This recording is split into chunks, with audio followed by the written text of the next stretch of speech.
For those who somehow don't know, I'm very sorry in advance. The Danganronpa series originated 15 years ago in 2010, with its first installment released only in Japan for the PlayStation Portable, eventually getting an official English translation in early 2014.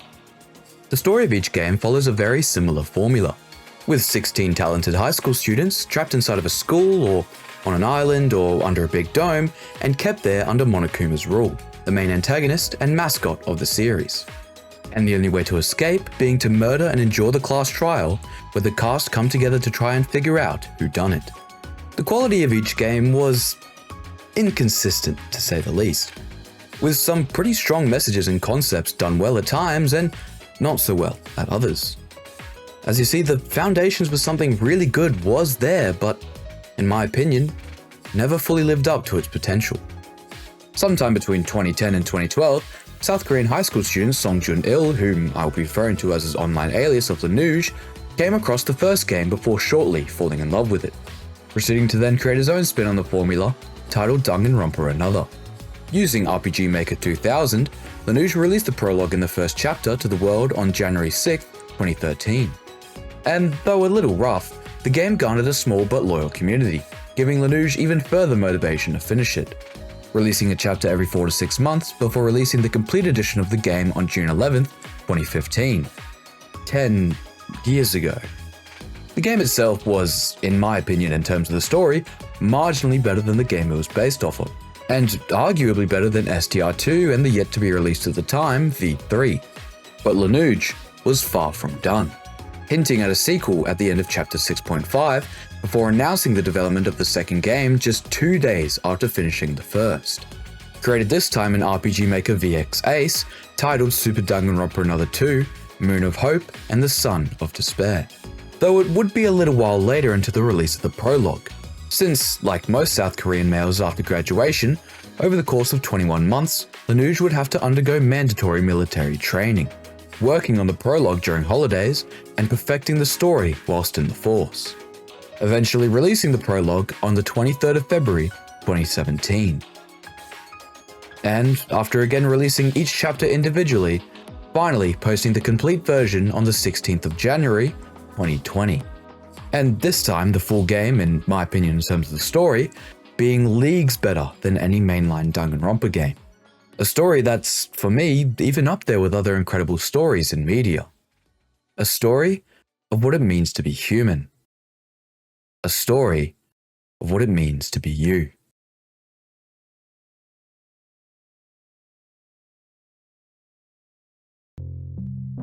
As you probably already guessed from the title, this retrospective will be split into 2 parts, with this first video covering the prologue and the first 3 chapters. My reason being that, well, 1, this video is already long enough as is, and 2, LINUJ himself states that this game is split into 2 acts. The first being dedicated to the killing game, whilst the second is dedicated to the truth. It's also pretty clear when you're playing the game just how much the vibe changes after chapter 3, becoming a whole lot more depressing. This video series as a whole will serve as a retrospective and surface level analysis, but also mainly to show respect and bring awareness to the incredible story crafted by just one guy throughout his time in the military. So even if you absolutely despise this kind of media, I hope by the end I was at least able to make you appreciate the world of SDRA2. Alright, just 3 more notes before we begin. First, I'll be referring to the characters' talents as their ultimate talents instead of the more direct and correct translation of super high school level talents. Why? Well, because I'm lazy and also it kinda sounds cooler. But keep in mind that the characters aren't the best in the world at their given talent, just the best for their age.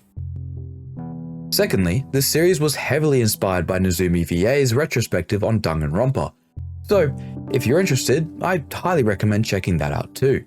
Even if you don't care for Danganronpa, I highly recommend checking out her channel anyway.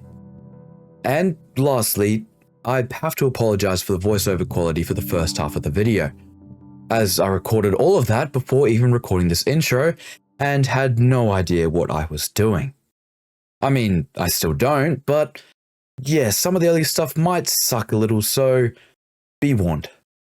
And with that all out of the way, let's finally get into it.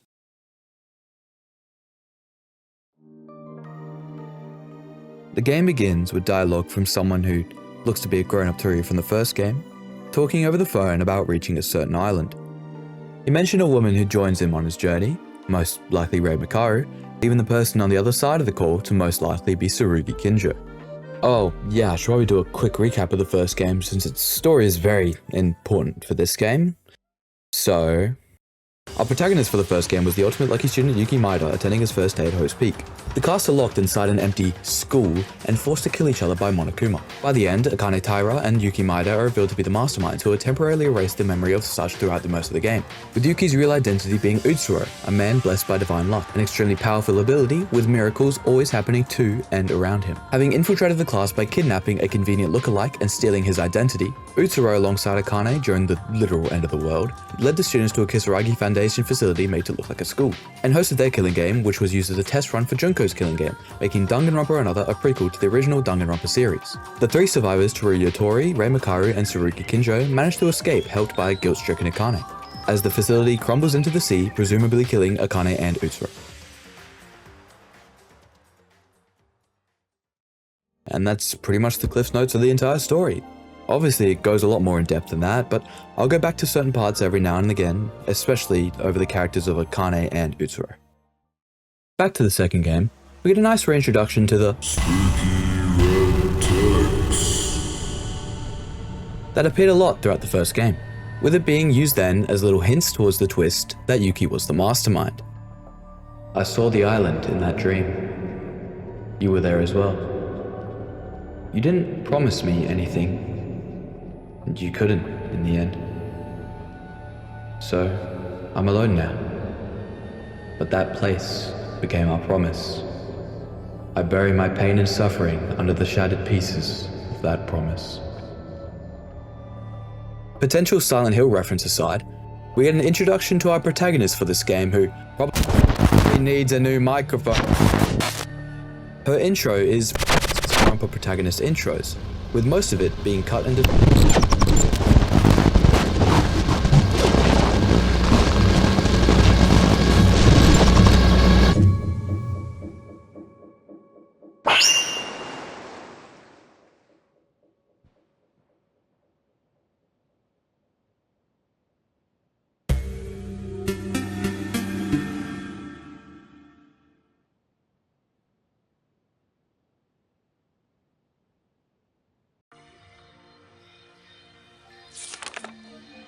Meet Yuki Maeda, the ultimate lucky student. A pretty ordinary yet charming high school kid, cursed with no soul, who got chosen by Hope's Peak Academy through their yearly nationwide lottery. Yuki translates directly to snow, with the individual kanji of Yu and Ki meaning courage and spirit/mind respectively. His last name, Maeda, is also a pretty common Japanese family name, with an obvious reference to the ultimate lucky student Nagito Komaeda from SDR2. Yuki has no recollection of arriving here, and that the last few memories were him making his way to Host Peak for the first day of high school. And while speaking to Yuki, it becomes clear to us that we too have not only no recollection of why we're here, but also who we even are, with the only thing occupying our mind at the moment being the word Sora, which translates directly to empty, but also sky. One obligatory Hope's Peak shill later, and the two discuss their situation, with Yuki mentioning that he remembers seeing a little over 10 other students, whom are also scattered across the island. And so, the two set off to search the Isle of Nowhere, Utsuroshima. Kind of a weird name. I'm sure it's nothing, since Utsuro is already dead after all. Anyway, let's go meet some new characters, shall we?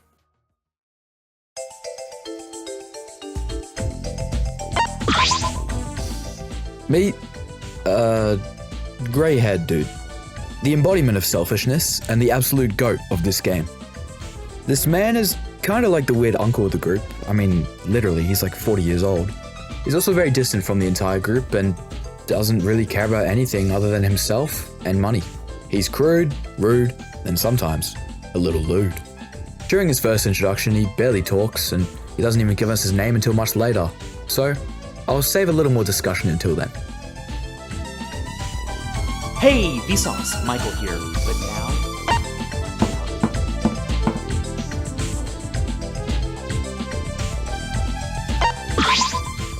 Kokoro Mitsume, the ultimate psychologist.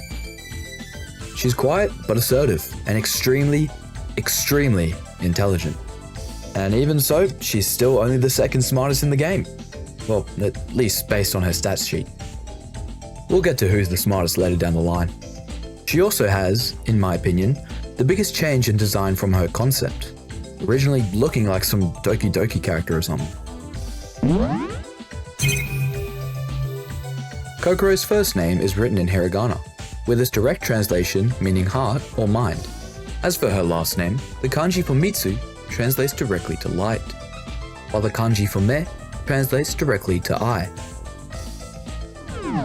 She mentions to the two that she had tried to use one of the iPads from the store to reach the outside world. However, there's no connection. Yuki, questioning her stealing the device from the store, also brings up another big point. That there is no one else, other than the students, on this seemingly well-maintained island.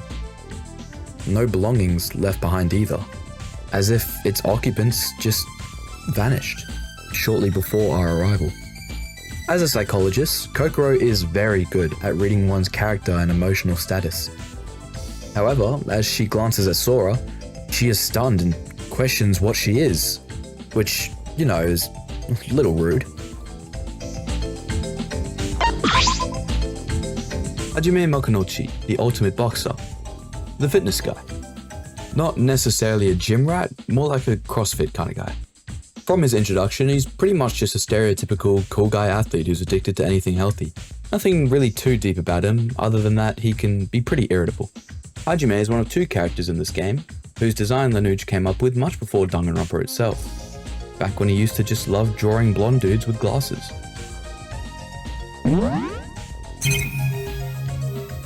His name is a reference to the famous boxing manga/anime series Hajime no Ippo, and its protagonist, Ippo Makunouchi.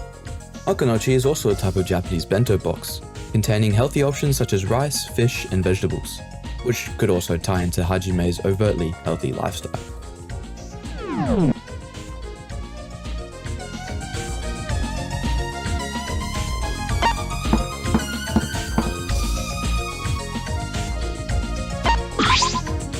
The ultimate billiards player, Setsuka Chiebukuro. Though she calls herself Big Sis, she's pretty much the mum of the group.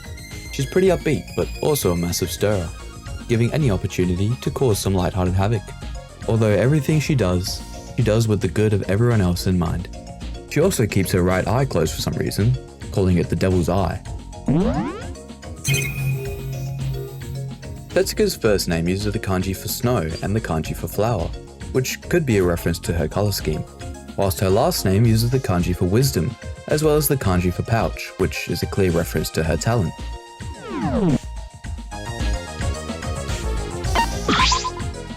Meet the twins, Hibiki Otonokoji and Kanare Otonokoji, the ultimate vocalist and the ultimate guitarist respectively. Noted as by Yuki, these two are a duo from the famous pop band Melody Rhythm, whom, much like their designs, were inspired by the anime Sweet Precure. The two share a very one-sided dynamic, with Hibiki constantly expressing aggressive authority over her little sister Kanare, which can often seem a bit abusive despite Hibiki regularly brushing it off as just a joke. Much like her talent, Hibiki is an extremely vocal person, speaking everything that's on her mind without really any care. In contrast, Kanare is a very quiet and soft-spoken individual, often keeping to herself.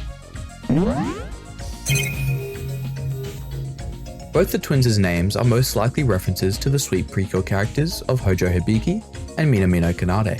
Their family name, when put together, closely translates to path of sound. Hibiki's first name in kanji can mean echo or resonance. Kanare's first name is taken from the verb kaneteru, which means to play an instrument, particularly a string instrument. Kanare was originally going to be named Hibiki, and Hibiki would be named Uta, after the verb utao, which means to sing.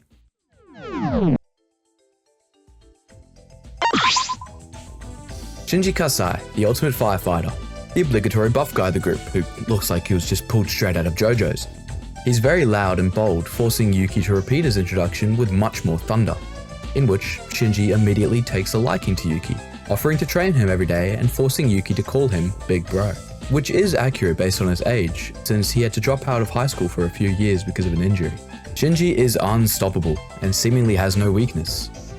Well, except for one. Girls. Shinji is unnaturally shy around girls, his boisterous attitude flipping the moment he sees Sora. Other than that, however, it's pretty clear from the start that Shinji and Setsuka are the glue that'll hold this group together. Shinji's design and character were based off of Kamina from Tengen Toppa Gurren Lagann, with his concept design being extremely similar to Kamina's, and also pretty similar to Hajime's. His first name uses the kanji for humility and the kanji for two. His surname Kasai is the Japanese word for fire, but more accurately conflagration, whilst the two kanji used translate directly to river and west respectively.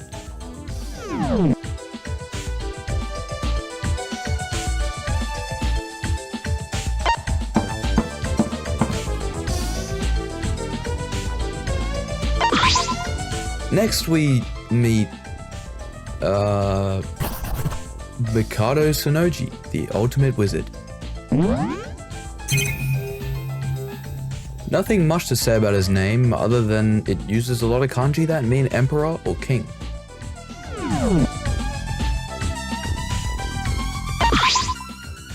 This bubbly fellow is Nikkei Yomiuri, the ultimate journalist. Known for his scoops, Nikkei is one of the best journalists in the world, ready to report on any front. Though it wouldn't be surprising if most of his work was made for profit, instead of actually benefiting the public.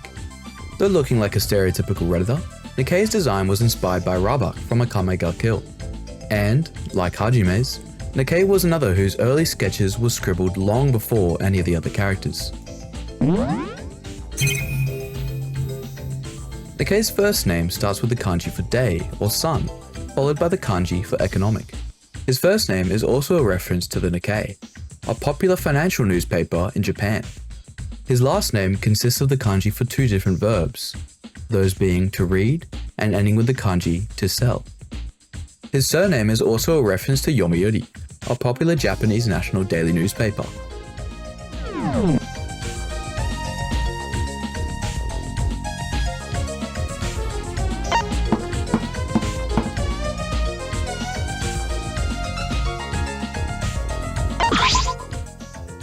Iroha Nijue, the ultimate painter and the literal definition of a bubblehead. Coming from a lineage of famous classical artists, Iroha is only respected for her contemporary art pieces that continue her family tradition. However, all she really wants to do is just create her own manga series, something her own family are adamantly against. Her design is another reference to the Precure series, being inspired off of Kisa Yayoi from Smile Precure. For her first name's kanji, Iro can be translated to color, with Ha translating to leaf, which is probably a reference to her favorite color being grass. As for her surname, Niji translates to rainbow, with the kanji for Ue translating to up or over, meaning that her last name literally means over the rainbow.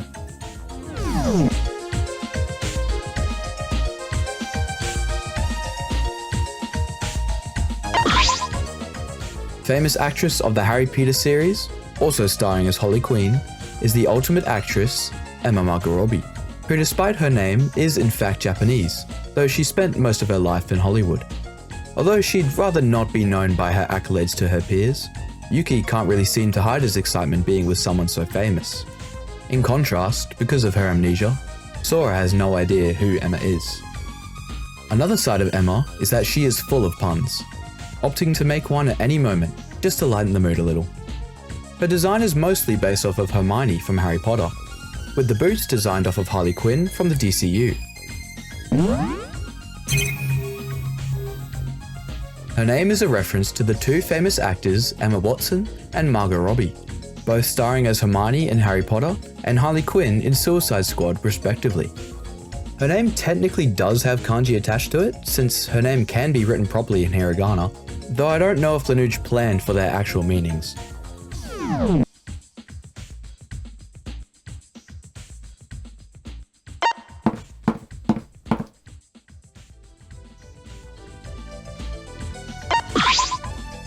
Finally, we have the second goat of this game, Yoriko Kabuya, the ultimate hostess.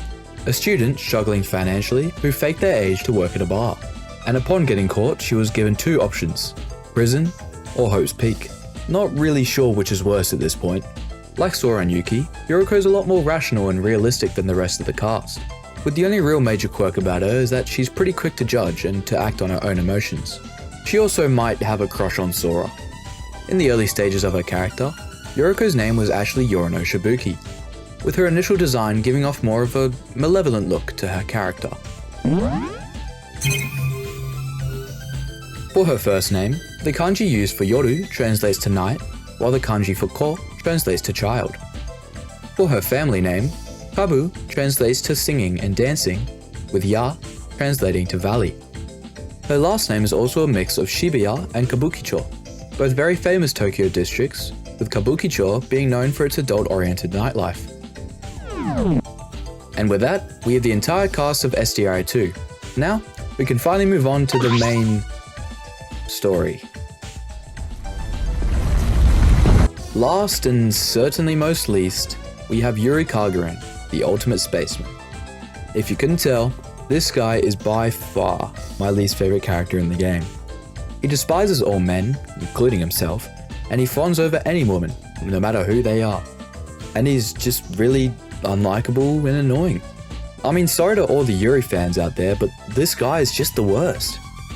His early concept though, now that is peak. Looking more JoJo-like than Shinji, Yuri was originally overly boisterous and full of passion to the point of it being purely comical. And while that version of Yuri would have been awesome, I feel like it would have made the game feel a lot more like classical Danganronpa, but in a bad way. And you'll see what I mean later, but this game just kinda doesn't suit a comic relief focused character.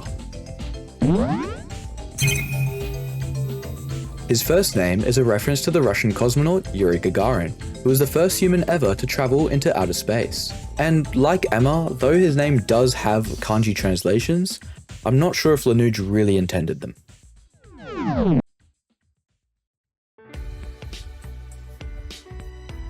With the introductions finished, the cast eventually group up and try to discuss their situation. Greyhead decides not to waste his time, and after a bit of chatter, Setsuka suggests that it's time for a beach episode, a nod to Danganronpa 2's Prologue. The fun is quickly cut short, however, as they all mysteriously get knocked unconscious, waking up hours later to an unfamiliar deep voice inviting the students to gather for the entrance ceremony.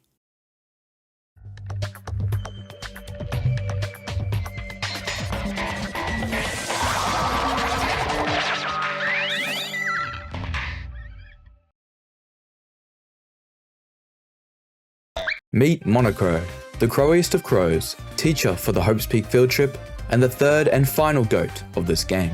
Although he may look like Monokuma, Monokuro is much more civilized and respectful, speaking with deep, dulcet tones, and using the word comrade a lot for some reason.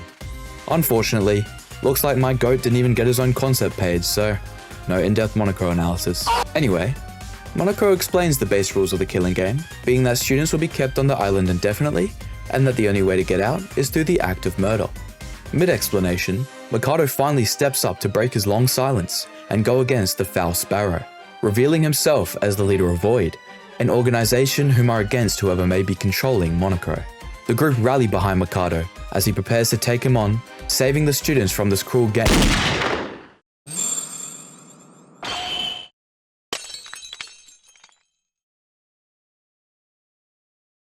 His mask protects him from the gunshot, splitting down the middle in the process. And originating from the booming sound, stand Teruya Otori and Rei Makaru, ready to unveil the truth of what's really going on here. Everything that Mikado said was a lie. Void isn't working against Monokuro, but with it, and were the ones who kidnapped the rest of the group, forcing them to participate in this killing game.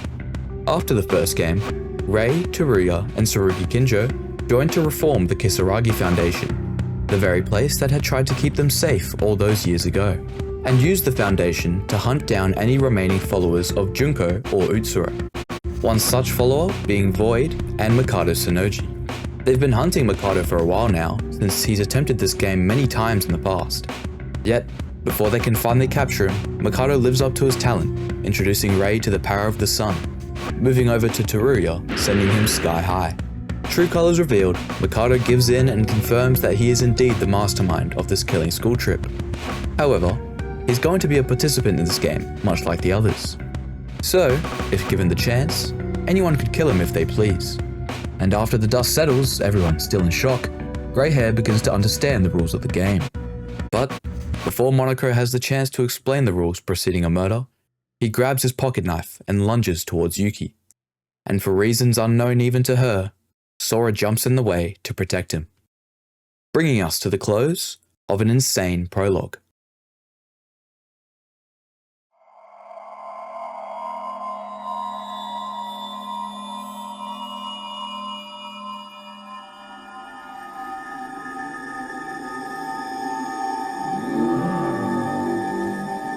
Danganronpa.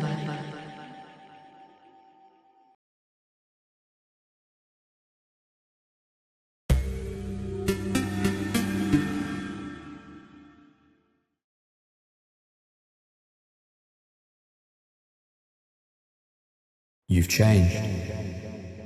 I trusted you and waited for you to come and find me. You pretended like you didn't see me. While I may choose to forget, the world is not so kind. And now, you've become something terrible. Still, I really miss you.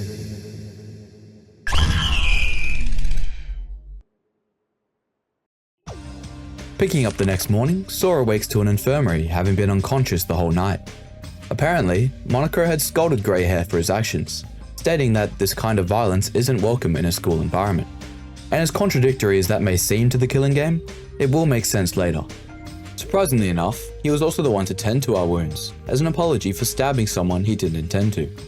After leaving the infirmary, we run into the man of the hour himself, who came back to check on us. As a trade for his mistake, Sora requests for him to give his name and talent. And now I can finally stop calling this guy Grey Hair and call him by his true name, Shobai Hashimoto, the ultimate broker. His early concept was actually a lot different than the much more reserved version of him now, with him being more of like a stereotypical perverted gangster, akin to some like background character you see in a Yakuza or something. His first name is written using the kanji for above or superior, and the kanji for twice or double. His first name also sounds exactly like the term for trade or business, which is written in a different kanji. His family name, Hashimoto, uses the kanji meaning bridge and origin. LINUJ had used the kanji for bridge to represent Shobai as a middleman or a bridge that connects a client to a contract. Parting ways with Shobai, we head towards the dining hall with Yuruko, where everyone else has gathered. Now you astute viewers might have realized this already, but we've woken up in an entirely new area. Well, docked on the shores of the island lies the previously locked monocruise, a massive cruise ship that not only consists of the students' dorms, but also holds an infirmary, a dining hall, an auditorium, a gym, a sauna, a laundromat, a library, and a casino.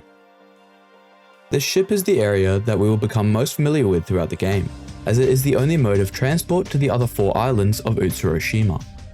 At the dining hall, everyone has gathered looking to be in a pretty good mood considering the events of last night.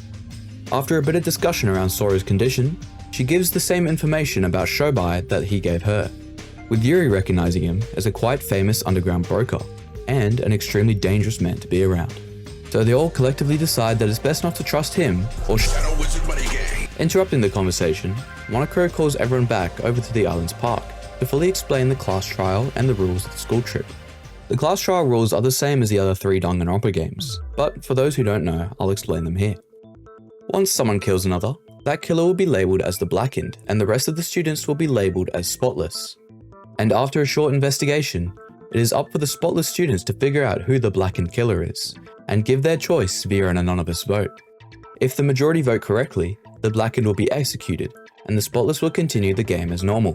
If the majority vote incorrectly, the spotless will all be executed, and the blackened is free to leave the island. And in the case of multiple victims with multiple killers, only the one who killed first will need to be found and executed, with the other murderers counting as spotless. After explaining this, Monoko then hands out an item called the E-Handbook Plus. The E-Handbook Plus is pretty much just a menu system for this game, showing the player's stats, student profile, truth bullets, rules, and the save option. Something important to note is that after a while of idle use, the handbook will enter sleep mode and can only be turned back on with the owner's fingerprints. Also, there's a built-in chat feature included with the device, but we'll talk about that later. For the rules of the game, Rule 1 to 6 are just the class trial stuff I explained earlier. Rule 7. Nighttime is from 10 PM to 7 AM. The Monocruiser's main gate will be locked during this time. Rule 8 isn't really a rule, as no monsters actually lurk during nighttime. It was mainly just used to tease at a fun minigame that never got added. Rule 9. During nighttime, you are allowed to only sleep in your own room aboard the Monocruise. Sleeping anywhere else other than the dormitories will be seen as sleeping in class and will be punished accordingly. Rule 10. Violence against both peers and Monocro is forbidden on Utsuroshima. This also includes destruction of property. However, violence against peers with the intent of murder is excluded. This explains why Monocro was all angry at Shobai, since he technically didn't intend to stab Sora. Rule 11. Monocro will not interfere or aid with a murder. Rule 12. The eHandbook Plus is limited to 1 per person, and it can only be operated by a fingerprint. So, if it is carelessly lost, it is a violation of the rules and you will face execution. Rule 13. After 3 students discover a body discovery announcement will play. Whether this includes the culprit's sighting is on case-to-case basis. Rule 14. You are freely allowed to investigate Utsuroshima. There are no specific restrictions. Rule 15. Additional field trip rules may be added if necessary. And if it was unclear, the punishment mentioned in any of these rules is execution. And now, with pretty much all the setup for the killing game out of the way, and a little under 5,000 words in, we can finally start. Welcome to Free Time, the dating simulator section of SDRA2 and the only part of daily life that kind of has some semblance of gameplay. And unlike its source material, SDRA2 takes a pretty new approach to how free times actually work. You have 3 base choices with free time: investigation, socializing, and rest. Only being able to choose one for that section of free time, in which there are 3, morning, noon, and afternoon. Though some story events do take up a section as well, meaning that you're not always guaranteed 3 free time events per day. Back to the choices, investigation and socializing both cost 1 point of endurance, with rest recovering endurance based on that time of day. And at level 1, Sora starts at the base endurance of 5. Socializing is the normal Danganronpa dating sim where you use this game's currency, Crow, to get presents from gambling, and give them to your classmates to get access to and complete their free time events. Completing 2 of a character's free time events awards you with 1 of 2 skills to pick from, 1 for the trials and 1 for daily life. And completing a character's 5th and final free time event awards you with whatever skill you didn't pick from the 2. And finally, investigation is absolutely useless, as you can't explore the island freely, only have a chance to get some crow, and an even smaller chance to meet with some random classmate for a free time event. I mean, the only real reason to investigate is just to get XP, but it's not even that much anyway, so whatever. Now you might be thinking, who the hell cares? This game added 2 new things, one of them being useless. Well, the thing is, the addition of the endurance system makes the free time process way more stressful, as you have to pick and choose not only who to socialize with, but when. And to actually make it to the end of the game, you kinda do need the skills that the characters give you, since the class trials in this game are hard. Hell, some trials are downright impossible to beat without certain skills. So, it's time to lock in, and min-max this dating sim. Well, actually not now, since the first day is just a tutorial. Oh well, maybe tomorrow. Falling asleep, we get a nice little message from Mikado. Though since it's, well, Mikado, everyone leaves and Sora gives a heartfelt goodbye. The handbook has a messaging function, in which the characters will occasionally message you and others throughout the story. Unfortunately, you can't physically message the characters and the chats are usually just part of the main story. A surprisingly unknown fact, however, is that if you complete a character's free time events, at specific times during your playthrough, that character will message you privately. Holy lisp. Most of these are pretty wholesome, sweet, or funny, and some are... Either way, I couldn't find these in any of the wikis or posted anywhere, so I've left a link in the description consisting of all these messages in case anyone's curious.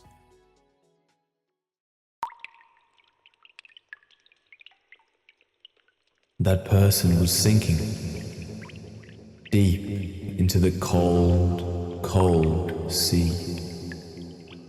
Into hell without an end in sight, they sank. Inside that endless, deep sea, that person saw The thing that person saw was...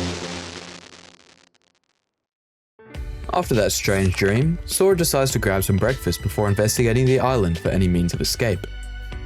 Despite the situation, the group is still in a pretty hopeful mood, with people like Hajime and Shinji starting up their morning routines as if nothing's happening. Though in terms of the food situation, the group aren't exactly as cheerful. Luckily for them, however, your friendly neighborhood Mikado has come to save the day.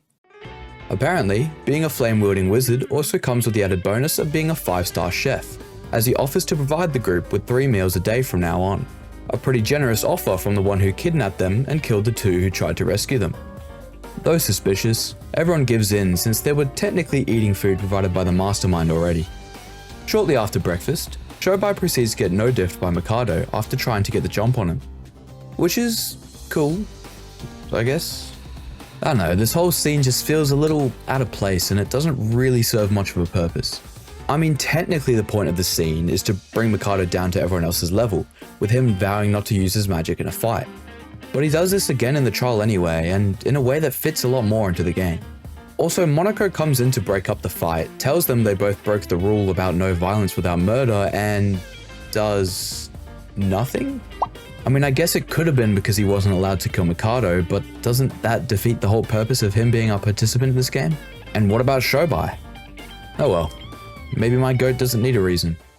For this playthrough, I decided to follow a guide from Reddit that covers a pretty efficient path to maximize your free times. So, for my first few events, I hung up with Nikkei to grab his daily life skill. From his first 2 free times, we learned that Nikkei has been gathering information on all the students for some advanced profiles, and that some of his questions are a bit strange, though most of the time he's just messing around. Grabbing his daily life skill, we get access to those advanced profiles, which includes information like present preferences and where they are at that point in time. For my final free time of the day, I spent it with the twins, which, although they are 2 separate characters, in terms of their free time and the skills they give you, both count as one character.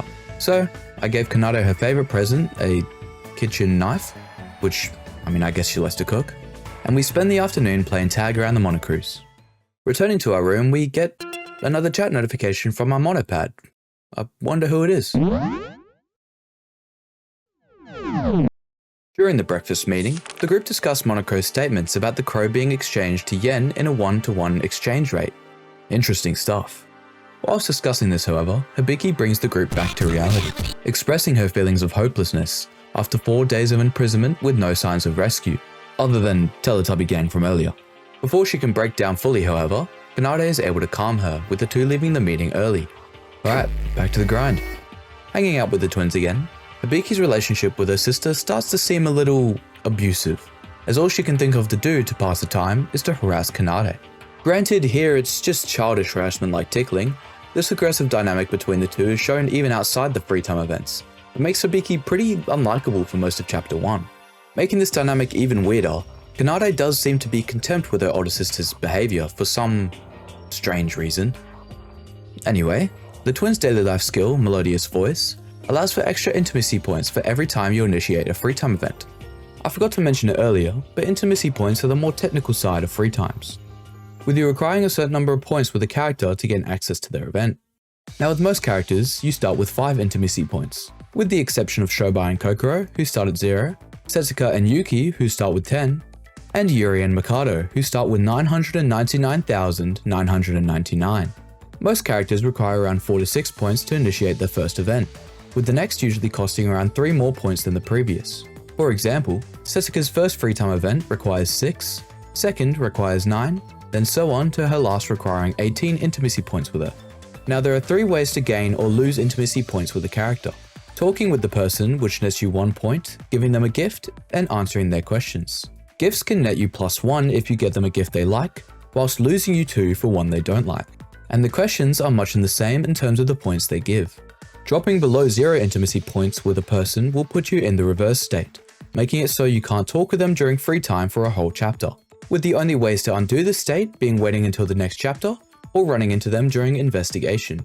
Luckily, this is pretty hard to do for most of the cast, with the exception of Kokoro and Shobai, whom are both one bad present away from absolutely despising you. Back to the twins, their skill gives you 1 extra point of intimacy for talking to someone, getting them a gift they like, and or answering their questions correctly. meaning that, with the twins' skill equipped, you can gain up to 5 intimacy points in one free time. Or just skip the need for giving that character any presents. Next, I chose to deviate a little from the guide and decided to spend my next 2 free times with Yuriko. This is because her daily life skill gives you 2 points of endurance every morning instead of 1, and at this point in the game I had only 2 points of endurance left. Yuriko's first 2 free time events focused on the past, Sora questioning her own, and Yuriko beginning to open up about hers. In all, these events just add a lot to the connection between the two, and really solidify the feeling that Sora and Yuriko are just some really good friends. Heading off to sleep, we get another chat notification, but this time it's from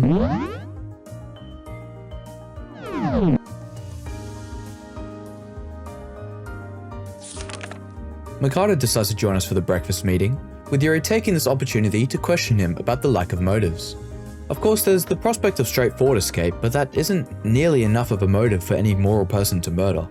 Mikado informs Yuri that there were plenty of motives in the previous games, however that this time, there is no need for those.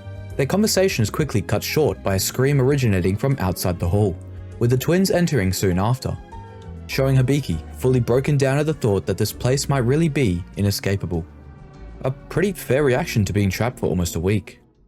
Things take a turn for the worst, however, as Yuri inadvertently becomes a motive himself, offering Hibiki and any other woman who asks the opportunity to kill him anywhere at any time. Everyone freaks out over his claim, yet Yuri remains calm and even joyful, revealing that he doesn't really mind dying here, as long as it means the happiness of the woman that killed him. Of course, as per the class trial rules, if a female were to escape after killing him, it would mean the death of all the other girls. And while Yuri does accept that tragedy, it doesn't loosen his conviction one bit. Stunned at the insanity of Yuri, no girl takes him up on his offer. So he leaves, explaining that he'll always be in his room, ready to open the door for any female. Anyway, continuing with collecting the quintessential quintet of daily life skills, I decided to hang out with Hajime. His first 2 free times are pretty basic but wholesome, with Hajime requesting to personally train Sora, though there are a few weird lines out of context. Eventually, we finally gain access to his skill Bulk Up, which adds 5 to the maximum amount of endurance points. Mix this with Yuriko's skill of +2 every morning, and you pretty much never have to worry about endurance again. Of course, right now I'll still be on no endurance since they only reset every chapter. This will be very useful for next chapter, however, as there are a lot of free times. Heading back to our room, we get another chat notification. Come on Yuri, isn't this a bit much? Oh, looks like Yuki wants to meet at the guest house. Arriving, we find that Yuriko, Hajime, Setsuka, and Mikado are also here. Turns out that, in response to the fiasco that was this morning, Setsuka has decided to channel more mum energy and put together a little bonding session for the group. A party tonight at the guest house with Mikado as the chef, kept on a tight leash, and everyone else here in the room to help with the setup. In trying to figure out whom they shouldn't invite, Hajime requests that maybe Yuri should come, considering the fact that he's probably a good guy deep down. Finishing with all the preparations, we head back to our rooms for our final free time of the day. Unfortunately for me, however, I have no points of endurance. So it turns out that getting Hajime's daily life skill does in fact refill all of your endurance after getting it, meaning that it was actually a really bad move to diverge from the guide and talk to Yuriko, and meaning that unless this game gives me at least one more day, I won't be able to get a really good trial skill before the actual trial. Anyway, in case I don't get an extra day, I decided to talk with Kokoro, since I need to talk to her twice to actually start her free times. Alright, time for the party.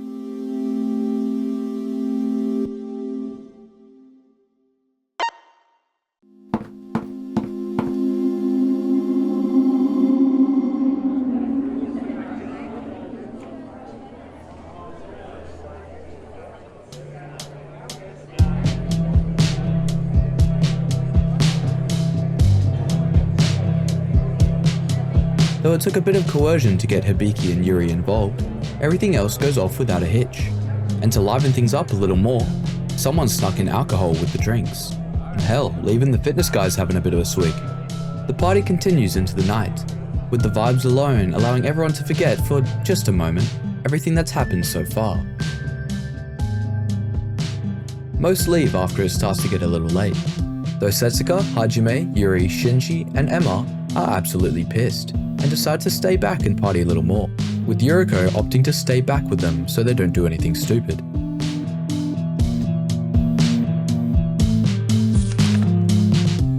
Waking up with a slight hangover from the little bit she drunk, Sora makes her way to the dining hall.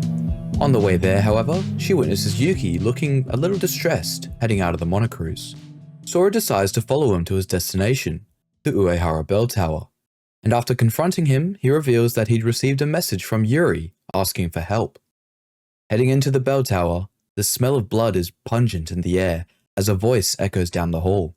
It's Yuri, his left leg impaled by a hook, with the right leg sharing a similar wound. The two try to make their way over to him, yet he refuses any help, happy that someone had finally gone for his life. Maybe Hibiki or Kanade, or maybe Yuriko, who, according to Yuri, was feeling a little strange. All that matters to Yuri is that it's finally happening. He's getting his wish. And after saying his goodbye in Russian, Yuri rapidly ascends, pulled by the hooked rope embedded into his leg. As his body fades from view, the bell tolls, with Yuki and Sora in a panic, rushing towards the stairs to try to follow. But just as they do, it fell.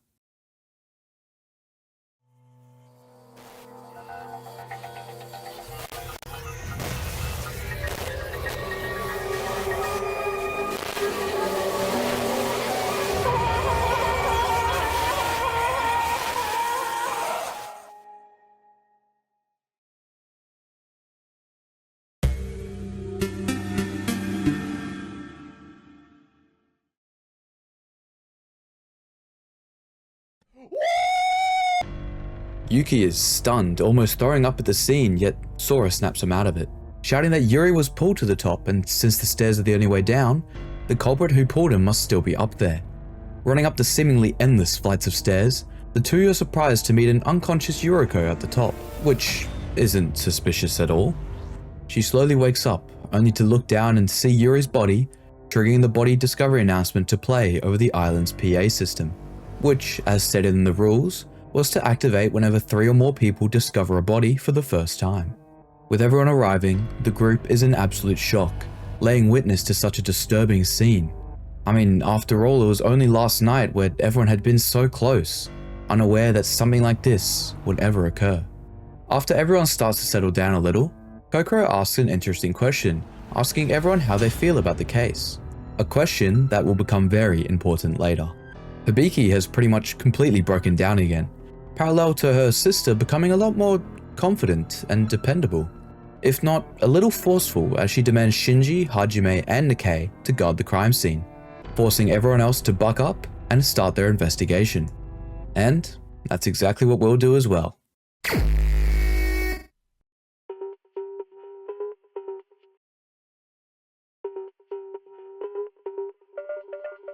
As per pretty much every Danganronpa case, we start with the Monokuma file, or, in this case, the Monocro file. Given to us by Monocro, this document is a means to even the playing field a little, by giving the students necessary information that they wouldn't be able to gather themselves, such as the time and cause of death. However, sometimes information can be left out of the file under specific circumstances, but I'll go into those much later, as for this case, those don't apply.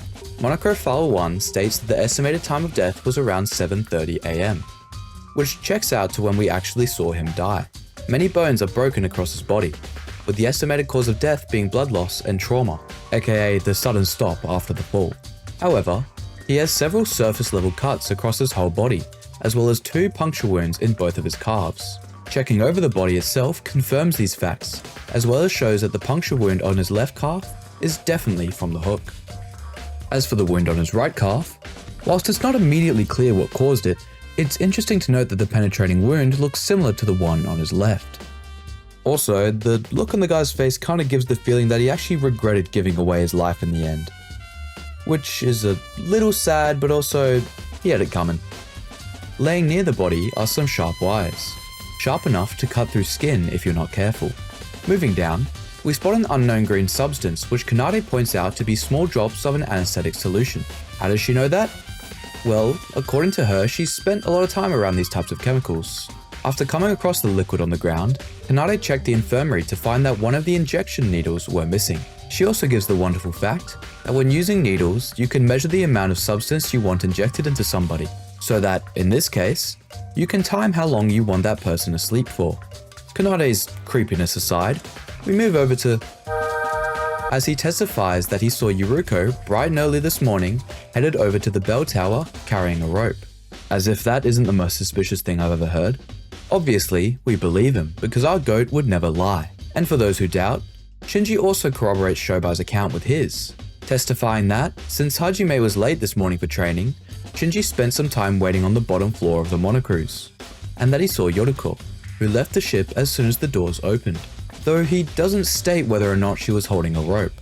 Moving upstairs, it's important to keep in mind that the tower Yuri was killed in is very tall, taking around 5 minutes for the average person to climb up the stairs at full speed. On the way up, we spot a few snapped wires taped to the wall, presumably the same as the ones on the ground. And at the top, we can see that the inside of the bell has several skid marks on them. However, since she's never actually looked inside the bell before, Tora notes that they could have been there beforehand. Heading outside, Setsuka lends a hand by showing us a life jacket that she found outside, hidden in one of the bushes, with said life jacket equipped with the same hook and rope that Yuri was attached to, only cut extremely short. During their discussion, Setsuka suggests that Sora searches the guest house, since this is the last place we saw the drunken Yuri before he got stabbed with a hook. Arriving at the guest house, we get to hear from Yoriko, who shares her side of what happened last night after the party. She states that as she was escorting the intoxicated to the cruise ship before the doors closed, Yuri had to go to the bathroom with someone offering to go with him, though she can't remember who it was, only that she didn't see Yuri at all after that, which means that the one who left with him must have either been Setsuka, Hajime, Shinji, Emma, or Yuruko since she could have been lying. Out of curiosity, Sora decides to check the bottles of alcohol again, and finds that one of the bottles was filled with water and not alcohol, meaning that someone could have faked being drunk last night. And with that, the investigation comes to a close. Invited back over to the monocruise by Monocro, we enter through that mysterious grey door from earlier, which leads us to the class trial room. Not this room though. We're gonna get that cool as hell elevator shot first, and descend into the actual trial room. The elevator gives a low rumble, as it travels deeper into what is assumed to still be the monocruise. Various thoughts race through everyone's minds, yet no one can muster a word, leaving us with the cacophony of vocal silence mixed with the mechanical whir of the elevator.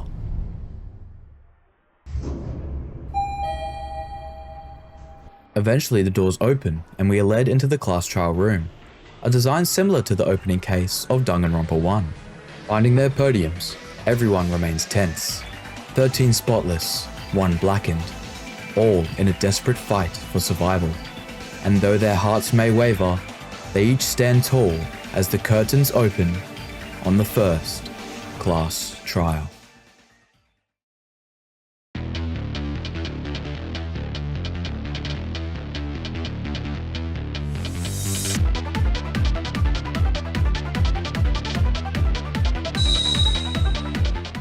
Welcome to the class trial, the main show of Danganronpa and consisting of 95% of the game's gameplay. The trials are similar to something akin to Ace Attorney, with long stretches of discussion cut up with mini-games used to advance said discussion, ending with the main goal of finding and voting for the blackened killer. Gameplay-wise, the trials in SDRA2 are sort of a mix between Super Danganronpa 2 and V3, sharing a lot of similar mini-games as well as one new one. The skill selection menu from V3 is also a part of this game, with each skill we collected during free time costing a certain number of points to be used. Sora starts out with 10 skill points, and you can earn skill points by leveling up and hanging out with others. Though since I didn't get any trial skills yet, I just equipped the 2 base ones, which give me an extra influence point and allows me to save after each minigame, which is super important because you can't save whenever you want in this game. Over to the minigames, the non-stop debates are the standard debate minigame from the original Danganronpas, requiring you to refute an incorrect statement with the correct truth bullet, which you had attained through the investigation. Though pretty stock standard, being an RPG maker leads to some jankiness when it comes to refuting the statements, with the cursor being controlled by the arrow keys and forcing you into the center of each tile. Other than that though, these are pretty well done. Hangman's Gambit is back, and in an iteration that actually makes some amount of sense, unlike whatever this is. Flashback anagram is usually used when Sora has to remember a certain event or thing relevant to the case, with the minigame reflecting this by being a pretty stock standard memory game, requiring you to memorize and match the letters that complete the word/phrase below. Or you could just take a photo of your screen instead of memorizing it. Also making its remastered return is the Rebuttal Showdown, the first minigame in a group I like to call the Three Hells. In this minigame, you have to shoot down your opponent's statements with arrows to fight back against their argument in order to move to the next round, where, usually, you'll find their correct yellow statement for you to shoot the correct rebuttal at and win the game. In the dub version of this game, these aren't really an issue since you can hear what they're saying and get an idea on what counterpoint you might use against them. The problem is, in the original non-dub version, this is almost impossible, unless you know what to refute beforehand, since you have to read their statements, which are sideways, while shooting them and selecting the right arrow to refute. The text being sideways though is just mainly a translation issue, since in the original version, the Korean characters were actually written vertically. To relieve this torture, LINUJ brought back the best minigame from V3, that being the Scrum debate, which usually occurs when the cast is split on a decision, with two groups firmly debating their side. Gameplay wise, it's pretty simple. Just choose the correct rebuttal for each argument one at a time, leading to a massive button mash at the end. Not really challenging, but a bit of fun to distract you from the three hells. Finally, we get to the new minigame added to the mix, which replaces the agree mechanics from SDR2 and V3. Logic refresh occurs whenever Sora and the gang get stuck or make a mistake, with one of the smarter characters trying to guide you to a more correct path. The gameplay is pretty simple, with your hitbox moving along this black line as you maneuver vertically, avoiding the white statements whilst collecting the blue truth bullets, ending with you selecting the bullet that corroborates with the guiding character's points. Though I can't show it yet, this minigame does get kinda crazy in the later trials, with text flying everywhere, packed so closely that some movements need to be downright frame perfect. Now there are still 3 minigames left, but we'll come back to those in due time. Now, onto the story of the trial. Before the discussion begins, a few questions are posed to Monochrome pertaining to the trial. Kanade queries the existence of accomplices in a murder, and whether they count as the blackened or not. In short, no. Accomplices do not count as the blackened and cannot escape nor be executed with such. Though this does not rule out the existence of accomplices, rather that it would be pointless within the rules to become one. Shobei also questions the purpose of the empty seat between Mikado and Aroha, but unfortunately we get no real answer to that. Just as we begin discussing the case, Kokoro surprises everyone by revealing that she knows who killed Yuri. However, she won't be giving away that information until they can deduce it themselves. Her reason being that, if she just dropped the killer's name, no one would really even comprehend her words since most of them, like Aroha over here, barely have any grasp on the case to begin with. Though Kokoro does incline to help us along the way if we get stuck. The first discussion leans towards Yuriko being the most suspicious, since she sat at the top of the bell tower where Yuri was pulled to. The fact that she's a girl itself is evidence to condemn her, since Yuri had locked himself away for the past few days, only allowing a girl to enter if she had planned on killing him. Though, Sora realizes that there was one other time where the killer could have kidnapped Yuri for this murder. That time of course being the party last night, where Yuri was drunk out of his mind. Yoriko recalls her account of someone leaving with Yuri to the bathroom, with neither of them returning before the doors to the Monocruise closed, meaning that the culprit would have been locked outside the Monocruise the entire night with the drunken Yuri. Most of the group is suspicious against the plausibility of this, as they believe that it's against the rules to stay outside during nighttime, though Kokoro quickly puts down this misconception, as the rules only state that you aren't allowed to sleep anywhere other than your dorms. So, as long as you stay awake, you can be outside the Monocruise at night. Unfortunately, the idea that the killer wanted Yuri drunk puts further suspicion onto Yoriko, since recall that someone had snuck alcohol into the party, yet the party itself was a secret held by those who helped to set it up. And what do you know? Yoriko was one of those people. The most condemning of all though is Shobai's account, where he saw Yuriko headed to the bell tower carrying a rope. Kokoro quickly pulls apart this whole theory however, by exposing Shobai's testimony as a lie, since she saw Shobai in the ship library during the time that he had claimed to see Yuriko leave.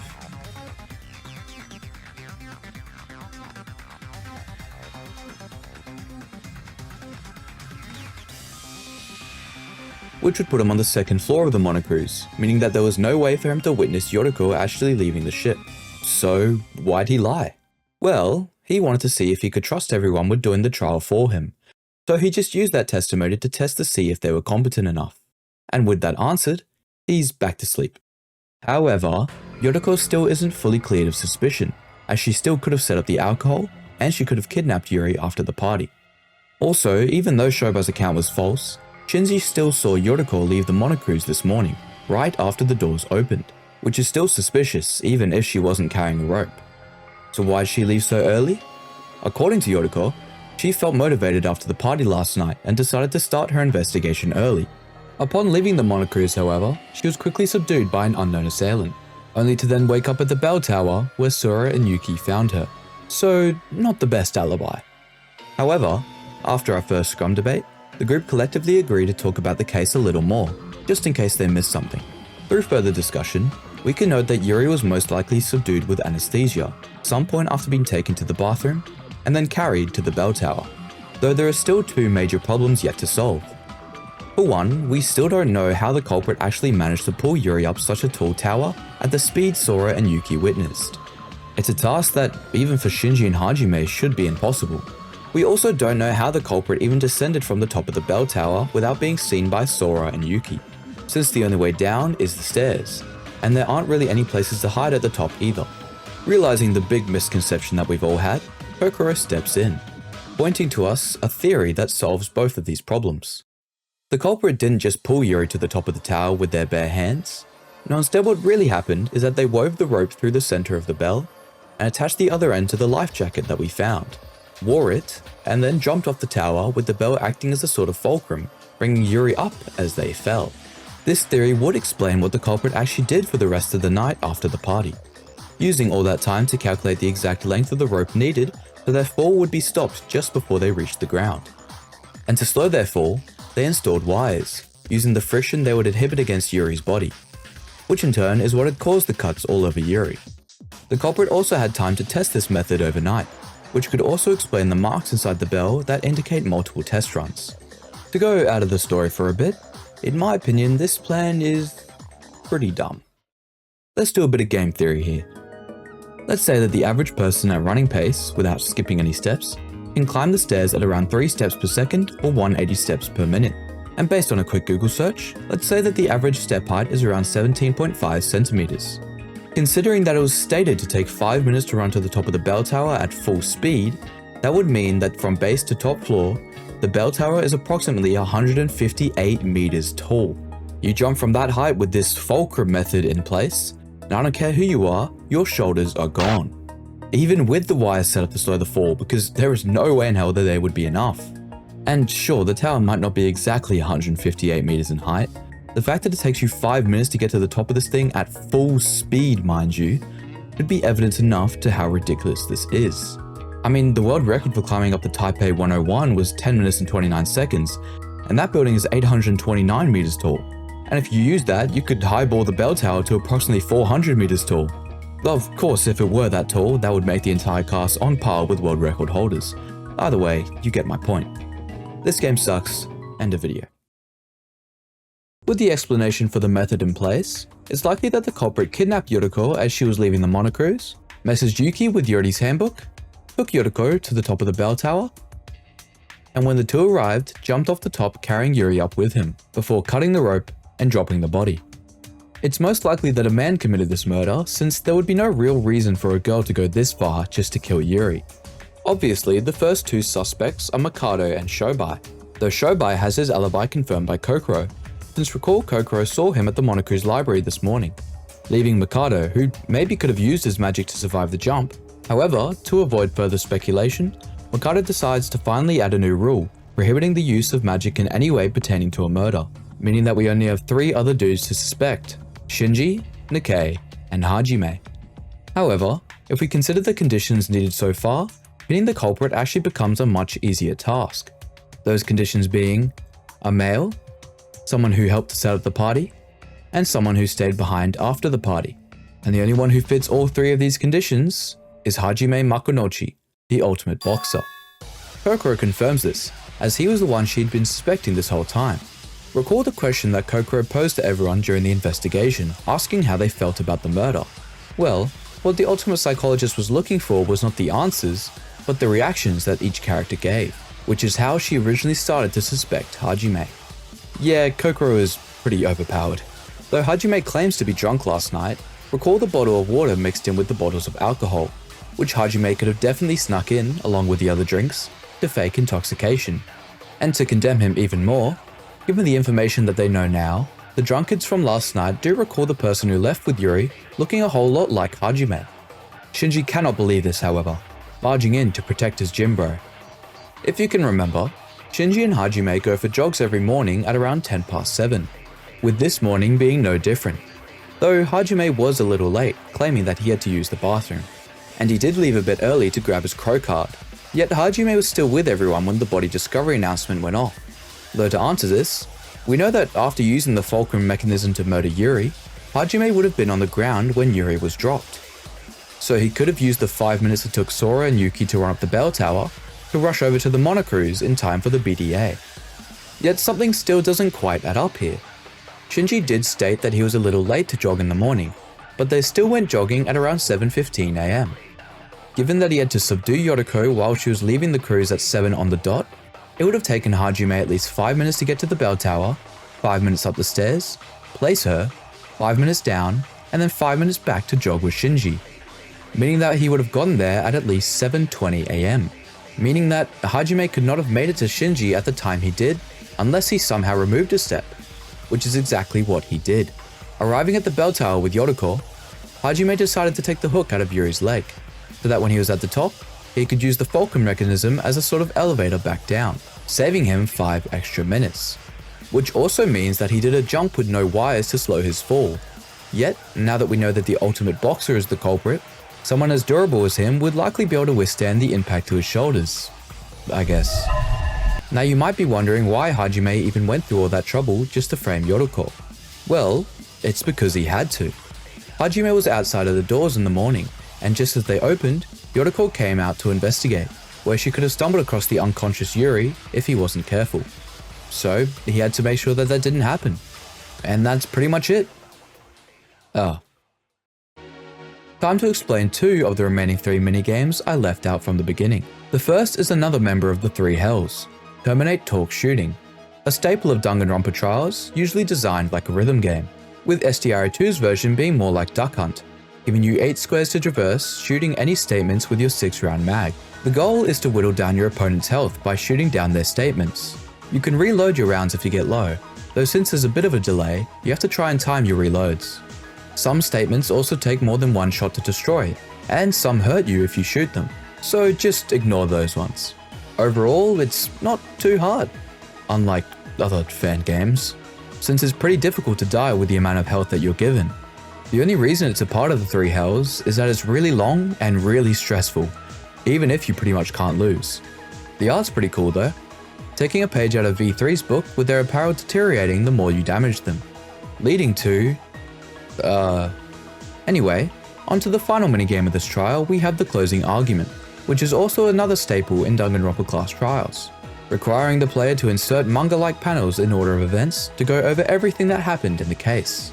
In the original games, these sections were usually done with the pages partially complete, making you fill the gaps in between. This time, however, none of the pages are complete, forcing you to actually remember everything that happened and in the correct order. Or you can just grab a Roha's skill and have it pretty much be done for you. With the truth unveiled, Hajime gives in and admits to his crime, and everyone unanimously votes for the ultimate boxer. After the trial, though Monoko confirms him as the Blackened, everyone is still in disbelief. There were no motives given this chapter other than to kill to escape, and when asked why he did it, Hajime just simply responds with "I can't tell you." All he does is sit back and await his execution. Which I mean, I kind of feel bad for this guy since he had absolutely no chance of winning against someone as OP as Kokoro. Speaking of Kokoro, she doesn't buy it as she can tell that he's not showing any fear right now despite approaching his demise, as if he thinks that he isn't going to die. But before anything else, Mikado allows him to speak on his motives, leading to one of my favorite twists in this game.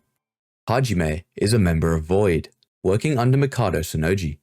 It turns out that Void wasn't just something for Mikado's hero persona, but the actual name of the group running this game, and that there are 5 members of Void in total, including Hajime and Mikado, with all of them standing in this very courtroom right now. Yet, of course, the identity of the other 3 will remain hidden. And as for the Void's goal, All we know so far is that they are to kill in case no one else does. This reveal is honestly really well done and expands on the whole traitor plot point done in the first 2 games, giving a lot more unease amongst the group during daily life, giving the player a new point of speculation, and then all just adding a lot more spice to the formula. Something stirs deeper within the surface of Void, as Hajime intentionally killed Yuri to make a case where the gender of the killer played a big role, much like the first case of Danganronpa Another, almost as if this case was a reenactment. Shinji has had enough and lashes out at his ex-gymbro, only to be knocked out by him instead. I mean, go figure, he's the ultimate boxer. Hajime does admit through all this, however, that he did at some point think of everyone as friends, yet that the Void's plan is absolute, and that they need this plan to work. Finishing up and moving on to punishment time, Hajime assures Mikado that there is no need, and that he just needs to show him the door and he'll be on his way out. And Mikado assures him that he lost the trial, so he's going to die. Hajime was definitely not told this earlier, explaining why Kokoro saw no fear in his eyes. And he lashes out, threatening to reveal everything right here, right now, just before Monocro takes him away, sending him to the Super Makunouchi machine, the home of Daddy Crow. And after giving him the good old Aura Aura barrage, Hajime succumbs to the physical trauma and dies. Well, just before he's stuffed into a plushie, because why not? Everyone is in shock, not only at the brutal execution of Hajime, but also at the knowledge that there are 3 traitors in their midst. And the group quickly falls apart, with Hibiki, Nikkei, and Emma all sharing their words of distrust before leaving. Setsuka's not having it though, still vowing not to lose the bond they've built just because of the existence of the Voids, as the rest takes Shinji back to his room. After such an impactful day, Sora decides to take a long walk along the beach, and begins to question her own existence, like any healthy person would. But before she fully boards the existential thought train, a familiar voice calls out from the shore, as a familiar face lay on the beach, extremely disoriented but still alive.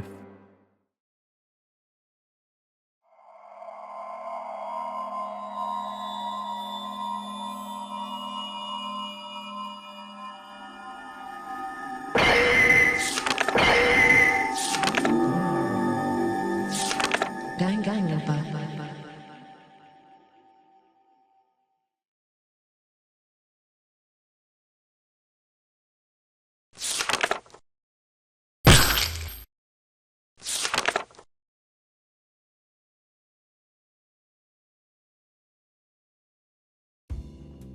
As a little break between chapters, and to bring viewer attention up, I've brought in the character tier list. At the end of each chapter, I'll do a short analysis on each character that died during said chapter, mainly talking about their actions during the main story and not free times. Though, if the free times do coincide with the main story significantly, I'll obviously go over them there.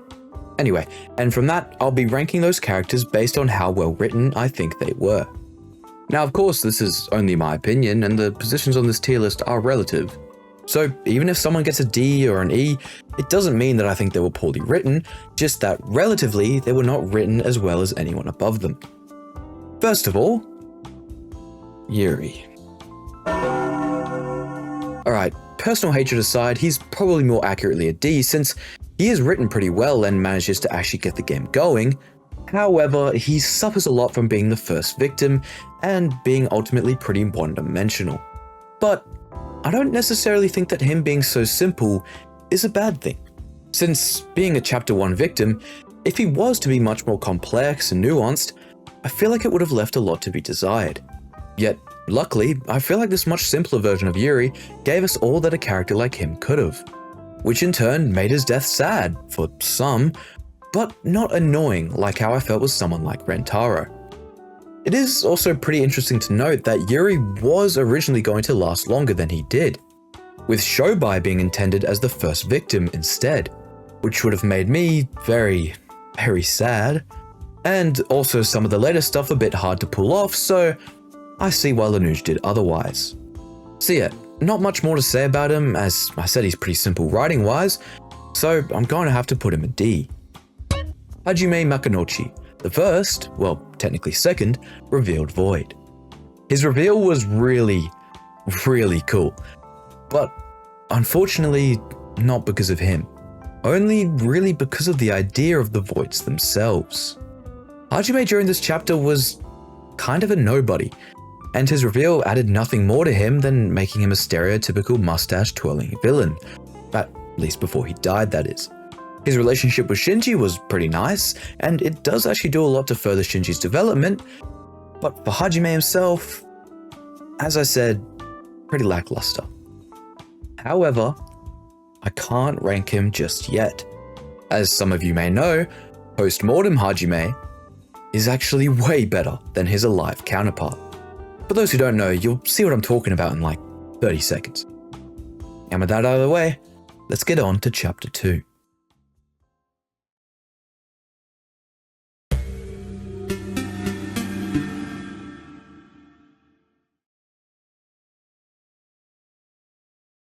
Welcome to Void Theater. This game's replacement to the Monokuma Theater that happens at the start of every chapter from now on, featuring the dead members of Void stuck in some sort of limbo, possibly held together by Mikado's magic. For this episode, it's just Hajime, stuck in lonesome introspection, seemingly feeling remorse for putting these people through the situation and for murdering Yuri. Though he quickly goes back to blaming Mikado Sonoji for all this. And he's not the only one blaming Mikado, as the other three Voids are pissed, storming in to confront him about Hajime's death right after the trial.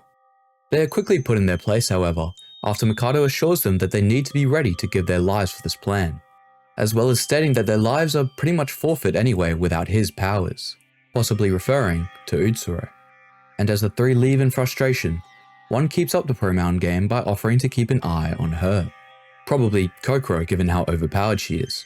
Finally, we're back to where we left off with the green-haired man on the beach. With him still in a daze, Sora tries to reach out to him. But before she can interact, Monoko quickly swoops in and takes him away, giving her no other choice but to get some well-needed rest. I'm afraid of you. I'm afraid that you'll try to keep your promise again. If you come back someday, I won't tell you how hard it was for me, but I'll talk about the wonderful times I spent with you. You won't even have time to speak. You probably won't understand me. I'm sorry.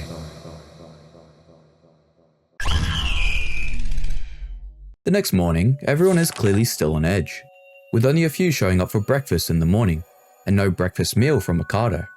Suspicion is in the air at the dining hall, with even Yuki starting to show some attitude, and only Kanade being unaffected by the whole situation. Because of everyone's distrust, I can't spend any free time with anyone today, so I just decided to get some XP from investigation. Nighttime arrives and we run into Shobai having a smoke by the dock, complaining about how much money he could have made during the past week if he wasn't stuck here. Before Sora can finish annoying him, Shinji is finally awake and has a few things to say about the whole Void situation. Gathering everyone, besides Shobai and Mikado, he suggests that maybe they should try to coerce the Voids to their side. After all, they were just betrayed by their leader, and it's pretty logical to think that they don't want to die here either. Though, given what we had just seen earlier, it's unlikely that this plan would work. Monoko interrupts this episode of Care Bears with an announcement, bringing the rest over to the auditorium to introduce number 16. Okay, trust me guys, this game is peak. After releasing him from his constraints, Monoko introduces him as Teruya Otori, the former Ultimate Merchant and the class's guidance teacher for the Killing School trip. As one of the three survivors from the class of 79, Teruya, alongside Tsurugi and Rei, joined to reform the Kisaragi Foundation, with him being put as the head of the financial department, and to help with capturing any remaining followers of Utsuro. Teruya also possesses a pretty strange dialect that he gained from travelling all across the country, described as a mixture of accents of the places he has visited. And though he often tries to hide it, sometimes it slips out, shown through the English translation as being a southern US accent. Teruya, along with Rei, is also one of the characters that went through a large amount of character growth throughout the first game, starting off as jovial yet irritable and selfish, and ending as much more selfless and optimistic, with his major turning point being from Chapter 4, where his selfish and rage-fueled actions had indirectly contributed to the death of two good friends, with the pilot goggles worn over his hat belonging to one of those friends, as both a reminder of his past mistakes, as well as a tribute to the selfless sacrifice that Haruhiko and Satsuki had made. As for the early sketches, being a character from the first game, his design was pretty much set in stone, with the biggest change of course being his height, going from 4'11" to 6'4". His first name uses the kanji that translates to shine and shop, with his surname using the kanji for bird, which, as the wiki points out, could be a reference to the Chinese mythological creature of 凤凰 being an immortal phoenix, whose rare appearance foreshadows good luck, which could be a reference to the success of a Torimart, Teruya's family business that existed before the world collapsed. Of course, everyone suspects him as Void right off the bat. But thinking back, Mikado did say that all 5 Voids were standing in that very courtroom, meaning by that logic, there is a high chance that he was excluding Teruya from that. And if that's not enough, he did try to arrest Mikado at the start of the game. Teruya doesn't seem to remember anything about arriving at this island, however, suffering from a bit of memory loss like Sora, though much less extreme. Before Teacher Q&A can continue, however, Kokoro quickly grabs him by the hand and takes him away for some questions of her own. Monokuro also mentions that they'll be sailing to a new island in the morning, giving the group the information that the Isle of Nowhere consists of 5 islands, and after each trial, the boat will take a day or 2 to sail to the next one. A pretty unique change from the original games, where it was just that new areas unlocked after each trial, whereas in this case, each island being restricted to its own chapter makes the setting itself feel a lot more memorable. Leaving the group back to how it was before, Shinji eventually goes back to his early point, reiterating that his decision to befriend the 3 unknown Voids has not changed, and whoever would like to join him in his efforts should gather in the dining hall tomorrow morning. Next morning, the Monokuro set sail for the new island, while Sora and Yoriko enjoy the newly opened balcony on the 3rd floor of the ship. And heading into the dining hall, it looks like some of the cast took up on Shinji's offer, with the only ones not being here being Mikado, Shobai, Kokoro, Teruya, and the twins. And whilst the vibes of the group are a lot better, Shinji's authority instigates a bit of a toxic mindset within himself and the others, forcing those in the group to be positive and trusting to a concerning amount. For example, when Nikkei starts to show a little bit of doubt, Shinji scolds him by telling him that that sort of behavior has no place here. Their conversations are cut short though, when Kokoro enters not to join the group, but to give them some advice, explaining to the group that, after studying Teruya, that he's not a part of Void and therefore can be trusted. Unfortunately though, she admits that this will be the last advice that she will give them in terms of the Void and their goals. Since the truth is, Kokoro is scared. Scared that, because of her talent, she'll be able to easily find out who's a member of Void before they kill, and that alone would make her a huge target to them. Which also begs the question of why Void would even want her in the game in the first place, knowing that she would be an issue. I mean, it's possible that they didn't know the extent of her talent beforehand, but either way, it's something strange to keep in mind. Of course, she'll still help the group during the class trial, as the Voids still have to lose the trial for their plan to work, whatever their plan is. And after expressing her fear, Kokoro sends a message to the Voids that may be in this room right now, begging them to spare her life if she stays out of their plan, leaving the dining hall on that somber note. To lighten the mood a little, Teruya enters with his usual joyous yet oblivious attitude, and obviously the first thing the group does is question him on the killing game he experienced, and also anything he may know about Void and Mikado Sonoji. Unfortunately, his memory is pretty shot, only being able to remember the basic outlines and outcomes of events. Like for example, how only 3 students including him survived the last killing game, and that they reformed the Kisaragi Foundation together. And speaking of the Foundation, Teruya reassures the group not to worry and that the Foundation, and especially Rei, will come to save them. Yet, when the group reluctantly has to bear the bad news, he completely denies it, stating that someone like Rei wouldn't die that easily, and that it just must have been one of Mikado's tricks. So unfortunately, it seems like his mind is pretty set on that. Also, for some reason, he recognizes Yuki as well as Sora, but not exactly remembering how he knows them, or really anything about them. Oh well. Now we've got a lot of skills to get before the next trial, but luckily, we've got a lot of free times this chapter. And since we set it up last chapter, we'll start and complete Kokoro's free times first. Her first 2 free times lean into Sora's head, being literally empty, which is the reason why Kokoro doesn't really like talking to Sora since she can't really read her. Putting it in a similar vein to how she can't read Shobai, though he's a little different, since his emotions are repressed rather than erased. Either way, we grab her daily life skill first, which tells us how many intimacy points we lose or gain from the different dialogue options in free times. which is a pretty useful skill for some of the free times where it isn't so clear what's the best option.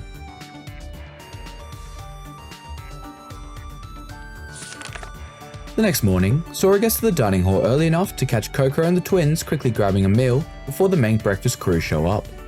Kokoro is still adamant against joining the group, despite Setsuka and Emma's best efforts, and Hibiki is a lot more combative than a few days ago. Stress and paranoia has, understandably, completely taken over her mind, vowing never to join the group and only putting any sort of trust into her sister, just before storming off, Kanade following soon after. Alright, let's finish off Kokoro's free time events. Her final 3 events are much more about her than us, going in depth into her past. Ever since birth, Kokoro's had to deal with extreme alexithymia, which makes it difficult for her to identify and understand most of her emotions, with the exception of one: curiosity. An insatiable curiosity, which is what drove her to understand emotions through experimentation and research, looking at the physical and mental effects of that emotion so she can properly identify it in the future. This is what brought her to, ironically, understand emotions better than anyone, memorizing thousands of recorded data to accurately judge others. She also explains that through her journey, her one goal had been, and is still, to find the most basic emotion, one that isn't clouded by any previous stimuli.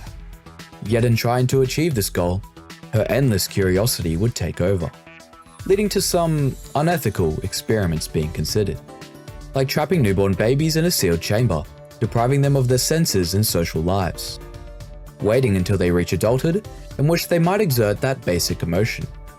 Of course, she wasn't able to pursue these, not because of her own ethics, but because it would be too difficult to hide such an experiment from the public. That aside, the main reason she's telling Sora this is because she sees her as perhaps a way to discover that emotion, given her severe amnesia, putting her mind in a similar position to that child grown deprived of environment. Unfortunately though, she of course doesn't have the tools on this island necessary to research Sora, meaning that the real reason she's been avoiding Sora is that her curiosity grows enough to hurt when she's around her, yet she can't do anything to relieve that curiosity. At the very least though, it leads to a pretty wholesome moment in the end where she admits that Sora could be considered to be a close friend at this point, given that she had never shared this story with anyone before. Grabbing her trial skill, it's one of the best skills in this game, allowing you to always see what cards the letters are in flashback anagram. Which sure removes the whole point of the game, but whatever makes it easier for me to get that sweet S rank.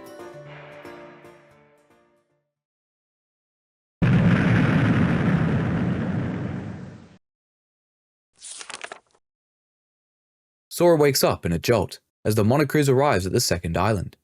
An island, as warned by Monocro, to be cursed, full of monsters and ghouls.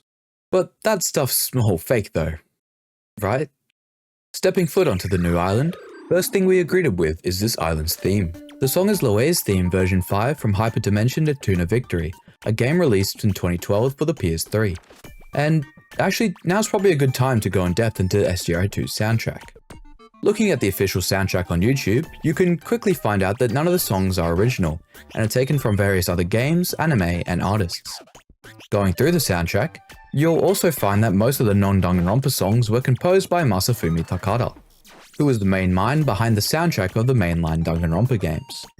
A pretty smart decision by LINUJ, since Takada's style is pretty unique yet prevalent in his different works, allowing this game to feel different yet distinctly Danganronpa.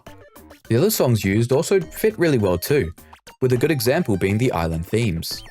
All but the first island's theme aren't composed by Masafumi Takada, but by various other, usually Japanese artists. For example, the second island theme, the one I was just talking about earlier, is composed by Kenji Kaneko, I think. I couldn't actually find the official credits for this exact song, so it could be either of these three, but it's most likely Kenji Kaneko. Since most sources... That is another tongue twister. Since most sources have it listed as such. Though it is interesting to have the legendary Nobuo Uematsu as listed here, who was the main composer for most of the early Final Fantasy games, for those who don't know. Anyway, with that tangent aside, the first and returning location we discover is the Island Mart, this time called the T-Mart instead of the U-Mart. There's not much that's useful here though, other than some crow and a few discontinued food products.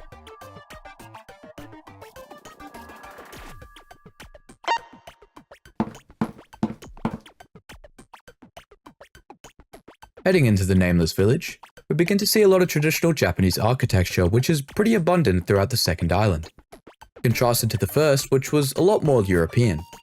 The village itself is completely abandoned, though, as Emma points out, it's only been recently so, as stuff like the food in the kitchens are freshly made, as if the people just up and vanished moments before they arrived. We also get another chance encounter with the twins who, outside of Hibiki's insistence on a piggyback ride from her sister, seem to be actually working hard to investigate. Talking to Hibiki some more, she seems to be emotionally misinformed, thinking that everyone in the group hates her for speaking out, where that couldn't be further from the truth. Though just as Sora tries to convey that truth, Kanade pushes her away, telling her that Hibiki's mind isn't in the right place, and to just leave everything to her. After all, she knows what's best for her sister.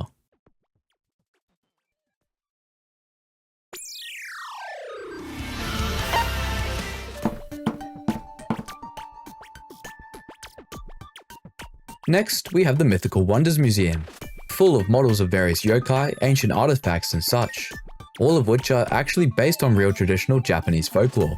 My personal favorite is the Nurarihyon, who looks like an old man and is also considered to be the leader of the yokai. Despite that, all he really does is enter luxurious homes during large feasts, as if he were the master of said house, and sits down to just enjoy a good meal. The centerpiece of this exhibit, and the one the game obviously wants you to focus on, is the Yuki Onna. Yuki Onna are pale snow women who prey on travelers lost in heavy snowstorms, usually in the mountainous regions of Japan. They are usually stated to attack those on open mountain roads, or invade campsites and flash freeze any inhabitants during the night. Yet, not all Yuki Onna are so cold-blooded, with tales of some even falling in love with their victims and letting them go free. Though the description in the Mythical Wonders Museum differs a bit from traditional folklore, describing Yuki Onna as a single creature rather than its own species. According to the museum, she will only freeze those she holds a grudge against and then cut off their hands and feet to take with her. So as long as no one does anything to gain a grudge, we should be good.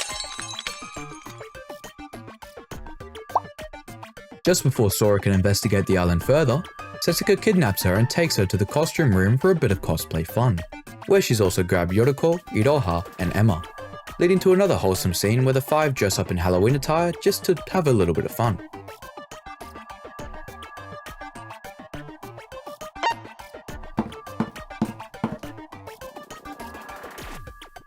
Next up, we got the hiking trail, which Shinji made him and Yuki climb to fulfill their duty as men. And yep, that's it.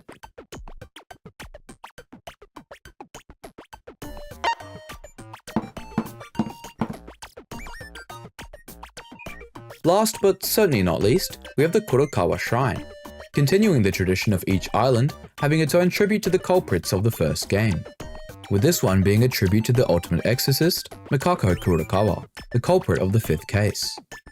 Her tribute being a shrine, while still being a reference to her talent, I feel LINUJ also put as a little self-reference. As pre-SDRA2 development, during one of his trips to Japan, he had left an Emma with a little Mikado drawing at the Kanda Myojin shrine. Though the obvious referencing doesn't seem to work on Teruya, as he recognizes the name as someone he knew but can't quite remember who exactly that was. After fully investigating the island, the group comes together to report their findings and any clues on escaping, which is zilch on the ladder. Alright, we've finished Kokoro's, who's next? In his first few free times, Shobai really doesn't want to waste his time talking to us, so we strike up a deal.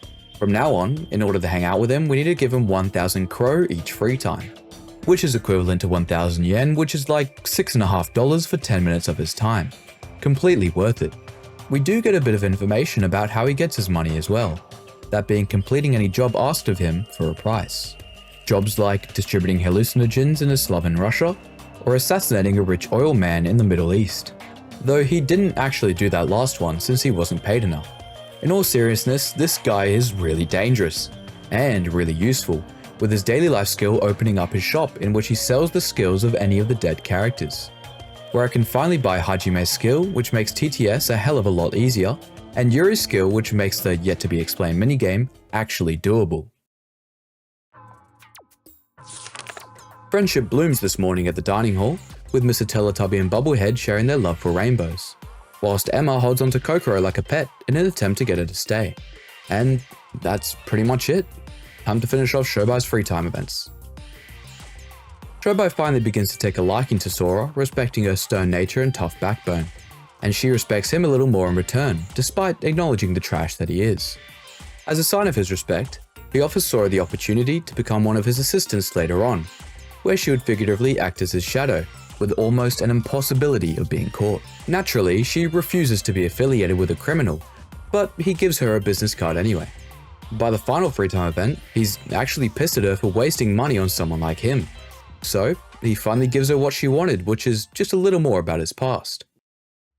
He tells a story about a low-life scum who we assume to be himself, where his oldest memory was an unfamiliar crossroad somewhere in Southeast Asia.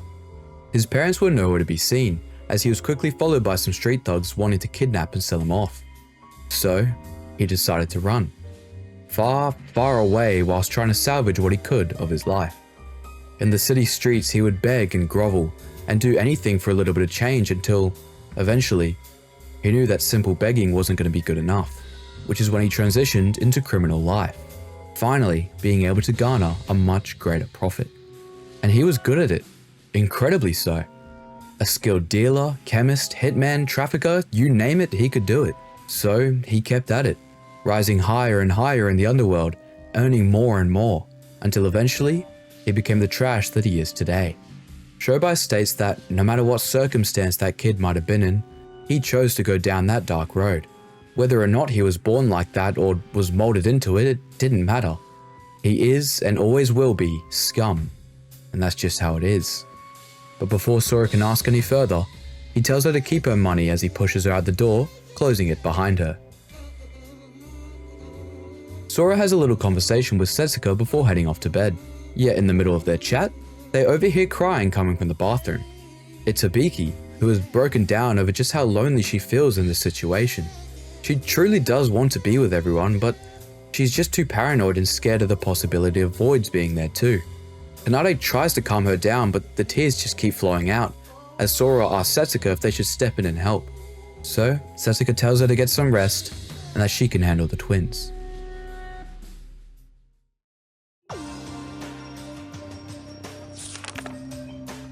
The next morning, bloody hell, take a shot every time I say next morning, Emma and Kokoro's friendship grows, though Kokoro herself does not admit it, and the group discusses the disappearance of Setsuka and this morning. Aroha admits that she saw them head to the shrine earlier with some equipment, which gives the question of what exactly is Setsuka planning. For today's free times, a lot of people are missing as most of them are with Setsuka helping to set up something. So I just decided to hang out with Aroha for her trial skill. Talking about her talent, she tells us that she can basically draw anything with utmost perfection, and that she's always had the dream to write and draw her own manga, though she'd never had the chance since she would lose her family's approval, whom prefer more contemporary art. Sora says screw that and tells Aroha to fulfill her dream by drawing her own manga whilst given the chance on this island, and she accepts, asking if Sora can review her work throughout its production. And while that would be great, I'm not hanging out with her ever again after getting this trial skill. Speaking of, her skill sketch allows us to see exactly what panel goes where during the closing argument. So, like Kokoro's skill, getting rid of the entire point of the game. Costs a lot of skill points though. Before finishing up for the day, Setsuka finally sends everyone, except for Mikado and Shobai, a message to head over to the shrine for something special she and the prepared. So, what did they set up? Live concert grounds for the Otonokoji twins to perform at. Apparently, whatever Setsuka said to the twins last night must have convinced them to do this, or at the very least just to show up. And when they do finally arrive, Hibiki is initially still skeptical of the group, hiding behind her mask of aggression. But just before the whole event becomes a massive waste of time, Setsuka puts an end to it, telling Hibiki the truth. The truth that the group really do want her back, and that it's better to work together to escape rather than go at it alone. You know, power of friendship and all that. Causing Hibiki to finally release all of her bottled up emotions, lamenting her decision to be so distant from everyone. But that's not all, as it's time to finish off this character arc with a long-awaited performance from the legendary Otonokoji twins, singing a song from their reference material, La La La Sweet Precure, the second opening to Sweet Precure. or as named by the twins themselves, La La La Sweet Pretty.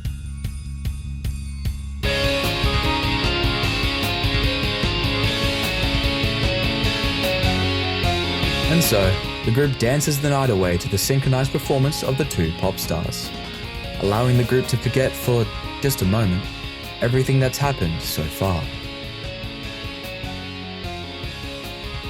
Shobai's a bit annoyed, having heard the concert from all the way back at the Monocruise, and Nikei's pessimism has flipped completely, interviewing the twins on how they can synergize so well together. Apparently, the fact that they're twins gives them the ability to be almost perfectly in sync, with a difference of only 0.000001 seconds. Something interesting to keep in mind. Alright, back to the Wait, where's Kokoro? Sometime during the performance, Kokoro must have went out cold, and according to Emma, her body is scorching hot, implying that she could have fallen terribly ill. The group quickly take her back to her room just before the nighttime announcement, with Emma fetching her a wet towel to give her just before leaving her alone in her room, locking the door so no harm can befall her. Everyone instantly latches onto the theory of whether she's really sick, or if this could be an attack from Void. Surprisingly, Hibiki steps in to stop all the doubt by saying that she probably is just sick. After all, it would be really dumb for a Void to subdue her and then not kill her in that situation. So, the group heads off for the night, agreeing to check on Kokoro in the morning.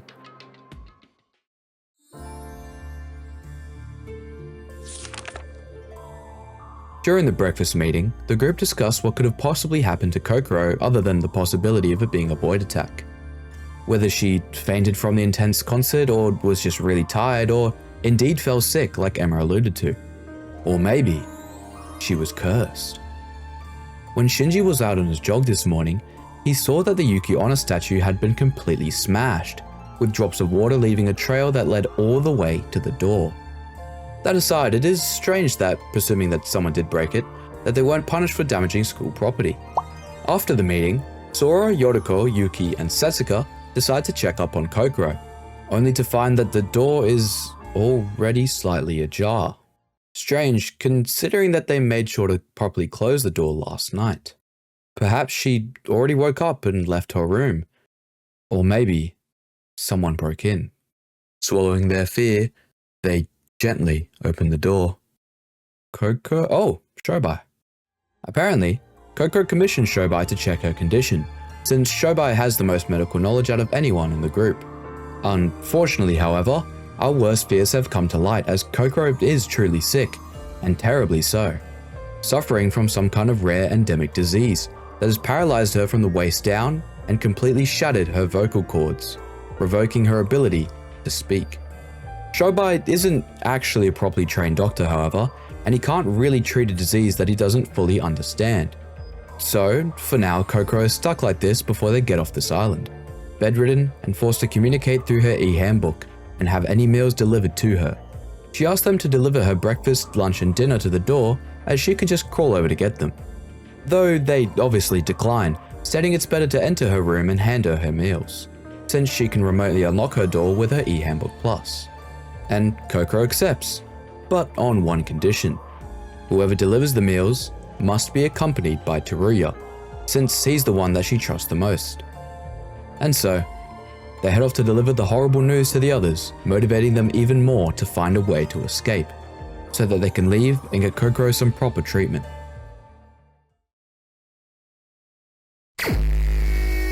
For the rest of the day, I spent the two free times on the twins. Speaking of, Sora finally decides to confront Hibiki about her behavior towards Kanade one-on-one. This doesn't go too well, however, with Kanade quickly catching wind of her sister's outburst, forcing her to pull aside Sora to explain a few things about her and her sister, finally telling us the story of the Otonokoji twins. Born together only 10 seconds apart, the two twins were near identical in appearance. Yet, that was about where the similarities would begin and end, as the young Kanade would soon begin to realize that she was better and more gifted than her sister in almost every way. Academics, athletics, arts, without even trying, Kanade would best her sister, no matter how much Hibiki had tried in return. In fact, Kanade herself was even better than Hibiki at singing, meaning that If she really wanted to, she could have gotten into the academy as the ultimate vocalist instead of her sister, leaving the abusive Hibiki behind, but good. So, why didn't she? Well, because of that shift in talent, Hibiki had begun to resent and push Kanade away, not wanting to love someone who would constantly overshadow her. So, in a desperate and tragic attempt to be loved, Kanade would begin to lose to Hibiki on purpose.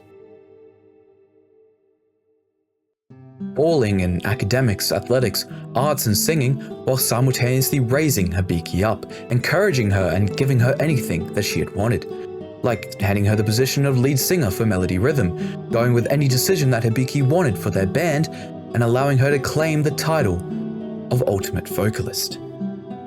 Everything Kanade did, she had done to please her sister, which in turn finally caused Hibiki to show some affection towards her, cherishing her instead of hating her, just like how it was when they were kids, and just like how it was always meant to be. But, of course, Hibiki still knew deep down that Kanade was doing all of this on purpose, as she couldn't have forgotten the shift in talent that they were born with. Which is why Kanade believes that Hibiki takes any opportunity to flip their dynamic in her favor, berating, mocking, and downright harassing Kanade, almost like constantly reminding herself that she's better than her in order to satiate her own insecurity. Yet, weirdly enough, Kanade doesn't seem to mind that at all, as she knows how weak-minded her sister really is. She knows that she only does what she does to cope, and she knows that no matter what she does or says, or what others might think of them, Hibiki truly does love her, now and forever. And that's all that matters.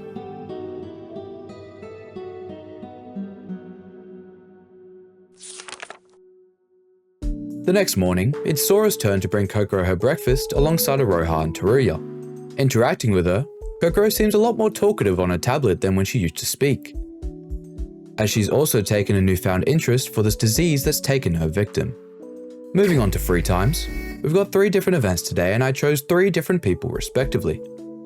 First up, we finished the twins' free times, with Hibiki bringing Sora and Kanade to her room to apologize, in the form of a mini concert, just for her.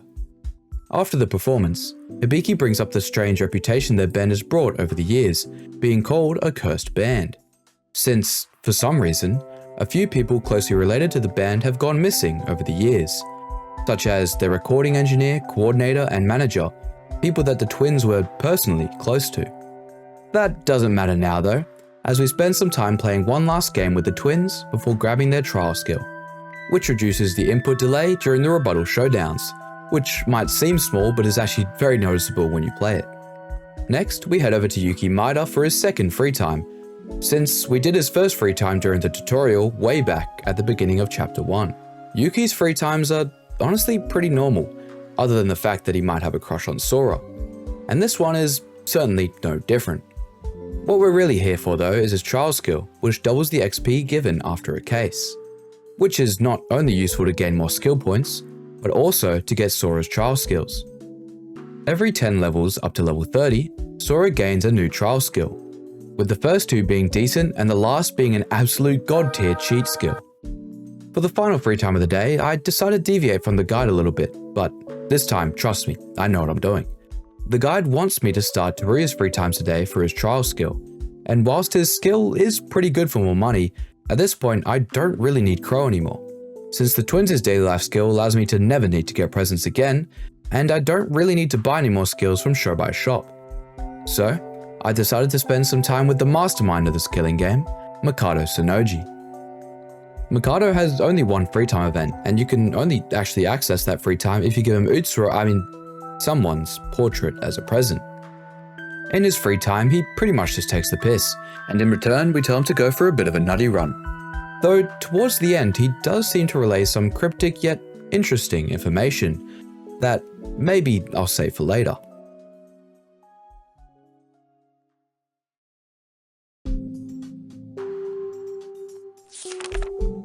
A bit of fatigue arises the next morning as it's been 9 days since a murder.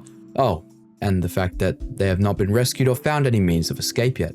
This feeling is compounded by the worrying fact that Kokoro apparently did not answer her door last night for dinner. Though, at the very least, Yoriko did say that the food was gone from the front door later that night. So I'm sure it's nothing to worry about. Anyway, Yoriko agrees to bring Kokoro her breakfast this morning along with Teruya, and Sora opts to take her lunch with anyone that's available. We only have one free time today before delivering Kokoro her lunch, so I decided to start Setsuka's free times. Since it's only one event, nothing much happens, with Sora just playing a game of billiards with her and Setsuka also alluding to the fact that she was never really meant to play billiards in the first place. Whatever that means. Sora, Teruya, and Yuki head over to Kokoro's room to deliver her lunch. Though, strangely, she isn't responding to their knocks at all. And not only that, but the breakfast meal that Yoriko and Teruya left is still at the door. According to Teruya, she wasn't answering this morning either, but they just assumed that she was still asleep and left her food for her when she woke up. Panicked, they bang on Kokoro's door, hoping that she's still just asleep. The noise alerts the nearby Setsuka, who has the idea to call Monokuro to open the door.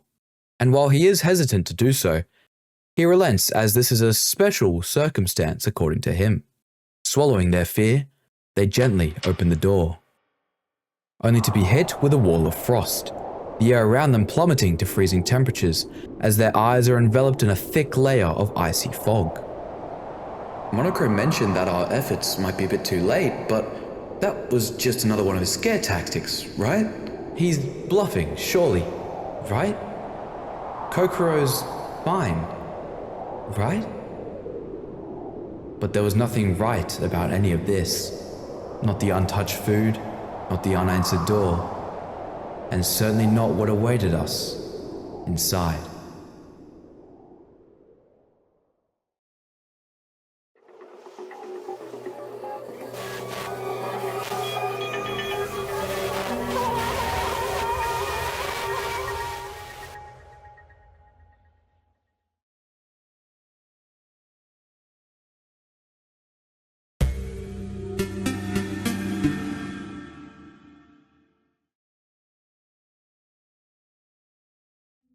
Before we get into things, can I just say how refreshing it is to see one of the more smarter characters get knocked off this early.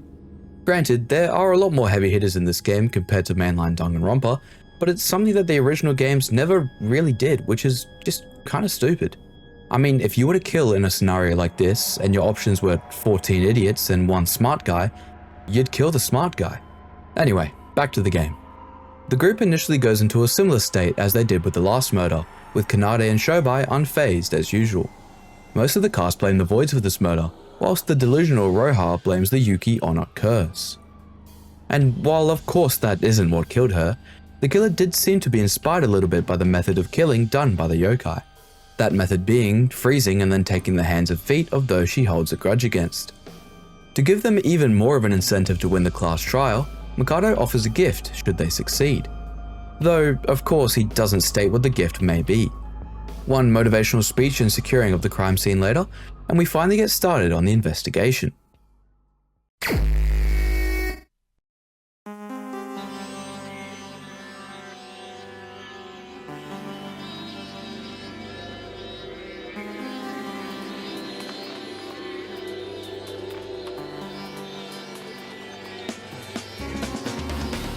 Beginning with the Monokuro file, the cause of death isn't specifically stated, but it can be confidently assumed that Kokoro is frozen to death from the description.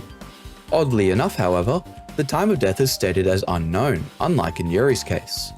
An example of what I mentioned during the first investigation, where information can be left out of the Monokuro file. In this case, the time of death is unknown due to the state of the body, making it pretty much impossible to tell. Checking over the body, the only visible injuries are that of the missing hands and feet, which were neatly cut off, and the frozen body itself. It's also unclear why the culprit stripped Kokoro down, perhaps to make her freeze quicker, and Yoriko points out that her clothes were chucked under the bed and left completely unscathed. While we're there, Roha and Yoriko point out some small dry bloodstains near the edge of the bed. looking to be disconnected entirely from Kokoro, since according to the Monocro file, she had no other injuries that would be the reason for these old stains. And the hands and feet seem to have been taken post-freezing. Moving on to the fridge, Sora takes note of the fact that the divider is a bit tilted, meaning that it can be completely removed. Mikado joins Sora in her search to point out something very crucial inside the refrigerator. A message. And that the refrigerator also has an instant freezing mode that can freeze items in a matter of minutes. As for a person, probably a lot longer than that. Back to the message. Carved into the icicles are the letters F and O.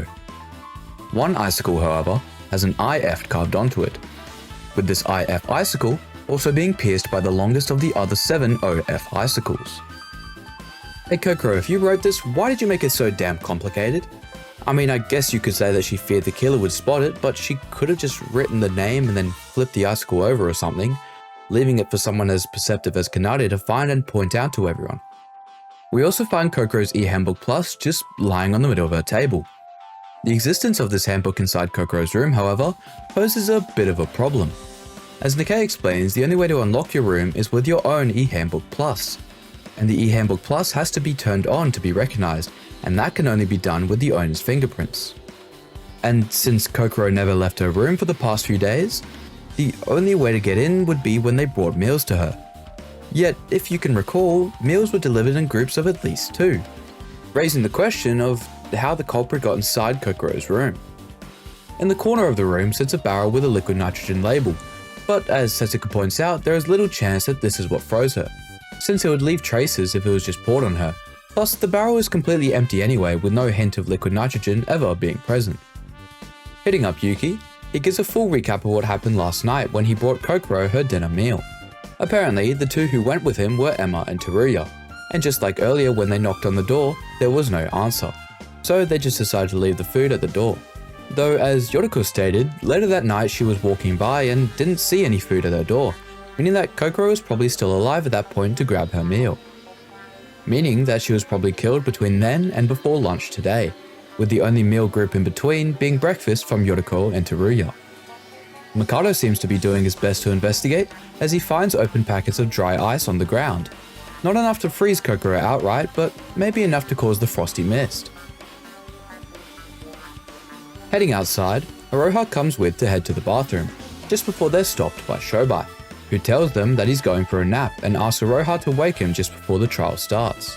Pressing him some more, Shobai tells us that he already knows who did it, since they slipped up with something they said, something that only Shobai heard. He's not going to tell us though, since this trial is apparently easy enough for us to solve anyway, and he can't be bothered to waste his energy trying to convince us who the killer is. Sora heads over to the balcony where she discusses with Shinji whether or not it's possible to leave the Monocruise at night using said balcony. He states that it's a bit too high, but you could do it with something rope-like. Yet conveniently enough, during his lonely morning jog, Shinji saw something that looked like a line of cloth drifting along the shore by the Monocruise. But now, however, it's nowhere to be seen. The final stretch of the investigation takes Sora to the Mythical Wonders Museum, the place where the Yuki Onna statue had been destroyed a few days ago.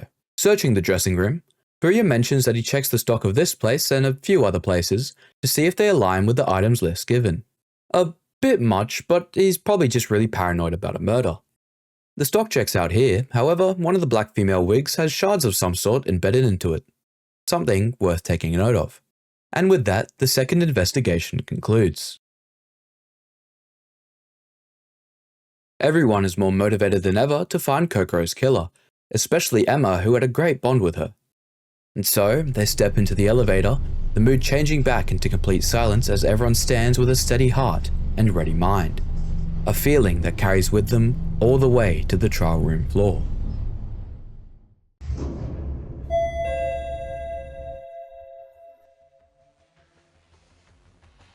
With forged determination, they swiftly find their podiums, only to wait with bated breath for the lights to shine on the second class trial.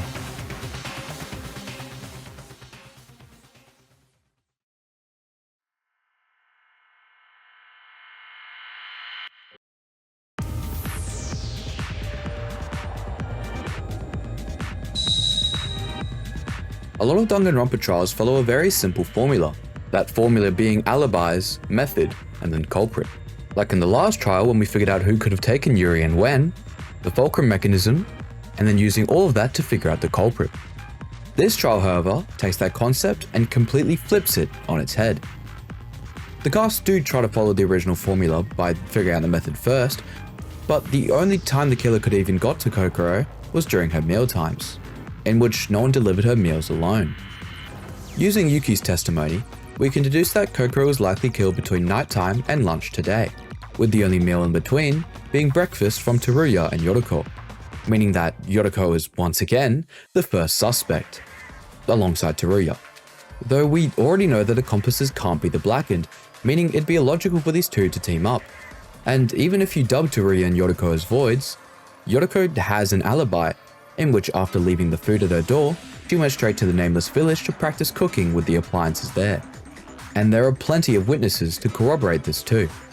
Also, if you're wondering why Yoriko is practicing cooking, it's because she wants to be able to cook meals for the group so they don't have to rely on the mastermind for doing it for them. Anyway, Nikkei does bring up a good point that Yoriko could have used the liquid nitrogen to quickly freeze Kokoro before heading off to the village. Though we know from Setsuka that the liquid nitrogen was never used, so sucks to be wrong, Nikkei. From this debate, however, the group deduced that the refrigerator is most likely what froze her with its instant freeze mode, since there's literally nothing else that could do it. The problem is, this would have at least taken a full day to get Kokoro to the state that she's in. And she was definitely alive at least lunchtime yesterday. So realistically, the fridge couldn't have done it, leaving the whole cast stumped as to what really did. Well, not the whole cast. You see, Kanade managed to solve the dying message, which indeed points out a culprit. See, conceptually, the dying message is actually extremely simple, despite it seeming overcomplicated. As mentioned, the message consists of 8 icicles, 7 with the letters O and F etched onto them, with one of the OF icicles intersecting an icicle with IF etched onto it. According to Kanade, the icicles represent the 8 girls in the cast, including Kokoro. OF refers to other females, whilst IF refers to I female, so just Kokoro referring to herself. Meaning that, since an OF icicle penetrates the IF icicle, Kokoro is saying that one of the 7 other females killed Kokoro. And we can narrow it down even more than that. Let's recall that the penetrating icicle is longer than the others. So, using all of that, you can figure out that the dying message is meant to say, the tallest amongst the girls killed me. That person being Emma Magorobi. Of course, everyone is completely against this theory. After all, Kokoro was Emma's closest friend, so she would never kill her, especially not to the extent done here. Some people even start to call Kanade a little bit deluded with her theory, which, yeah, I wouldn't do that. Though, outside of the power of friendship argument, their criticisms are valid, since Emma both visited Kokoro the least, and the one time she did visit her was last night, leaving way too little time to properly snowgrave Kokoro. Going back to Emma as a possible culprit, it's actually possible for someone like her to be able to kill Kokoro, but to do that, she would need a disguise. Before we get to that though, we have to talk about the final new minigame of the class trial, and the final of the 3 hells, Logic Craft. A perfect game with no issues whatsoever that definitely doesn't make me want to pull out and devour my pubic hairs whilst listening to Yoko Ono's best hits and watching 4 straight hours of Pyro Live is a better alternative. It's like Flappy Bird mixed with Geometry Dash and its mechanics, having you dodge and weave between obstacles of varying destruction. With each of the 3 sections ending with a question where you either answer correctly or die. Luckily for us, we have Yuri's skill which allows for free movement, negating the whole Flappy Bird / Geometry Dash part of it. The game is still pretty hard with it though, mainly because it's impossible to tell where the character's hitbox actually is. Either way, this is by far the hardest minigame in this game, because if you don't have Yuri's skill by chapter 4... Alright, now back to the disguise I mentioned. What if the bedridden Kokoro we were talking to for the past few days wasn't in fact Kokoro, but Emma in disguise? Hold on, hear me out. Kokoro's disease prevented her from having to both speak and getting out of her bed, meaning that you wouldn't be able to notice a change in height or voice. and Emma had always left a little early during mealtimes, giving her the opportunity to get ready to be Kokoro. This would also explain how Kokoro was able to be in the fridge for the required amount of time while seeming alive and well. Also, Emma is literally the ultimate actress, so it's definitely possible for someone like her to pull this off. Though there is a problem with this theory. Whilst it is possible Emma grabbed Kokoro's e-handbook the night she fell unconscious, the handbook can only stay active if triggered by the owner's fingerprints, meaning that the culprit wouldn't be able to constantly re-enter Kokoro's room afterwards.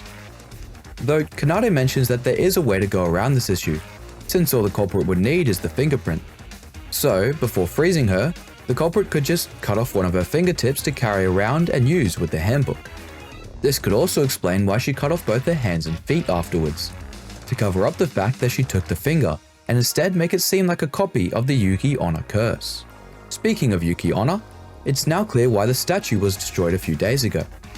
To complete her disguise, Emma would also need a wig to match Kokoro's hair, so she took one from the museum's dressing room. Paranoid about someone noticing its disappearance, however, she decided to take a wig off the Yuki Onna statue as a replacement, and then smashed it to draw attention away from its missing hair. Also explaining why the wig in the dressing room now has little shards all in it. Though some of you might be thinking, shouldn't that be violating the rule of breaking school property? And you would be right, if this didn't pertain to a murder. Monokuro mentioned it when he opened Kokoro's door, but certain rules can be broken if they relate to a murder. Which I don't really like, to be honest. I mean, I think it'd be a lot more interesting to have a case where the killer has to try and navigate around the rules, perhaps even finding loopholes along the way, which pretty much describes a lot of the next case, one of the reasons why it's my favorite. Either way, this trial is still pretty fun, so not too big of an issue. Anyway, there you have it. That's how Emma was able to deceive us into thinking Kokoro was still alive, whilst the real Kokoro gradually froze to death. What do you think, Emma? Okay. So, in order to grab the wig, Emma would need to do it after they took the unconscious Kokoro to her room, way back after the twins' performance. Yet, the monocruise doors are closed at night, and Emma, along with the others, were inside the cruise when the doors closed. So, how did she get out? If you recall, the monocruise's fourth floor balcony stays open even during nighttime. So as long as you have something to descend with, you can escape using the monocruise using that balcony. And what do you know, Shinji just so happened to have seen a line of cloth near the monocruise during his morning jog the day after the concert. Though another gaping hole begins to form as you realize that this whole plan kinda rides on Kokoro falling ill in the first place. After all, she first fell ill during the performance where it definitely wasn't Emma in disguise. And as she points out, it was an endemic disease, so how could she have possibly have predicted... Wait a minute. How did she know that? Catching her slip of the tongue, Shobai was the only one to call it an endemic disease during his examination, and Emma wasn't there to hear that. Unless she was acting as Kokoro.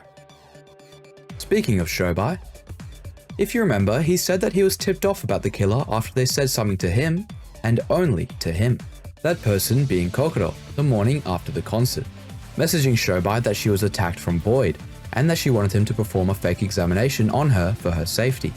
Which is strange considering that Emma had stated that she had fallen ill, yet Kokoro told Shobai that it was a Void attack. Almost as if again, it was all just an act. And besides, the only one to point out Kokoro's illness that night was Emma herself, stating that her body was scorching hot. Everything, the disease, the curse, and alive Kokoro, even their friendship over the past week, all an act presented by the ultimate actress herself. And if that wasn't evidence enough, the final nail in the coffin is that after the show, the two were never seen in the same place at the same time. See, Emma had almost never volunteered to deliver Kokoro her meals, even though she was her best friend. And the one time she did, Kokoro wouldn't answer the door.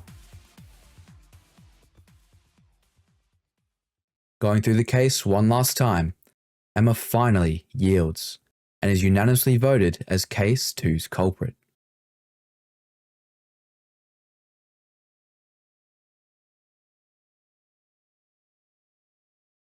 Post-trial, Monoko coins their vote for Emma as correct, and the group are once again in disbelief. Still unsure on why Emma would do such a thing, the only possibility being that she's a member of Void. But I mean, being a culprit doesn't necessarily mean Void, so maybe this time... Never mind. Revealing herself as Void, we the player now know the Void at the start of the chapter that was offered to keep an eye on Kokoro was Emma Magorobi, most likely meaning that her friendship with Kokoro was just a way to survey her. Though surprisingly enough, even for Mikado, it wasn't yet Emma's turn to kill. Turns out that the Voids do in fact have an order in which they are supposed to kill if the game should be deadlocked, as to not mess up the reenactment. Though I'm beginning to think that the whole Void only killing in a deadlock thing might be a lie, since why have a kill order and a criterion to meet for the murder if they're just there to keep the game going? Anyway, the reason for her deviation was back during the Melody Rhythm concert, where Kokoro had pulled Emma aside, silently exposing her as a member of Void. It's revealed that Kokoro was really working with Shinji's group behind the scenes to bring the Voids to their side, only saying otherwise to throw the Voids off her trail, which kinda shows how Shinji's plan might actually be valid, considering someone as prudent as Kokoro was willing to help. Back to that night, she's not stupid enough to confront Emma without a plan B, however, as she's asked Teruya to watch from the party to keep her safe. Which, he didn't do a very good job of that, did he? Though, in trying to relate to her, Kokoro dug a bit too far into her past, mentioning Emma's abusive father, triggering her, leading her to knock Kokoro out cold. Meaning that, technically, Kokoro's murder was originally an accident, as crazy as that may sound. Though killing accidentally, according to Mikado, she was actually able to reenact that case to a reasonable extent. That case most definitely referring to Case 2 of the first game, with the major similarities being a betrayal of two friends and a dying message which was crucial to the case. Now, it may seem crazy that the dying message was reenacted since Emma had no control over whether or not Kokoro would write one, but trust me, it will make sense why stuff like that can happen later. All I can say now are 5 words: the outcome is already set. Anyway, bringing up the topic of Mikado's betrayal, Emma relents that killing and dying here is much better than going back to their normal lives. She admits to Shinji, however, that his plan wasn't entirely in the wrong direction, and that if there was another way out, the Voids would have definitely joined their side. Not wanting to live with her sins any longer, Emma requests Monoko to start her execution already. But just before he does, an innate fear rises within Emma. That fear being the fear of death, leaving her to beg for her life in her final moments. In this latest execution, Team Void Pictures presents And Emma in the Woods, with all sorts of references, ranging from The Cabin in the Woods, Sinister, I think, DC's Joker, Harry Potter, literally any zombies movie, Friday the 13th, and either The Ring or The Grudge. Doesn't matter to Emma though, as after crash landing into Hogwarts, she's overwhelmed and slaughtered by said horror movie villains. No marketable plushie this time, I guess.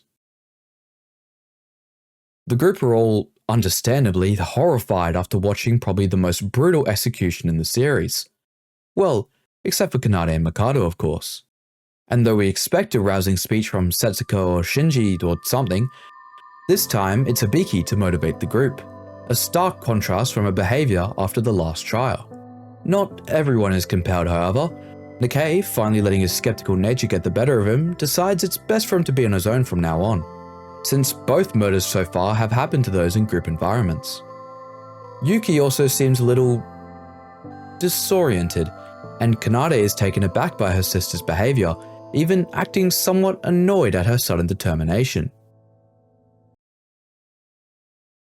Just before finishing up the chapter, we move away from Sora for a bit to listen in on a conversation between 2 unknown voices, with one voice telling the other to act normal in Void, and that Big Sis will always look out for them.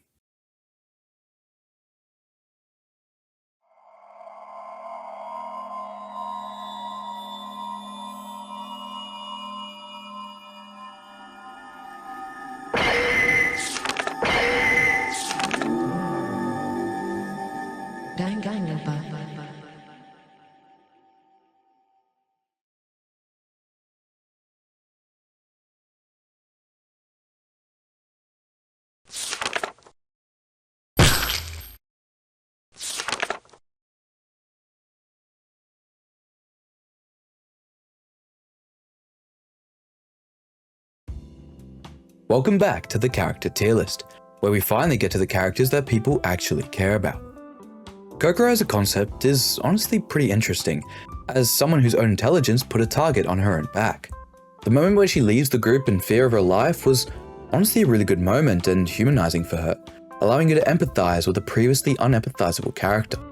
Her decision was also proven right in the end, with her death being because she used her ability to uncover the voids, making it that much more tragic. It is a little jarring pulling the "she trusted the group the whole time" card at the end, but it still did seem that she was afraid of her own talent, afraid enough to keep a distance from everyone for a time. Now, of course, besides this, and especially before Chapter 2, Kokoro is still comparatively bland, being nothing more than really just the quiet iPad kid until the reveal of the voids. And also, I don't know if anyone else felt this, but she also made a fair bit of Trial 1 feel a bit pointless, since there would be multiple times where the whole cast would discuss and argue over a topic, and Kokoro would just come out and say, yeah, nah, that's completely wrong. Like, okay, I guess? Like, look, I get you don't want to just lay out the entire truth and fear of not being believed, but you could at least cut down a little on the fluff, no? Now, I do also want to mention her free times really quickly here, as it does bring up an interesting point about Kokoro's morality. Specifically, I want to talk about the part where she had thought about experimenting on newborns, and only decided otherwise because it would be difficult to pull off, not because of her own ethics. With this line itself making me think that there was more to Kokoro than just her suffering from alexithymia. In fact, there's a line later that could pretty much prove this, with her stating that she didn't find the experiment disturbing at all. Now, remember that alexithymia is the difficulty to understand and identify emotions, not the inability to experience them. And also through years of studying, Kokoro states that she fully understands pretty much every emotion and the feeling that they give in the body. So, her saying that she doesn't feel disgust isn't just her saying that she couldn't identify it, it's her literally stating that she felt nothing towards such inhumane tests. Which again, would make me think that there is something more sinister. As a very important side note though, and something I should have mentioned during our free times, is that I am not a trained professional on the subject matter of and around mental conditions. All that I have and will be saying is purely for the sake of character analysis and for a little bit of theory crafting fun. So please don't take anything that I said, especially around alexithymia, as fact. And look, I know this sounds obvious and this video is probably not going to see that many people at all, but I just don't want anyone even unknowingly mistreating people. Now, originally I was just going to put her in B tier, but with that surprising complexity that you could only really find by reading between the lines, I'll put her in A. Good job, Kokoro. Now, Emma Magurobi, who, unfortunately, I have a lot less to say about her other than she was just kind of meh. I mean, don't get me wrong, her murder plan was cool and the whole fake friendship thing was interesting and her acting in the trial was actually really annoying, but I felt like there wasn't really much outside of that, which is a damn shame because there could have been if they delved into their backstory outside of free times. To give a brief summary of what she explains, Emma lived with her adopted parents in the US, but before this, her old parents were either extremely abusive or absent, with her father using her arms as a literal ashtray if she misbehaved. And on top of that, she wasn't allowed to cry or protest, and she couldn't even show pain while he burned her, which is one of the things that helped to develop her acting skills from such a young age, meaning that her talent is actually a scar from her childhood, much like the literal burn marks that she bears. Sad, right? Well, all that is only explained in her very missable free time events, with the only other hint of this backstory being Kokoro mentioning it with one line during a flashback when Emma crashed out, a flashback that was only shown like 5 minutes before Emma died. To go back a little on that statement though, it does make sense as to why Emma was so bland, as to fit in with the themes of the story. I hinted at a bit in the intro, but I think now is a good time to fully bring up the major theme, as it becomes a lot more prevalent henceforth. That major theme being identity. delving into various sub-ideas like complete loss of oneself, identity crises, and such. Emma, more accurately Void, falls under the idea of a lack of identity, completely void of oneself, if you will, as their entire reason for being here is just to fill up the numbers and kill when needed, as well as putting up a fake persona and when exposed, quietly accepting their fate. With the exception of Mikado, whom I will talk more in his analysis, the Voids are meant to be nothing, which is what makes them such good antagonists to the story, and such good antagonists to Sora, whose entire goal is to find herself. Now, of course, each member doesn't always follow this rule, especially when they're on death's row. But that's also kind of my point. Why, just because Emma's lack of depth fits thematically, doesn't necessarily make it any better. At least in my opinion. Because it's not like she's completely afraid of breaking character, as she literally tells her story to Sora during free time. So she could have definitely done it outside of such.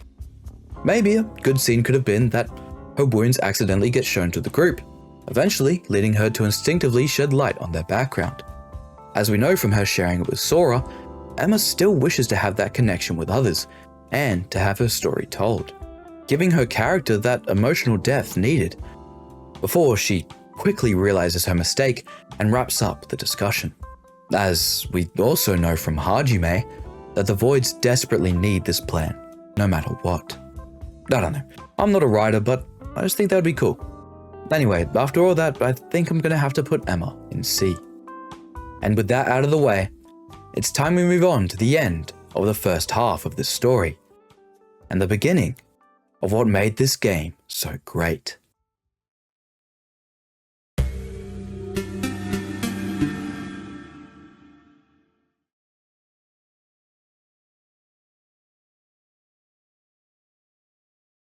Welcome back to Void Theatre, this time featuring the mystery flesh pile, aka what remained of Emma that Mikado, like with Hajime, kept alive, for some reason.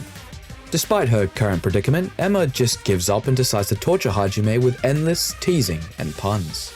I'm sure Hajime will love that. Tune in next time where we might see a third Void member get added to the mix. Returning to Sora, guilt for the dead bears down upon her. Yuri, Hajime, Kokoro, Emma, all good people, lives taken to fulfill some twisted plan. This is punishment. Why are you, of all people, saying that right now? Talk about hypocrites. Punishment? Think about all the things you've committed. Do you really think that you're worthy of mentioning such hope?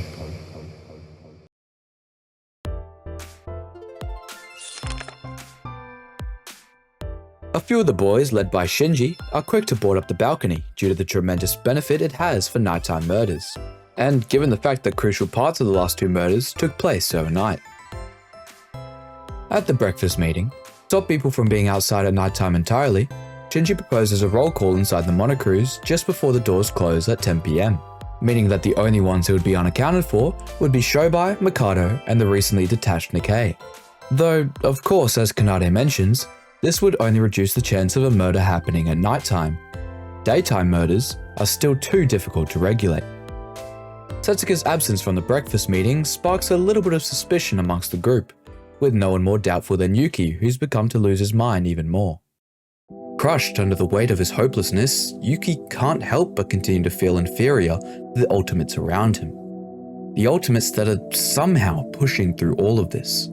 Especially Shinji, who Yuki calls out as constantly smiling and determined, something that he himself could never hope to be. And for the first time ever, Shinji gets pissed after hearing this, retaliating that he's scared too, yet constantly smiles because he's a firefighter. He's there to save people. Those who save shouldn't show fear, anxiety, or cry out, because the more you do, the more afraid the very people you're trying to save will get. Thankfully, Yuki calms down a little after hearing this, apologizing to everyone.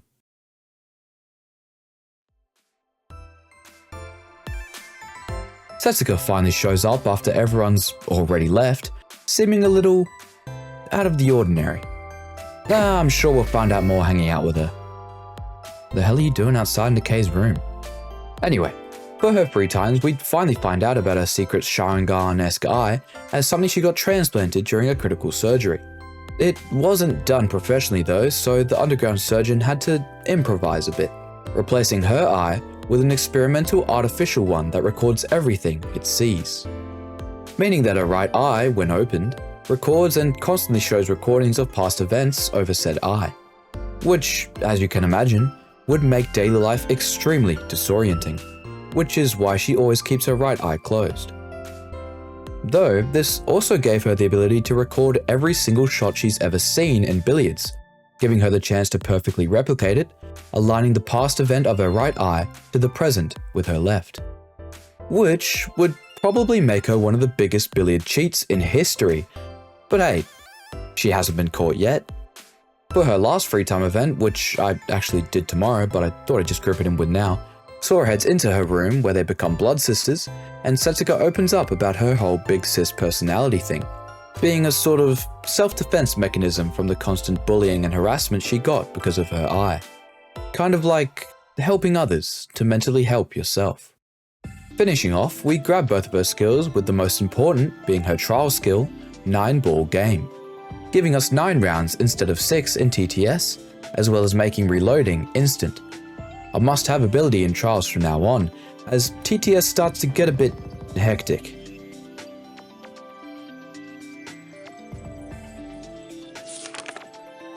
Heading to the dining hall a little early before the announcement, Ryu is the only one seated with Mikado's dishes already prepared. The conversation starts a little awkward, until eventually Chiryu sheds light on the weight he's been carrying on his shoulders this whole time, feeling guilty for Kokoro's death and useless for not being able to save everyone with Rei. At the very least, he's started to accept his friend's death, whilst reassuring that there is another colleague of his that could help. Can't say that I would really trust that colleague though.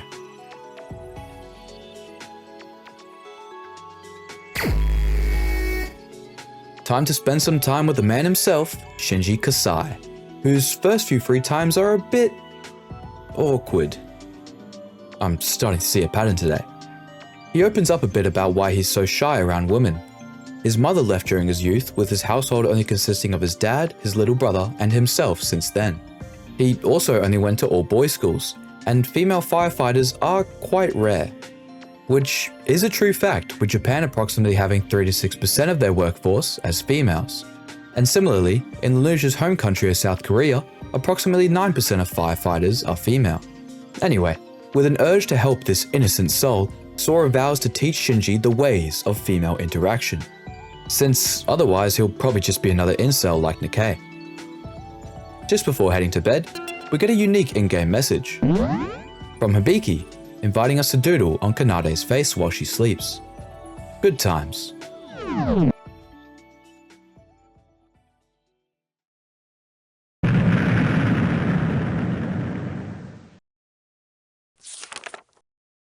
After an uneventful 2-day trip, the Monocruise finally arrives at the third island. This island differs a bit from the other two, however, with it being a massive theme park called Satsuki Land, a tribute to the fourth culprit of the first game, Satsuki Iranami, the ultimate clown. Someone who, as I mentioned at the start of Chapter 2, had a huge impact on Teruya. So I wonder if he's going to be able to recognize the reference this time. Before setting foot onto the new island, however, Monoko has to lay out a few ground rules that the group must follow. Every time that you enter and exit an attraction, you must use your active eHandbook Plus in order to open the gate to said attraction. Also, no more than one person can enter at a time, and if you open a gate, you must proceed through it. Though of course, to avoid any inconvenience, the gates will be turned off after a body discovery announcement. These rules will be treated the same as the rules of the killing game, so failure to comply will be met with punishment. And with that unusual system out of the way, we can finally move on to exploring Satsuki Land.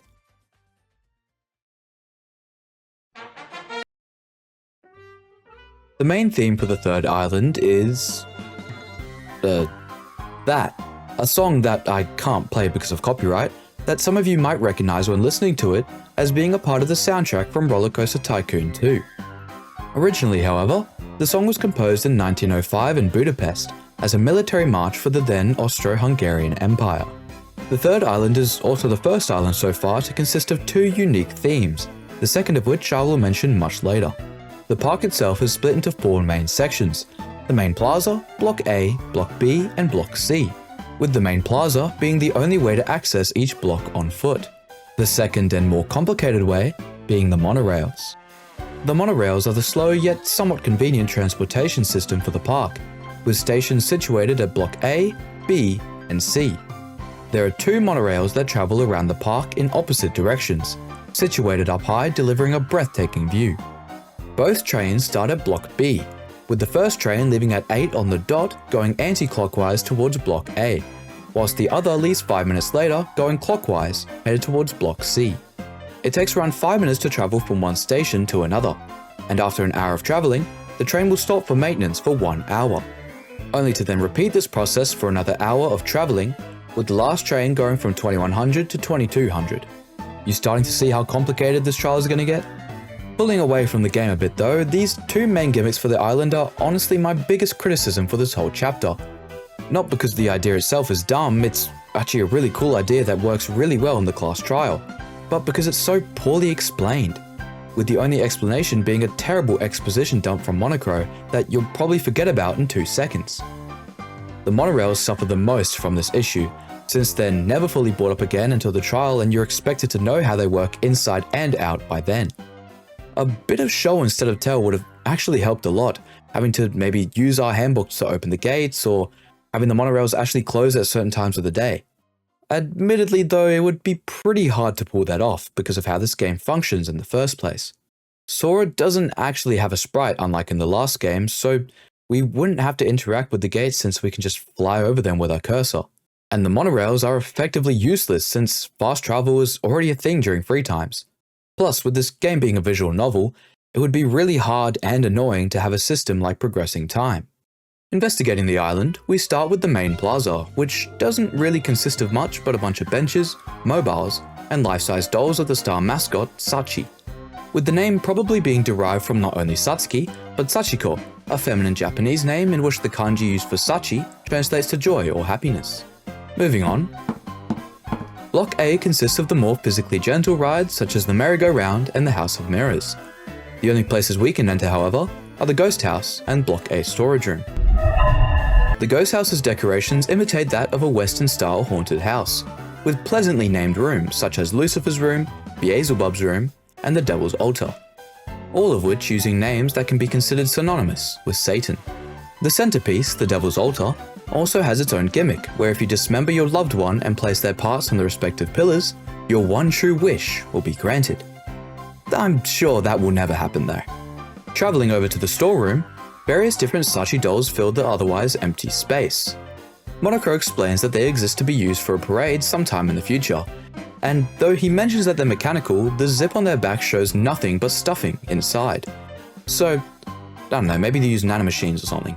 Either way, during the parade, the dolls were moved from Block A storage to Block C storage, with the ones from Block C storage following an opposite path, with both groups singing and dancing, creating an unforgettable experience when the time comes. While searching the block, Sora runs into Aroha, who, similarly to Sora, expresses her excitement about being in a theme park for the first time, giving us a little hint about her sheltered upbringing. Shobai barges in on their interaction, asking one of them to lend him their handbook just for a sec, though he doesn't explain why, eventually just threatening Aroha until she relents and hands him her handbook, prompting Shobai to disappear, coming back around 5 minutes later with her handbook and leaving as if nothing ever happened. Keep this interaction in mind since it will become very important later in the chapter. Heading over to Block B, we have all of the thrill rides, which isn't that many. I mean, there's only one roller coaster in this whole park. Exploring this area are the Redhead Bros, though Shinji would rather not be in such a thrilling section, opting to ride the merry-go-round instead. Something interesting about the attraction's gates is that they leave a record of when someone uses them to go in and out, leaving an in and out record respectively. with a unique ID attached to these in and out records. Unfortunately, the IDs are randomized and are also changed after that ID emits an out record, meaning that you can know when someone went in and out of an attraction, but not who that person was. In my opinion, this system was implemented by the Void so that they can better imitate the previous game's Trial 3, which had a big emphasis on the exact time of certain events. This whole island being based around time also adds to that fact as well, and also Emma, who we know was supposed to murder on this island, would have played a pretty good Kinji in my opinion. Block C consists of everything sports and leisure, like a casino and a pool area. Over at the casino, the twins are playing darts for some crow, or, well, Kanade is playing darts, Hibiki is just reaping the rewards. Apparently, according to Hibiki, Kanade could be called the semi-ultimate thrower, being able to achieve incredible shots with S-tier accuracy, as if she's the anime Steph Curry. For example, having previously sunk a basket all the way from the top of her school building on the first try. Though she's a little flustered with Hibiki telling us this, we can corroborate her abilities with what we heard from her free times, where, if you can remember, Kanade claimed to be naturally exceptional at most things, even beating her sister at her own talent. Which, I guess such a talented person isn't impossible, but suspension of disbelief.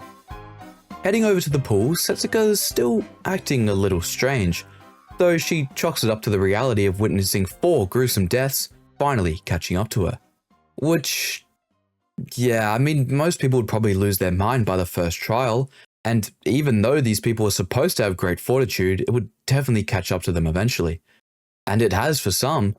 Nikkei has become fully distant and untrusting, Shinji's beginning to question his ability to save everyone, and Yuki is just slowly but surely breaking down entirely.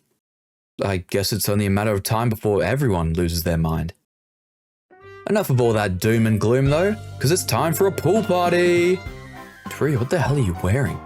To lighten up the mood again, Setsuka's dragged in anyone around for some fun. And whilst this may seem like just a throwaway scene, it's interesting to note that Sora is overtly self-conscious about the scar that she got from Shobai, almost as if there's something else that she's concerned about showing. And with that, the investigation of the third island comes to an end. Back at the Monocruise, the group reports their findings just before Teruya barges in late and out of breath, announcing to the group that he remembers. Quickly reaching into his pocket, he pulls out a slightly torn photograph of the class of 79, Teruya's class. The torn part of it seems to exclude a few members though, those being Utsuro posing as Yuki Maeda and Akane Taira, though the cast don't know who those two are yet, including Teruya, who's still forgotten that part. When asked how he got it, he explains that the photo just kind of fell out of the sky whilst he was headed to the Monocruise, and it allowed him to remember about his classmates and the time he spent with them. Everything outside of that is still too difficult for him to remember, however. While Teruya was still talking, Mikado quickly snatches the photo from his hand and, for the first time ever, actually looks like he's quite annoyed, naming the person who could have delivered this photo as that woman, before disappearing in a fiery wisp.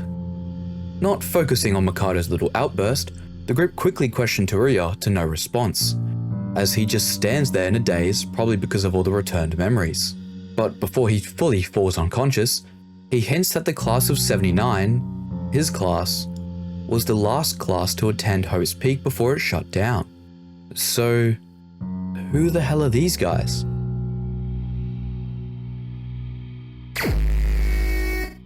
Returning to Shinji for his next 2 free times, we get to know a lot more about his self-sacrificing character as he tells a story from his youth. In middle school, a fire occurred in a building pretty close to his own house, and as he was passing by, he had heard a child's cry from inside the burning building. Not truly understanding why, the young Shinji leapt into action, forcing his way into the building and towards the wailing child. Fortunately, both him and the child managed to make it out of the building together, and the local authorities scolded him for such a potentially harmful decision. Yet, because of his actions, the child was unharmed, and as a gift, that child had made Shinji a vine necklace fitted with a flower. A necklace that he still wears to this day, and always prays to before rushing to a scene. Through telling this story, it seems that the bond between the two has actually made Shinji a lot more comfortable when talking to Sora. but he's still got a bit to go before he can get over his fear. Just before heading off to bed, Sora is reminded by Yoriko to head to the main doors for roll call since pretty much everyone forgot. During roll call, the group finally bring up something that I haven't talked about since the second investigation.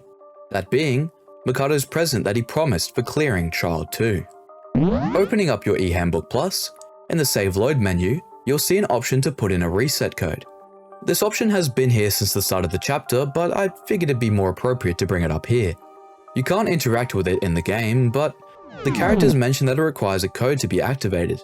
Of course, we have no idea what that code is at the moment, or what the function actually does. Only that, when asked about it this morning, Mikado mentioned that it will give them the opportunity to regain a precious thing that they've lost. Heading over for breakfast this morning, we got some bulgogi, which for those who don't know, are marinated thin slices of beef. Yum. Anyway, Teruya's back, though he's grown a lot more distrusting of the group since coming to the realization that they can't be Host Peak students. By all accounts, the class of 79 was indeed the last class of Host Peak to exist. And if there was another, people like the Kisaragi Foundation, and in extension Teruya, would know. In his mind, they could all just be voids with Mikado, using this game somehow as a way to ensnare the Foundation. Though he will be distant from now on, he doesn't want to be like Nikkei since there's still a chance that they're not all void. So he'll take the time from now on to try and contact the Foundation. And the group reluctantly has to accept that Teruya won't be joining them for the time being.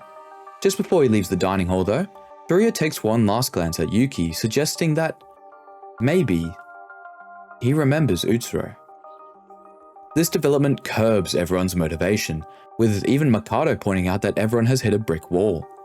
And for the second time in this chapter, Mikado is annoyed. Annoyed at the fact that they won't grow as people, since he probably wants them to be more like how the class of 79 were. So, as a remedy, he proposes a show that he's putting on tonight for everyone. Of course though, he's not going to explain what that show is yet.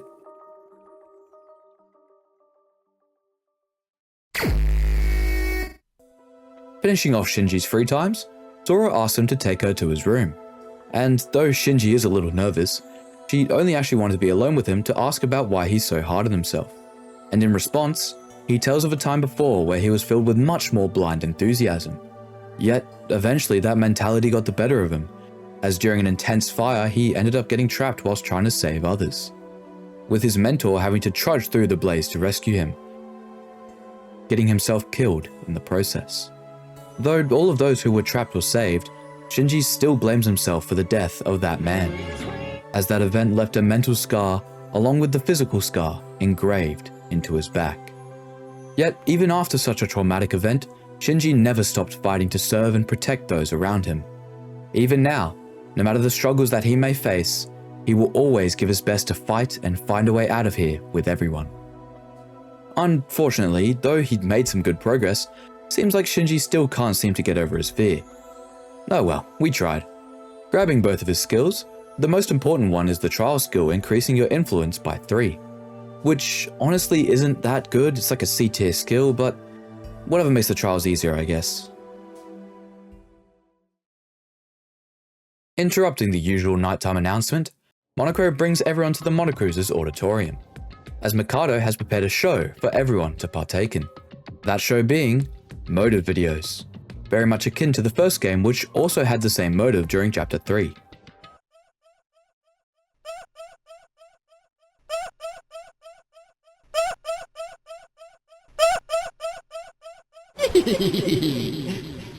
Though it is a little strange why Mikado is introducing motives now, since it looked like the voids could just take care of everything in case of a deadlock. And besides, the last chapter took way longer for a murder to occur and he didn't really seem to care then, so it's something strange to keep in mind.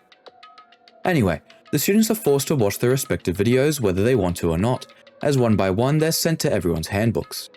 Supposedly, the videos are supposed to present those they care about most, but Sora's video is a bit strange, consisting of the exact same imagery from her dream a while back. Witnessing someone from a first-person view, sinking deeper and deeper into the ocean. Confused, she looks up only to see everyone else in a very panicked state. Whatever they saw, it tipped them well over the edge. And that's when, seizing the opportunity, Monochrome reveals the second part of the motive, being that if a murder occurs within 3 days, the final part of the video will be revealed to the blackened regardless of whether they win or not. The group are left speechless, with the outsiders already gone to their rooms by now. And so, to hopefully bring back some hope, Setsuko finally opens up a little on what she's been doing this whole time, giving them the information that there's going to be a parade tomorrow at 6 PM, and wanting them to wait until then so that she can explain everything.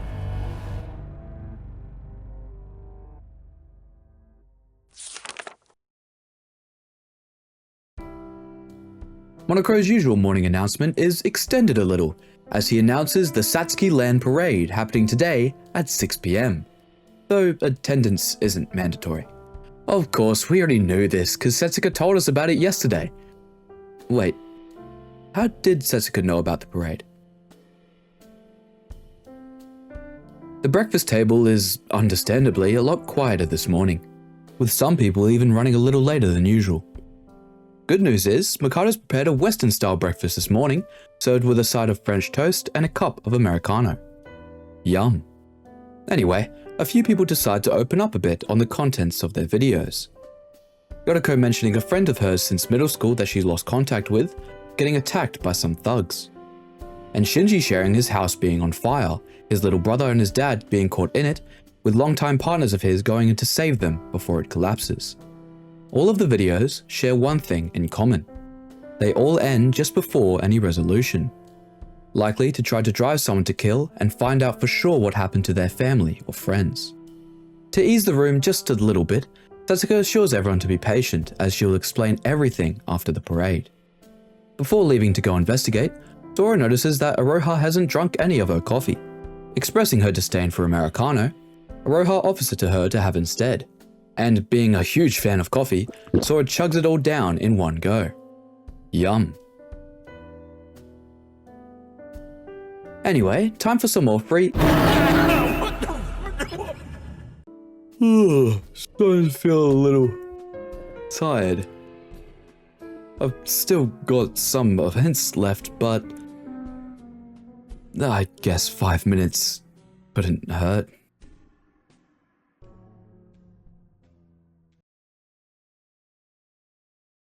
Even if you come to hate me, I'll understand.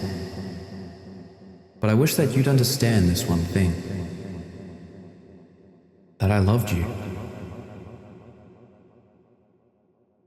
Although the time we spent together came to an end, those times are more precious to me than anything. I'll never forget those moments.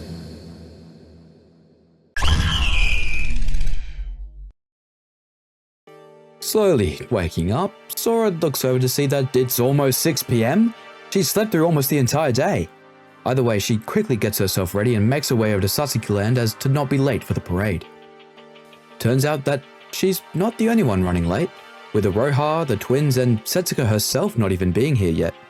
Surprisingly enough though, Nikkei's here, though he claims to just be here to watch the parade. Kanade shows up a little later, without Hibiki since, according to Kanade, she's been alone in her room all day without answer. And fortunately enough, looks like Setsuko had sent a message a little bit ago stating that she'll be a little late. Still nothing about Aroha though. Either way, it's time to start the long-awaited parade.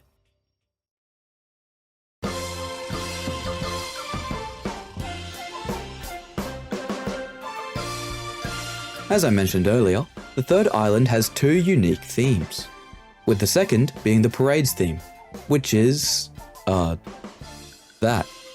What is with the third island and unpronounceable music? It's a song from Atelier Rorona, the Alchemist of Our Land, a JRPG released in June 2009 for the PlayStation 3. Look, at this point, I just feel like LINUJ is just placing the games that he played as a kid. Back to the parade. The entire park is filled with a dazzling display of lights, effects, and machinery as the floats and Sachi dolls travel around the blocks, excluding Block B, ending with the finale filled with a beautiful melody of fireworks, enough to bring a tear to Yoriko and that childish excitement back to Nikkei. Though throughout the entire hour-long parade, none of the 3 missing members ever showed themselves.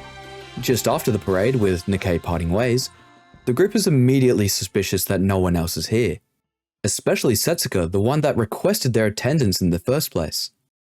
In the middle of their worried discussion, Aroha shows up, albeit a little confused. Apparently, Setsuka sent Aroha a different message, asking her to meet up at the Mirror Mansion alone during the parade. She sent it to her just before 6 PM, yet never showed up to the Mirror Mansion either. So Aroha just sat there at Block C to watch the parade instead. Suspecting the worst, the group finally decide to search for her, hoping that maybe she's okay. Aroha, Kanade, and Sora decide to search Block C. Aroha decides to check the Mirror Mansion again, Kanade searching Block C's storage and beyond, while Sora decides to search the ghost house.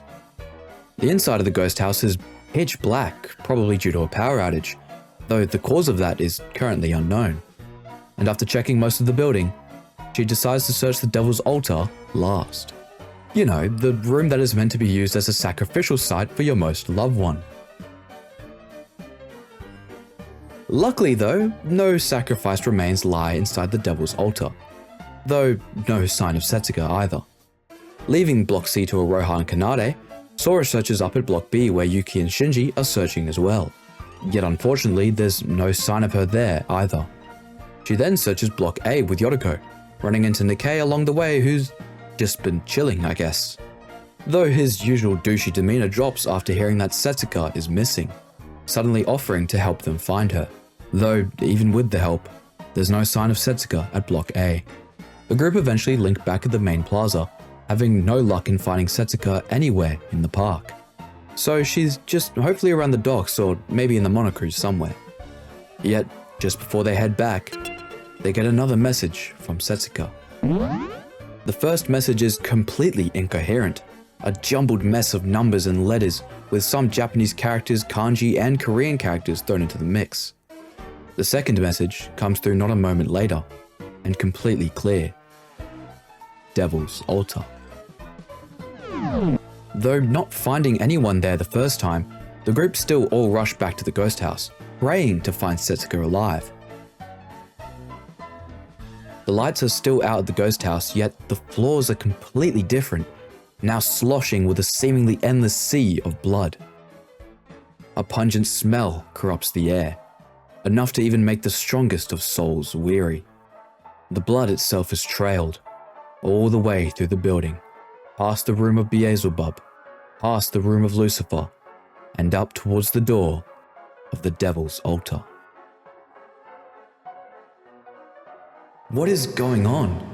Where did we go wrong? When did we go so wrong? Ever since that motive yesterday, our harmony has been collapsing to the ground, and while I was asking myself about that, the scenery behind that door gave a cruel, sinister reply.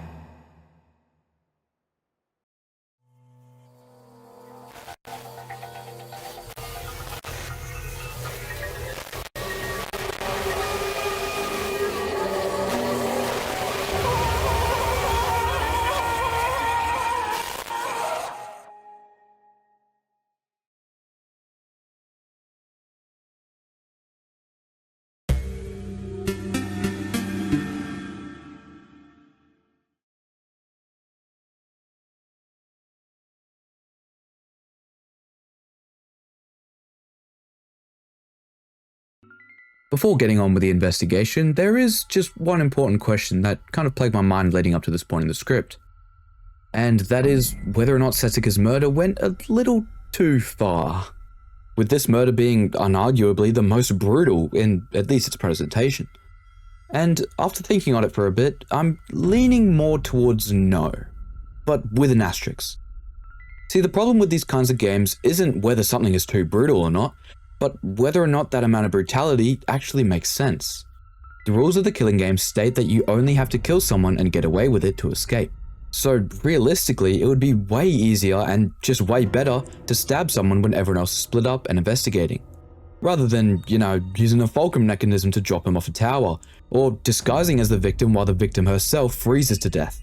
So in that case, this murder is definitely too brutal to make sense. However, I feel that this game is able to maneuver around being senseless when you take into consideration who the killer was. The first two killers were voids, tasked to recreate Utsuro's killing game whilst leaving enough evidence for them to get caught. And of course I won't spoil it yet here, but in hindsight, knowing both who did it and how they did it explains a lot as to why they had to cut Setsuka up into 10 pieces. Oh yeah, and as a side note, LINUJ also made sure she was cut up into 10 pieces as a little nod to her talent, like with the other murders.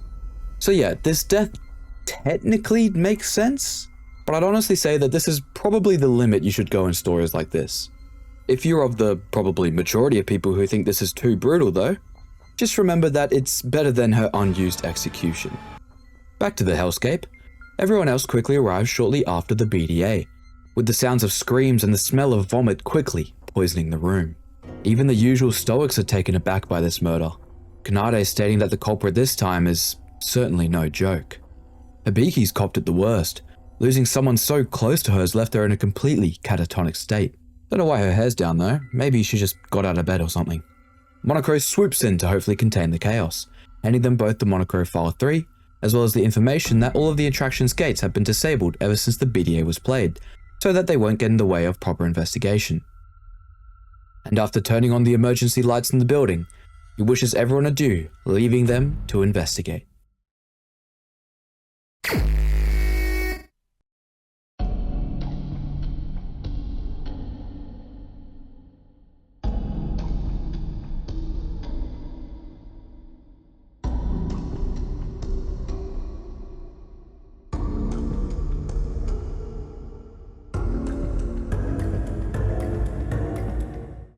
Just before grabbing the file, Sora bumps into Shobai, who asks her about everything that happened from this morning up until the body discovery announcement.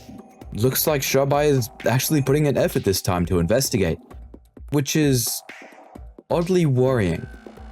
Anyway, after a bit of backtalk, she gives him the information he asked for, and in return, he hands over the Monochrome file.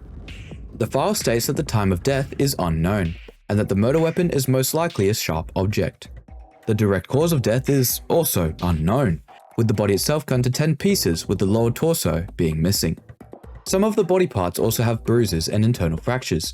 Checking over the body itself confirms this, with visible marks on some of the parts.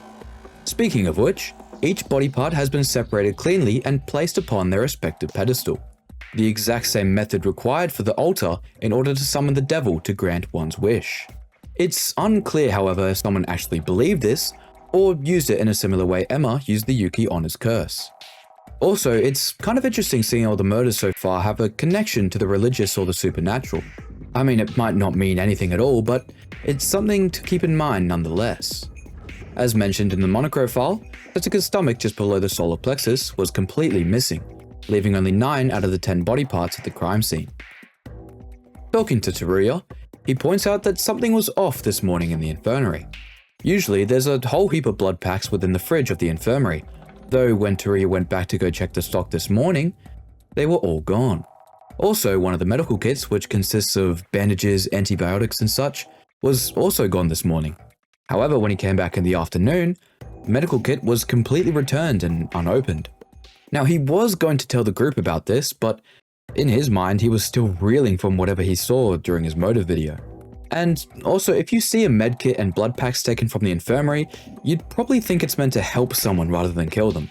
Not saying that it actually did aid in Setsuka's murder, but the timing makes it too much of a coincidence not to keep in mind. Talking to Aroha now, she says that this afternoon when she was headed to the Mirror Mansion, she saw Hibiki using her handbook to enter the ghost house. That would have been around 6 PM or 1800, and keep in mind that Hibiki was supposedly in her room all day before the BDA. Looking around the ghost house some more, Sora finds that the wires to the breaker that had sat on the wall outside of the altar had been cut. Most definitely what had caused the power outage. The fireplace had also been put out, probably to ensure total darkness within the building. The fireplace itself is quite large, with the chimney being much narrower. Looking further inside, however, she finds a bunch of black plastic bags that must have been there after the fire was put out, since there's no sign of singeing or anything like that. Down over at the entrance, the Japanese folding screen looks like it's been pushed a little further away from the wall than usual, with now just enough space for someone to fit behind it. The blood trail also seems to start here, with an insane amount of blood behind said screen. So perhaps this is where Setsuko was killed. Outside the ghost house, Sora investigates the gate records with Shinji, who's struggling a little bit with the technology. If you can recall, every time a handbook is scanned on an attraction's gate, that gate records that information by creating a random ID that records its in and out records. Recording in if it's that handbook's first time scanning that respective gate, and an out if it's the second time, with the IDs for that respective handbook resetting after an out record is recorded. For the records, I'll be using 24-hour time like I stated at the start of the chapter, and I'll be referring to the IDs only by their first 3 letters. The final 4 records of the day are the easiest to recognize, since they belong to the 4 who originally discovered the body: Sora, Shinji, Yuki, and Kanade. This is because they were the last people to have been recorded by the gates since they were disabled after the body discovery announcement was made, leaving them only with an in record. Sora also states that the ID HJO that entered at 1924 was her, since that was around the time when she first entered the ghost house to look for Setsuko, leaving WN2 and KU5 unaccounted for. As shown, WN2 entered at 1755, just 5 minutes before the parade, and left at 1942, having stayed there for just under 2 hours.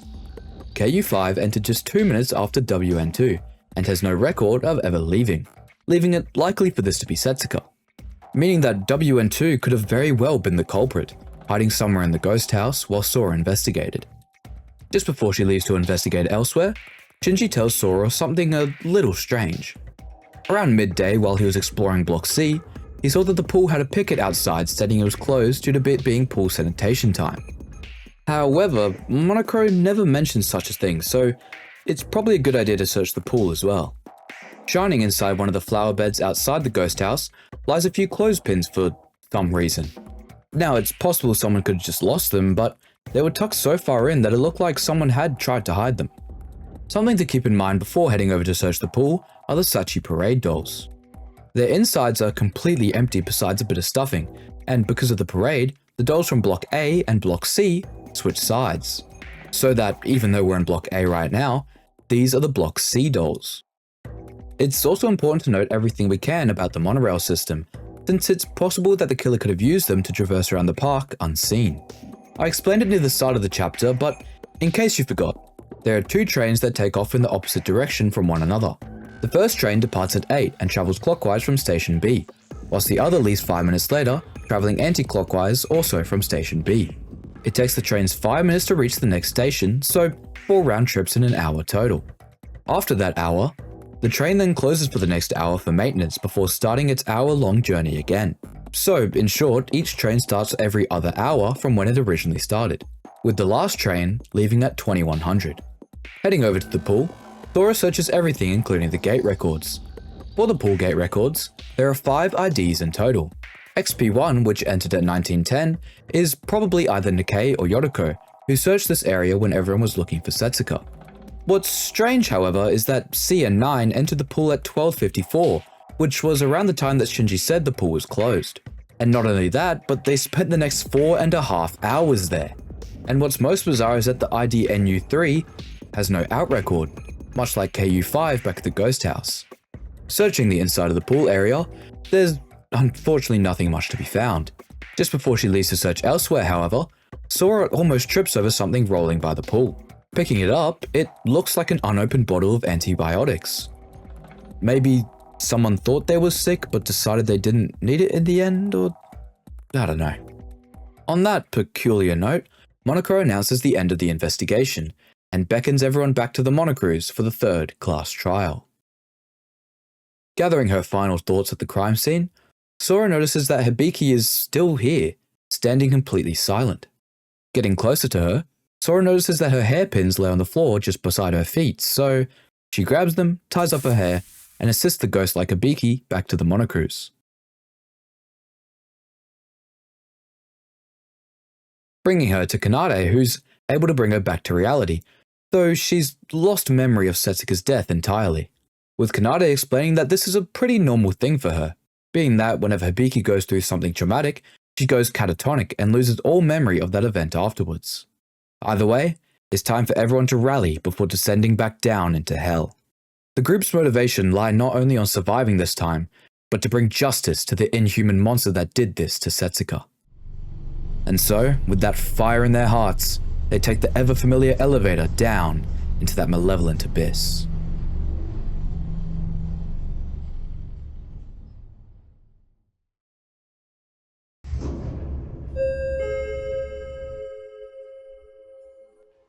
The doors open, revealing a recognizable sight, and a sight that they'd hoped to never see again. Yet none of that matters now because they're here, and they're ready. The completion of 2 trials on their belt, and the memories of those lost, giving them the determination to face.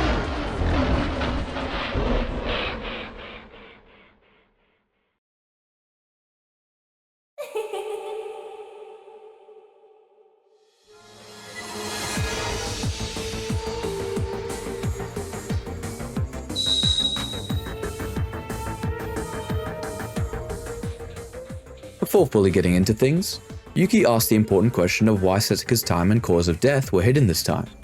Since, unlike last time, the body wasn't frozen or anything like that, so it should be a lot easier for Monokuro to determine the time of death.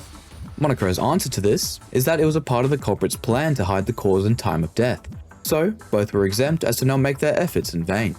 Meaning now we know that the only 2 instances where the Monokuro file will exempt information are if it's impossible to obtain, or if it was part of the killer's plan to hide it. Though seemingly giving the culprit an upper hand, it does lead well into the first discussion, that being when did Setsuka actually die? A mystery that can be quickly solved with the gate records. The Ghost House gate records consist of 3 separate IDs that are relevant, with the one without an out record most likely being Setsuka, meaning that Setsuka most likely died just before the parade at around 1757. Also most likely meaning that the message he had sent before the parade about having to attend some business was probably in regards to her being called to the ghost house. Sora addresses to the group that HJO was her while searching for Setsuka, which leaves WN2 to be the likely ID for the suspect. And if that is the case, that means that the culprit killed Setsuka, cut the lights, dismembered her, waited for Sora to enter and leave, and then set her pieces on the altar all in around an hour and 45 minutes. This would also most likely mean that the second message that Setsuka sent, with all the gibberish, was most likely sent by the killer whom just used Setsuka's hands to turn on the e-handbook plus. However, it is strange how Sora never saw the culprit whilst investigating the ghost house, since, according to the records, they would have been there with Setsuka's body at the time. Kanade points out a likely solution to this, however, being the folding screen which was slightly moved to fit someone behind it. The bloody trail coming from there also pretty much confirms that that was where she was butchered. So now that we know the where and the when, we just need to figure out the who. Aligning everyone's alibis with the gate records, we know that Sora, Shinji, Yuki, Yoriko, Nikkei, and Kanade all have solid alibis, since they were all watching the parade whilst the culprit would have been at the ghost house.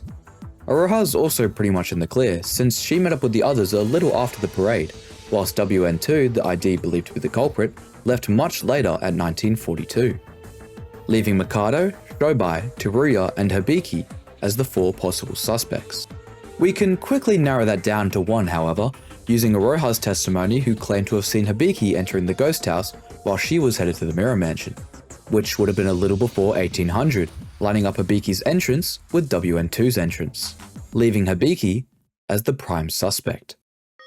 Something's a little off with Hibiki, however, as she's still incredibly confused about everything that's going on, having no memory of pretty much the entire day past breakfast. And being pressed on the matter, Kanade finally explains her older sister's unusual behavior, being that any time her sister's been pushed into a mental corner, she resorts to that of the mannerisms of a child, and if it's pushed to the extreme, she can even suffer from a sort of dissociative amnesia, her brain literally blocking out the trauma. That extreme only usually occurs when something terrible happens to someone or something close to her, like after the sudden death of her childhood puppy, or when her best friend was paralyzed after falling down the stairs, or when a portion of their band staff went missing. Though it does seem to be kind of a contradiction to, kill the only person actually keeping you sane, Kanade does have a theory on why she would murder Setsuka. That theory being the whole gimmick around the Devil's Altar, granting a wish for butchering the one closest to you. Hibiki was in a pretty unstable state of mind after her murder video, a video that, according to Kanade, consisted of the murder of their own parents, so Perhaps that's what pushed her to do it. Either way, looks like we've got to convince an amnesiac that they killed their best friend through a pretty early TTS for some reason. Also, on a side note, this trial is where many games like this one take a sharp incline in difficulty. Hell, even with Setsuka and Hajime's skill, this Kovacs aim trainer is still pretty hectic. Anyway, Sora points out one last condemning piece of evidence, being Hibiki's hairpins she found on the ground of the Devil's Altar near the end of the investigation. And putting that with Aroha explaining that when she saw Hibiki enter the ghost house, her hair was still tied up, you realize that Hibiki is most definitely WN too. And that's about it. Hibiki's gotta be the culprit, betrayed by the Gate records and her creepy as hell sister. Pretty terrible trial, to be honest. All hail King Shobai, saving us from certain doom. Seriously though, this is the point when Shobai goes from just being a background ass to one of the best characters in this game. I mean, don't get me wrong, he's a selfish prick through and through, but he's just so damn charismatic. It's the same reason why watching someone like Saul Goodman is just so damn entertaining, with this trial being one of his best moments. All of the nicknames he gives everyone, constantly pointing out the group for just being plain stupid, but also not being too arrogant either, admitting when he's wrong. And I'll go much more in depth into him later, and by that I mean in part 2, but for now there's just something about Shobai that's so perfectly written. And honestly, the arguments with him and Kanade, like watching the two smartest kids in class having different answers, just so damn fun. Anyway, after a bit of logic refresh, in which Shobai's dialogue is absolutely incredible, we finally go over to the place that also has an ID with no out record, that being the pool in Block C. The pool gate records show 4 separate IDs that are unaccounted for, since Yoriko assures the group that XPI was her searching for Setsuka. And as stated before, the person who entered at 1724, NU3, has no out record. Which also brings up the point of why the hell no one brought this up earlier. Especially Kanade, who we know from the last 2 trials, is an insanely thorough perfectionist. So something like this slipping her mind in a life or death scenario is a bit odd. On the subject of the pool, Shinji brings up the existence of the picket that was restricting access to the area due to pool sanitation time, which Monokro does confirm as a thing that happens, but that today was not the day for the pool to be cleaned, meaning that someone intentionally placed it there to stop people from going into the pool. Why? Well, as Shobai says, they had some very important business to attend to, aka murdering and cutting up Setsuka. But obviously we thought she was killed behind the folding screen. After all, there was so much pointing to that being the case. Well, listen up, because according to the seasoned criminal, that is near impossible. As stated, the culprit had about an hour and 45 minutes to do everything before leaving the ghost house. Shobai explains, however, that is realistically impossible to pull off, even for a professional. They would need at least 1 more hour for the dismemberment. And speaking of professionals, he also sheds a little light on the fact that this culprit was extremely meticulous. Cleanly cutting up the body, stitching up the organs, getting rid of any loose flesh, all done in a way where it's almost like they've had previous experience. Also, the fact that they would have no light to do it under just adds more to the improbability of the ghost house being the place that Setsuka died. Oh yeah, all of this information is coming from Shobai, by the way. I don't know how long it takes to dismember someone, and I hope LINUJ doesn't either. Anyway, so if she wasn't killed at the ghost house, then what about all that blood? Well, it was just the blood packs from the infirmary that Teruya had said were taken this morning. The killer had just doused the whole interior with blood to draw more attention to the ghost house. Shobai admits though that the amount of blood used was actually less than the amount of blood taken, but maybe the killer just miscalculated or something. There is one major flaw in the theory that the demon over there points out, being that if the pool gate ID without an out record, NU3, is Setsuka, then CN9 must be the culprit. Yet they left only a minute after NU3 entered, which, last time I checked, is a lot less than an hour and 45 minutes. So then, when was Setsuka actually killed and dismembered, and where? Well, what if NU3 wasn't actually Setsuka? What if the gate records can be manipulated? See, the rules state that you have to use an active handbook to enter through an attraction's gate. What they don't say, however, is that you have to use your own handbook. You could just borrow someone else's, which in turn wouldn't also violate Rule 12, and enter with that instead. And Shobai already tried this. Remember way back when first exploring Satsuki Land and Shobai forced Aroha to lend him her handbook?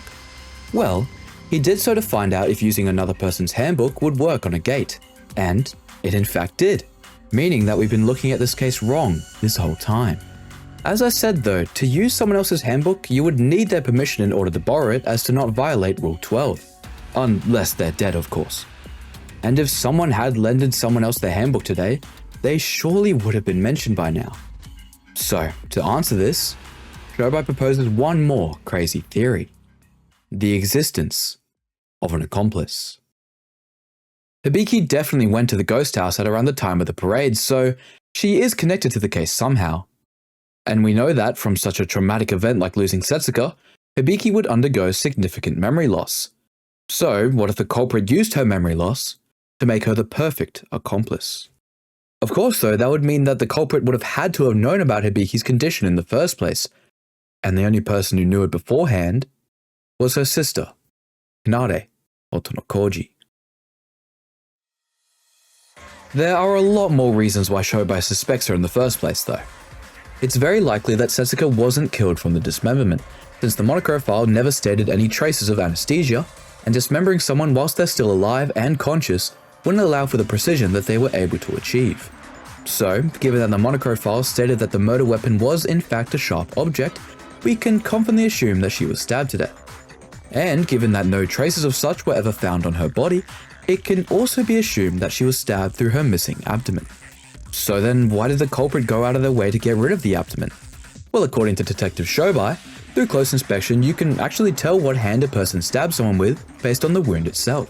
And since there are only two people here who are left-handed, what if the culprit was left-handed and hid the abdomen, paranoid that someone like Shobai would look into the wound?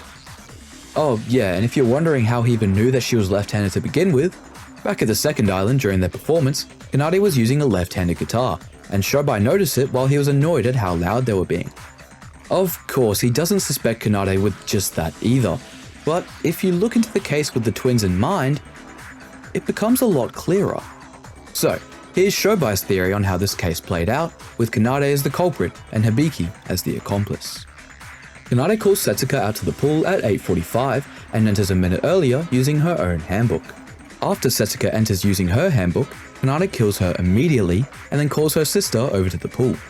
Before entering, however, Kanade chucks her handbook over the gate for Hibiki to use, so that she enters at 9:22 using Kanade's handbook, leaving an out record for her ID.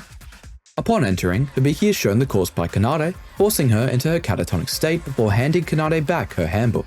Kanade then leaves at 9:45 using Setsuka's handbook, putting the pool sanitation picket outside and heading off to get the dismemberment tools. Then coming back 3 hours later, using her own handbook before spending the next 4.5 hours segmenting Setsuka. Kanade does question why it would take anyone 3 hours to get the dismemberment tools, but as Shobai retorts, that doesn't really matter since the sign would keep anyone out of the pool anyway. After it's done, the two leave with the body at 17:24, Hibiki first using her own handbook, and then Kanade using her own handbook as well. Since Hibiki never used her handbook before this would result in an in record with no out record. Now the only question is, how to move the body from the pool in Block C to the ghost house in Block A. You can't just walk since there is no way you could walk across the whole park without risk of getting seen, and you can't just hide 10 body parts in your clothes either.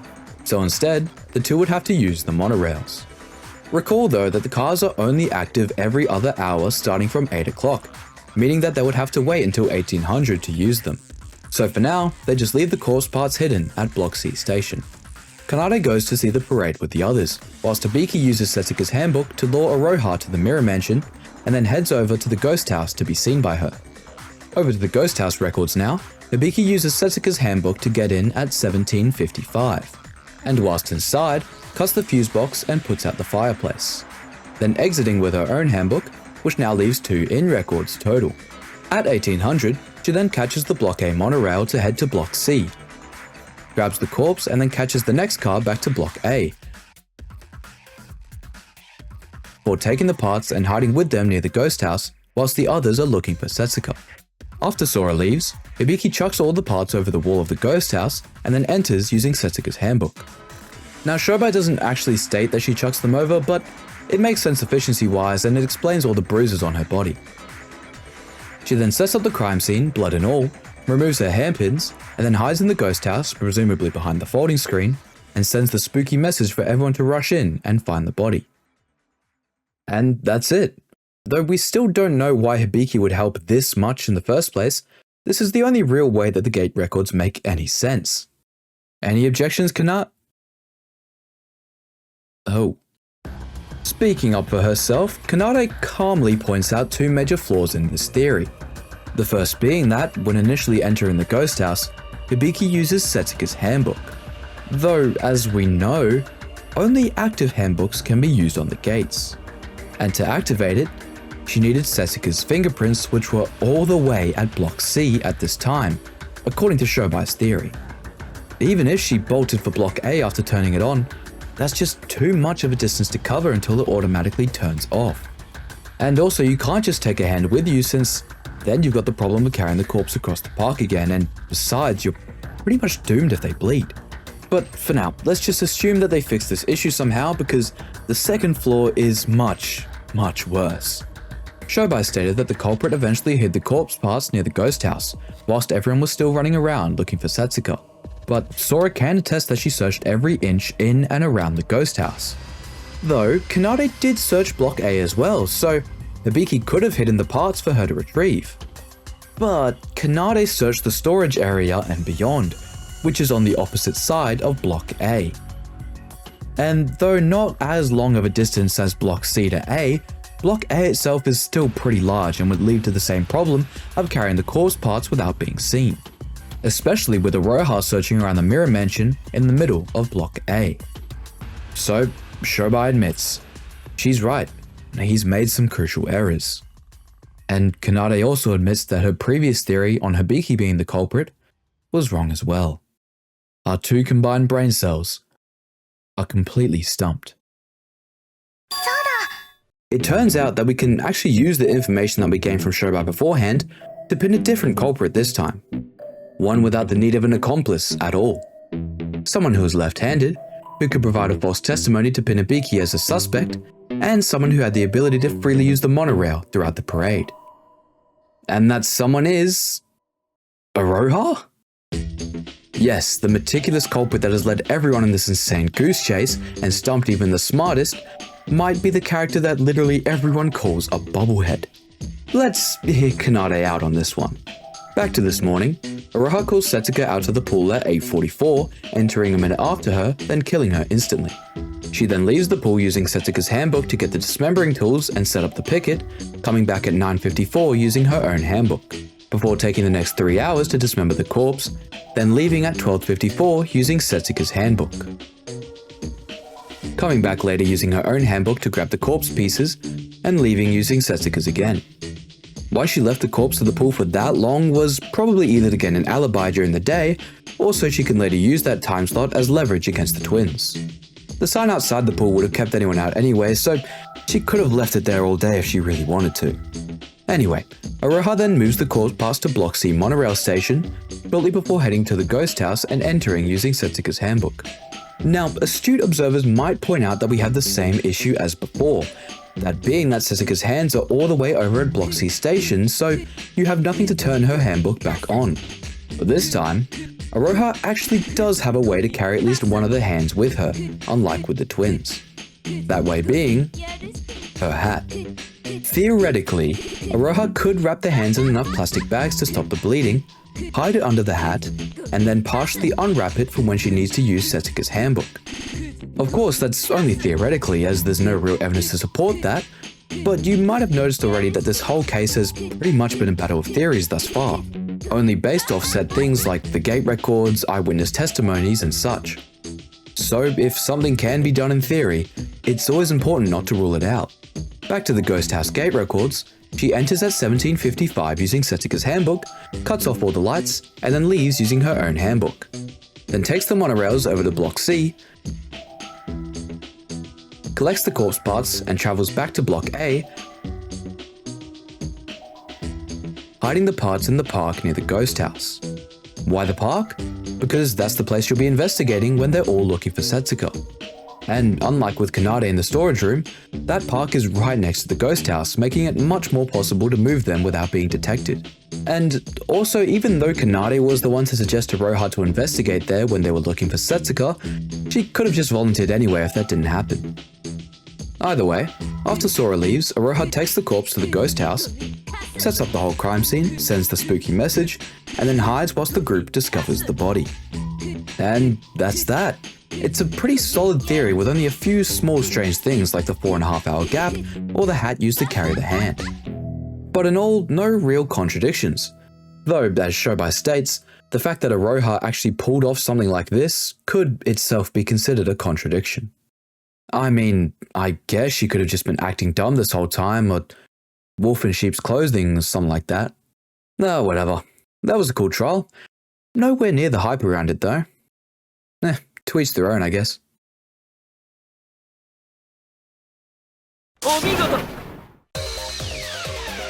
Alright, so remember when Kanade posed that Roha must have dismembered the corpse between 9:54 and 12:54? Well, Mikado testifies that he saw Roha drawing doodles near the docks at around 11, meaning Kanade's theory is entirely wrong.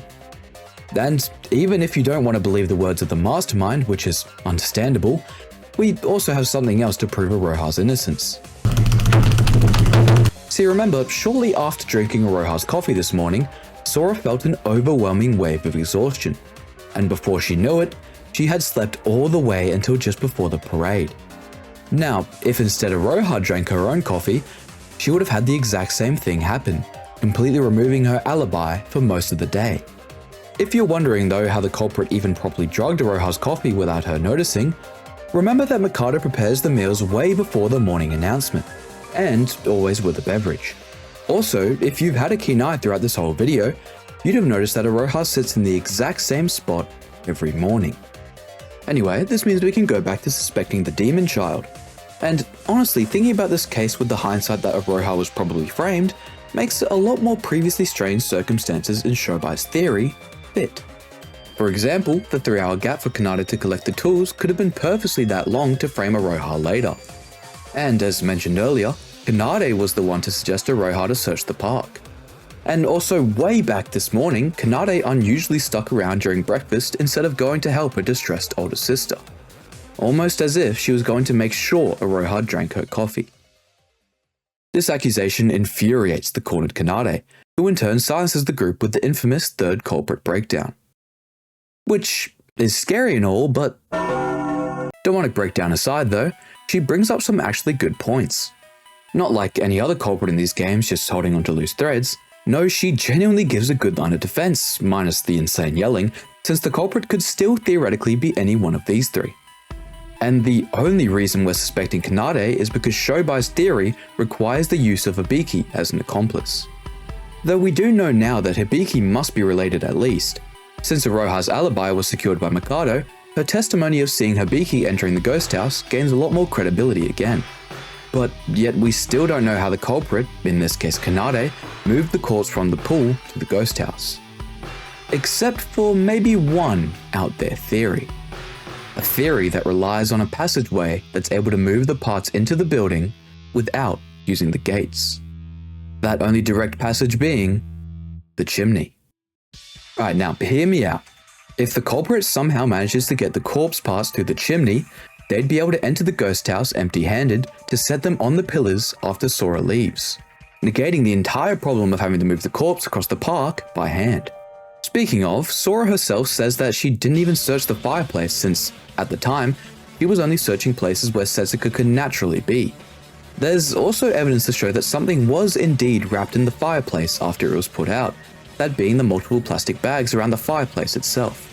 And the bruises on Setsuko's body also indicate that they could have been dropped from a high place like the chimney.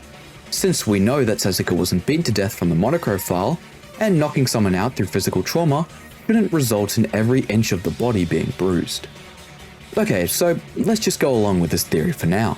If the culprit threw the corpse into the chimney, where could they have thrown it from? Because the chimney itself is pretty high up, so there's no way they could have just thrown it from the ground. Well, there is one place that sits above the height of the chimney, and that's the monorails. Every time the monorails travel near the ghost house, the culprit can take that opportunity to throw the parts into the chimney. Considering the width of the target, however, they need to chuck them in one at a time. Though of course throwing parts of a body while riding an albeit slow yet still moving vehicle sounds impossible, it might be possible for Kanade. Because of, well, Chekhov's dart throwing. Back when we first investigated the third island, Hibiki remarked that her sister had an impeccable aim, noting her as the semi-ultimate thrower. And even if that was a little exaggerated, Kanade herself seemed flustered over that remark, indicating that she could have been planning this murder way back then.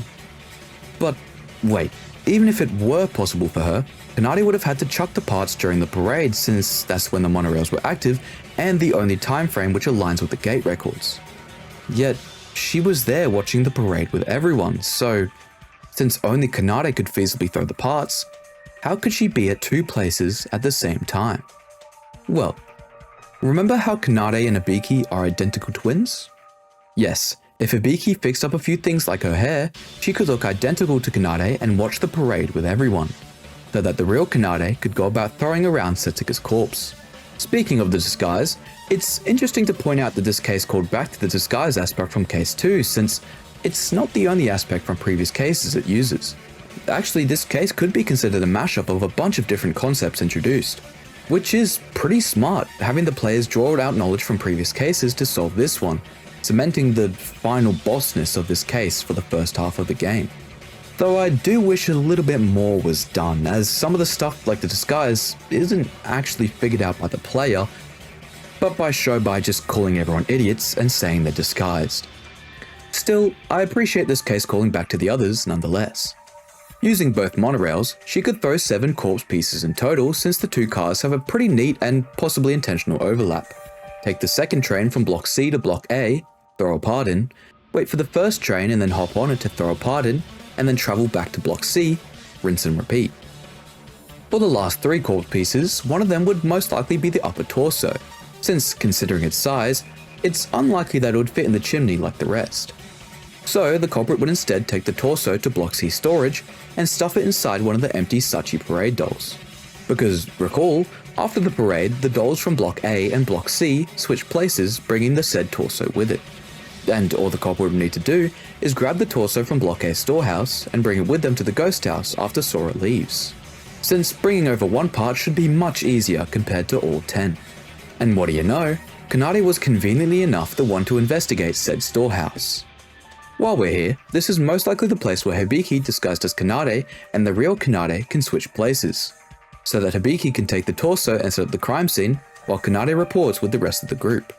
As for the last 2 pieces, they would have to be the hands because Hibiki still needed to use Setsuka's handbook at the ghost house to cut the lights before the parade.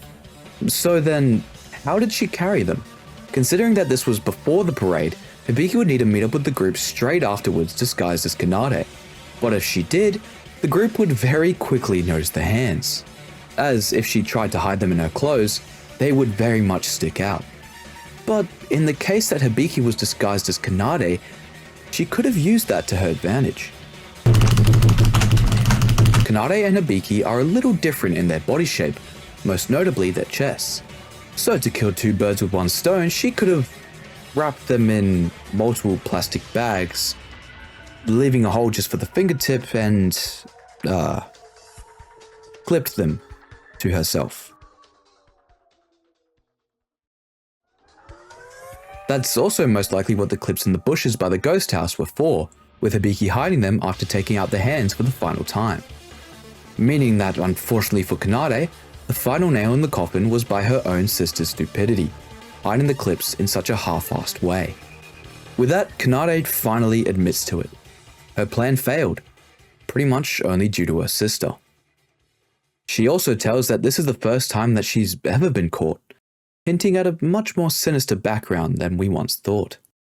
Which does make sense considering that professional air that surrounded this whole case. At least now I get why this trial is so highly praised. To be honest though, it got a bit wacky towards the end. Oh well, that's to be expected with this stuff, I guess.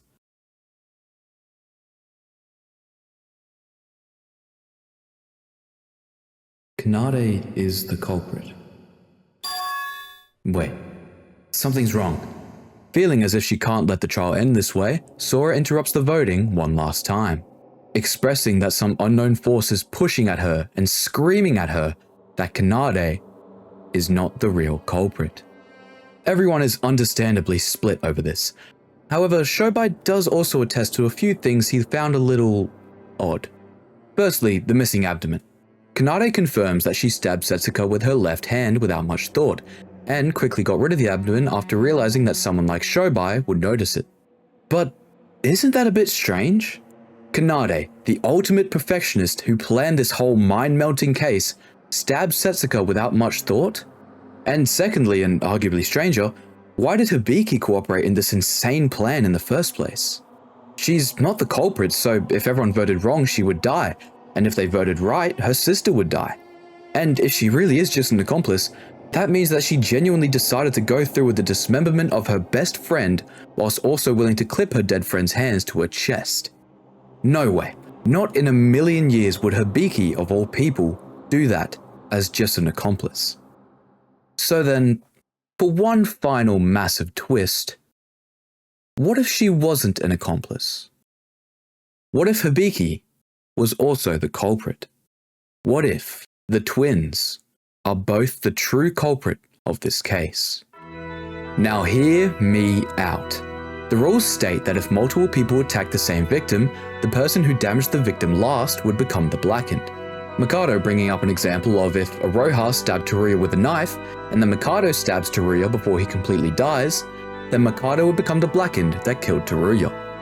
But what if the two stabbed the hypothetical Teruya at the exact same time?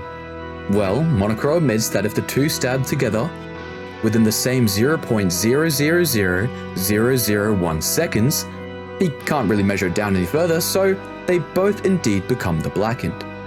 Now where have we heard that number before? Chekhov's interview. Way back on the second island after their performance, Hibiki explains to Nikkei that the fact that her and Kanade are twins gives them a very similar sense of rhythm.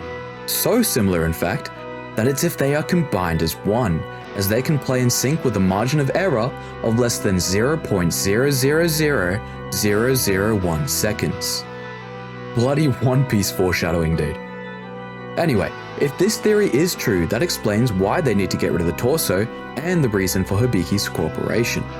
To explain the torso part a little further, Shobai explains that wounds created before and after death have a very distinct look.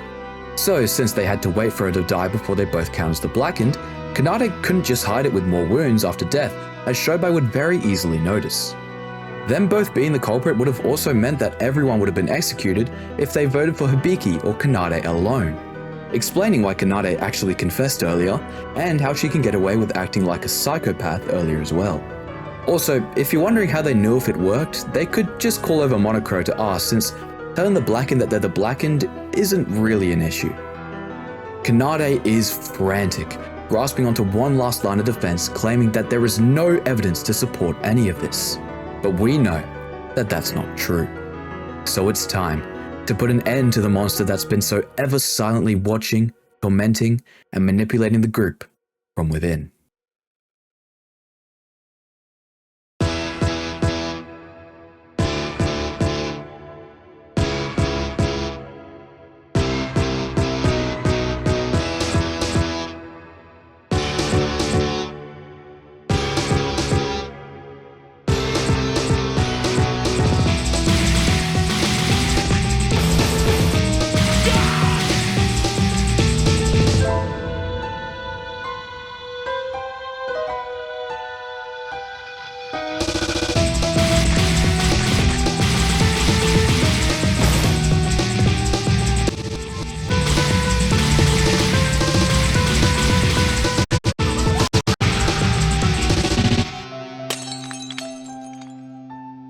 The bottle of antibiotics Sora found in the pool. It's a piece of evidence that hasn't quite fit yet at all. But if we use it with this theory in mind, as well as Teruya's statement of a medical kit going missing this morning and then being returned this afternoon, we can suspect that Kanade bought the kit with her as insurance. So that, just in case Monokuro didn't crown them both as the blackened, she would stitch her back up and try again. And even if this is still a bit of a stretch, Kanade's little slip of the tongue pretty much confirms it. A slip caused by her own ego shattering since, ironically enough, this was Kanade's mistake as she handled the kit, not even realizing that something so damning had dropped out of it. The biggest flaw in her plan was her fault, not Hibiki's. And with that, we can finally put an end to this beast of a case.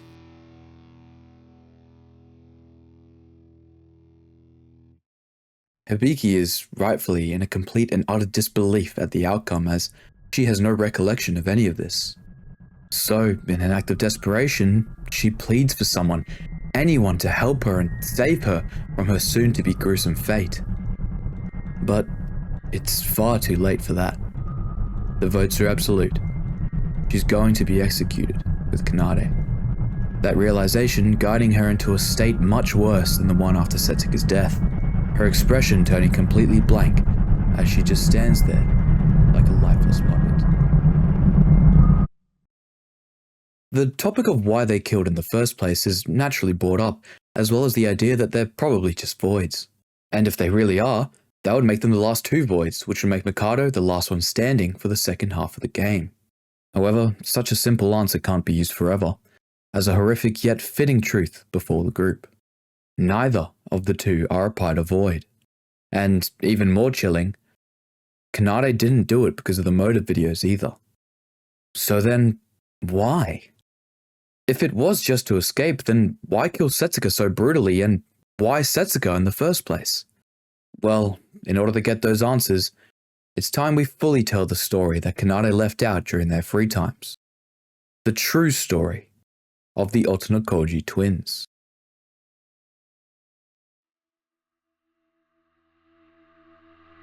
Born together only 10 seconds apart, the two twins were near identical in appearance. Yet, that was about where their similarities would begin and end, as in nature, they couldn't be any more different. The slightly older Hibiki was by far the more louder and confident, attracting love and attention wherever she went, whilst the little Kanade was much more shy and timid, yet physically and intellectually more talented than her sister in every way. And it was that shift in talent that caused Hibiki to begin to resent and push Kanade away, even choosing to show more affection to the family dog Shiro than her own sister. So, in a sick, twisted, and desperate move to be loved, Kanade butchered that dog, flushing its remains down the kitchen sink. She expected Hibiki would take a while to grieve their missing dog, but that eventually she would love her again. What she didn't expect, however, is that instead of running off to their parents or to a close friend to cope, Hibiki ran straight into the arms of her sister. At first, she was confused. Why would Hibiki, whom she thought had hated her, rely on her instead? It's a question that even now she doesn't fully know the answer to. Was it because they were twins, some sort of special connection that only they had, or was she simply just that desperate? Either way, as she looked down at her sister's powerless frame, that feeling of confusion morphed into that of satisfaction, as Kanade at least understood that, in this very brief moment, she had control. So she kept pushing, ridding those close to Hibiki all to be in more and more control over her. People like her best friend during school, whom Kanade paralyzed by pushing down the stairs, or their homeroom teacher, whom Hibiki happened to have a crush on, given muscle relaxant and buried alive outside the campus, the recording engineer, makeup coordinator, manager, all of them falling victim to this monster's lust for control. Hibiki eventually not even being aware of these episodes herself, as it was working, and soon enough, Hibiki wouldn't be capable of loving anyone else but her sister. Until Setsuka. Throughout their time together on these islands, Setsuka had been the first person to break away at the chains Kanade had set on Hibiki's mind. Day after day, slowly and unknowingly healing her by giving real and unforced compassion. So, Kanade knew that she had to go. And on that fateful day after knocking Setsuka unconscious at the pool, Kanade would cover her in the blood from the unused blood packs and call Hibiki over to see so that she would have complete control over her in order for her plan to work. Her plan to deceive the group and win the trial, forcing Hibiki to watch as the rest of the friends that she had made there be forcefully ripped away. And upon leaving Utsuroshima, Kanade would kill more and more close to her. Pets, teachers, friends, boyfriends, and even their own parents until eventually, finally, Hibiki would break, succumbing to content and completely under Kanade's control. In time, Hibiki would not even really be Hibiki anymore, as whatever she was, whatever she had hoped to be, would no longer exist. And all that would remain would be nothing more than a lifeless puppet.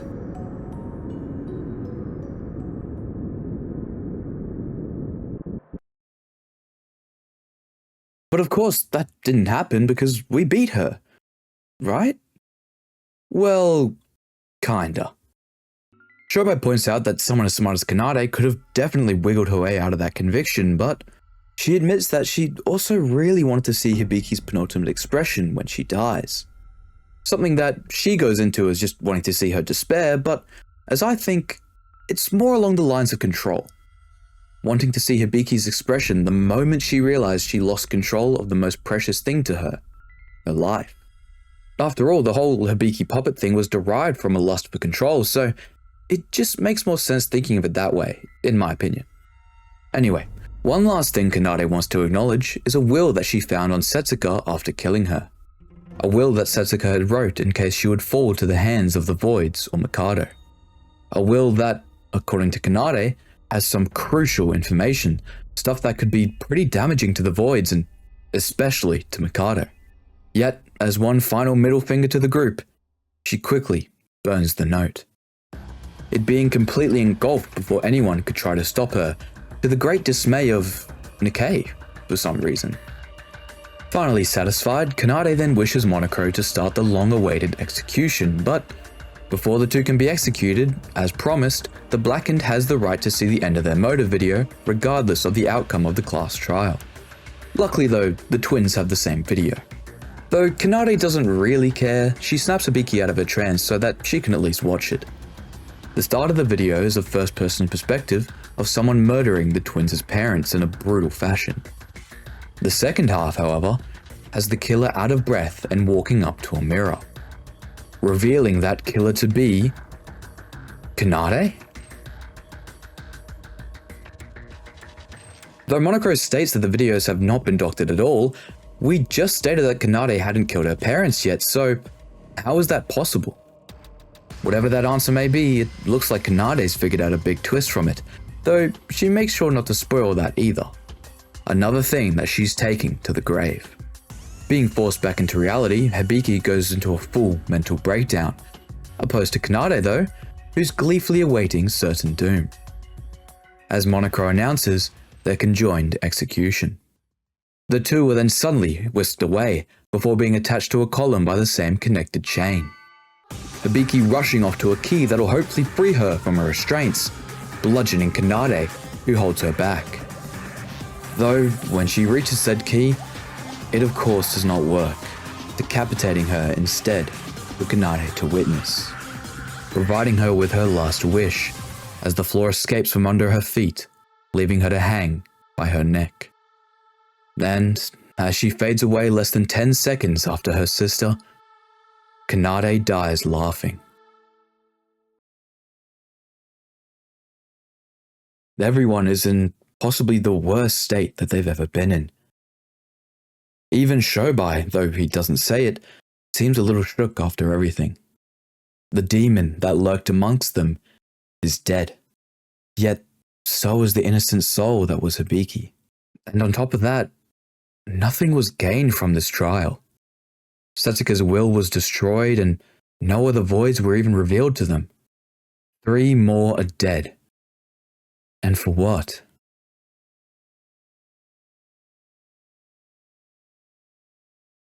The first thing I did when I arrived in my room was to throw myself onto the bed. I didn't have the strength or the urge to wash myself or change clothes.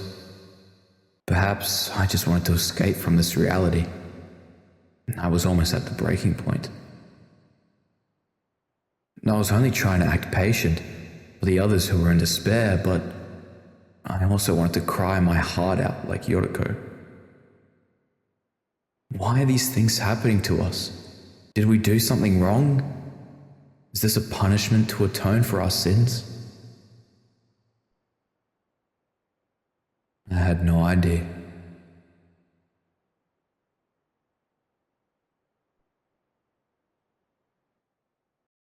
Just before we end the chapter, we switch to Roha's point of view, who was called to the Monokru's warehouse by Mikado shortly after the trial.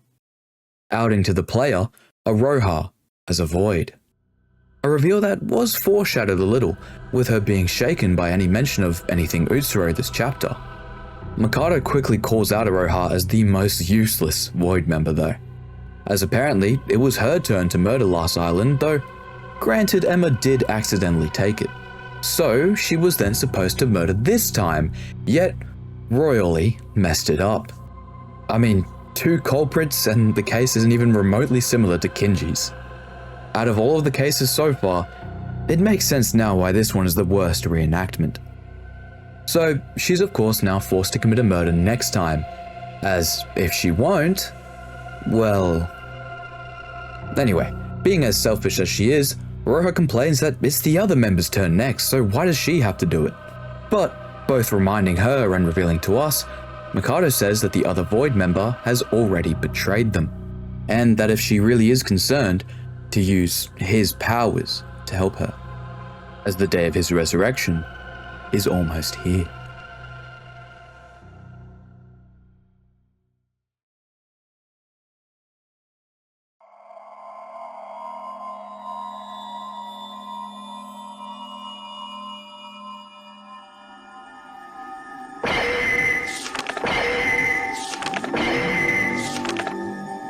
Danganronpa.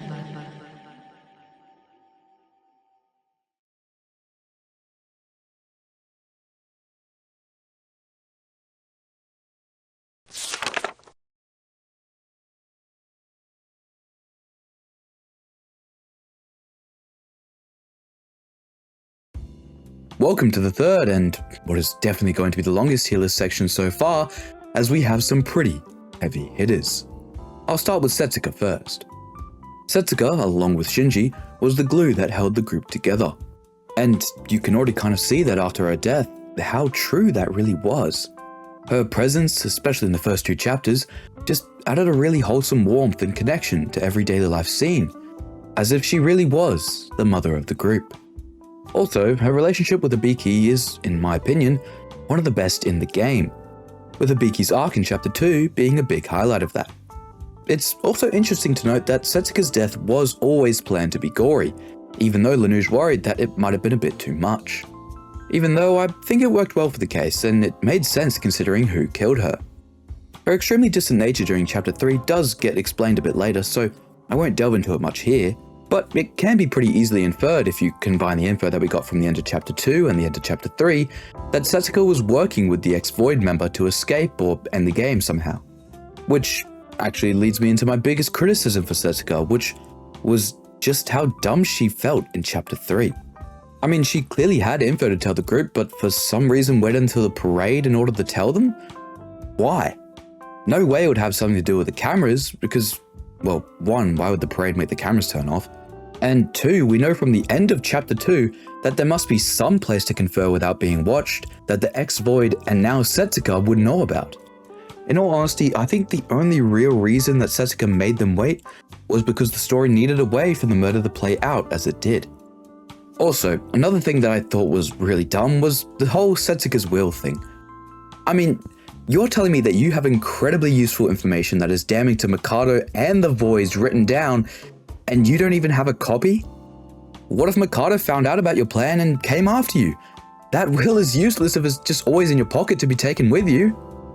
Make a copy and give it to someone you trust or something. Anyway, there is a bit more I would like to talk about, but spoilers since the stuff was revealed much later. So, including that stuff that I said is coming later, I'm going to put Setsuka in B tier. Now, Hibiki Otonokoji, who is probably one of the most tragic characters in this game. Purely talking about chapters 1 and 2 first, her character development was definitely one of the best, with how LINUJ was able to pull it off in such a short amount of time whilst also making it pretty believable. Maybe except for the part after the concert though. I do wish Hibiki still had to gradually settle in a little bit more rather than just instantly switching. And anyway, as I mentioned earlier, her relationship with Setsuka is just so natural and wholesome. And also sinister when thinking with the hindsight of Kanade in mind. Now, what happens to her in chapter 3 is nothing short of a Greek tragedy.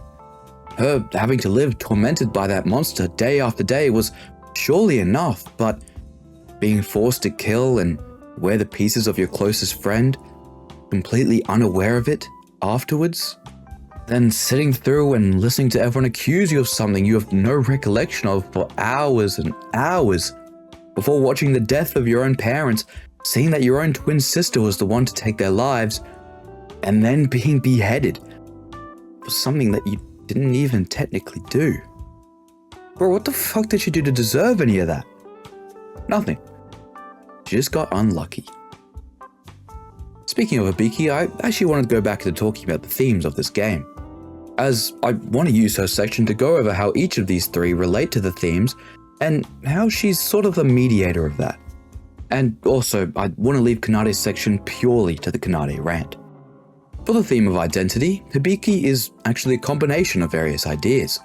As she's being stripped of all identity by Kanade, she is simultaneously being rebuilt by Setsuka.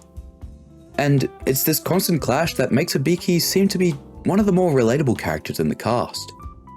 The quote-unquote good guys and bad guys in the story, I believe, are dictated not by whether they have identity or not, but by whether they want others to or not.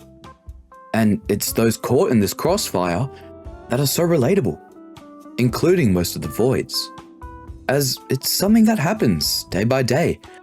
Maybe not to this extreme though. There are people that may constantly try to fit you into this box, forcing you to be the version of you that they see, whether they realize it or not, breaking apart the flourishing and unique self that you were before. However, there are also people there to help you flourish and grow, to become something that you may not even have thought possible, as their vision of you rapidly changes with you, whilst their kindness does not. A tier.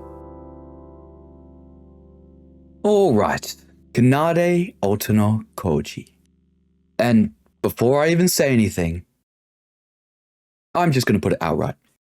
Kanade is the best written character in this game. Now granted, it is close, but I don't think there's ever been a character so uniquely sinister and strangely captivating as Kanade. And I don't even know if LINUJ meant for her to be that good. I mean, of course, he wrote her that way, but he even states that Kanade was heavily inspired by Korekiyo as well as the other Chapter 3 killers, which, as some of you might know, are some pretty big stinkers. Well, I guess Celeste's alright. So, what makes Kanade such a great villain? Well, forgive me, because this is going to be a long talk. As I said way back at the start of the video, this game is split into two halves, with LINUJ himself confirming this, stating that chapters 1 to 3 are all about the killing game, 4 to 6 about covering the truth, blah blah blah. You already heard all this. Something important that I left out though, is that Kanade is titled as the final boss of the killing game section, being one of two major antagonists in this game, the other of course being Mikado. And in my opinion, there are 5 major factors that contribute to Kanade being such a well-written and memorable antagonist. Those 5 being the build-up, foreshadowing, dialogue, sprites, and Case 3 itself, or more accurately her murder plan. We can sort of lump the first 2 together. The game does a really good job at making her seem like just a regular high school student at the start, with her main quirks being that she's timid, shy, and gets bullied by her older sister. This is mainly because originally, Kanade was just meant to be that shy and timid younger sister. LINUJ only really made plans for her to be this insane, manipulative serial killer during Chapter 1's production, which is part of the reason why her character takes that complete 180 during Chapter 1's investigation. Though of course, we still didn't get the full extent of Kanade then. Her character was built up, moment after moment, with there being little hints here and there that felt rewarding to notice. It's also why I try to fit some of these moments into the video, to try to encapsulate a bit of that build-up. One of the best examples of this build-up being at the end of Trial 2. After Hibiki's motivational speech, Kanade mutters under her breath, "This isn't how Hibiki is supposed to be." Both foreshadowing and setting up Kanade to not only being creepy when it comes around killings, but manipulative when it comes to Hibiki. Kanade was also foreshadowed a lot to be some kind of murderer, with moments like her being way too familiar with anesthesia, and unusually extreme competency when it comes to uncovering murders, akin to someone like Dexter, and in the twins' fourth free time event, where she reveals how people just randomly seem to disappear around the two, leading to all the rumors about Melody Rhythm being a cursed band. Something that LINUJ also did with Kanade that was unlike any of the other culprits is that he also built up to her true self. Throughout Trial 1 and its prior investigation, Kanade is smug and egotistical, whilst not outright showing her true cunning, probably in fear of someone like Kokoro. In Trial 2, she's much more prideful and narcissistic, lashing out at everyone for even considering the fact that she's wrong. Finally, in Trial 3, she is just downright psychopathic. And not only seeing how she acts, but how others react to her, just sells how intimidating of a character she really is. Which also leads us into the next point, being her dialogue. This one's going to be a bit quicker than the others, but Kanade's dialogue works extremely well in making her so captivating, especially when she's arguing with the others, and double especially when she's arguing with Shobai.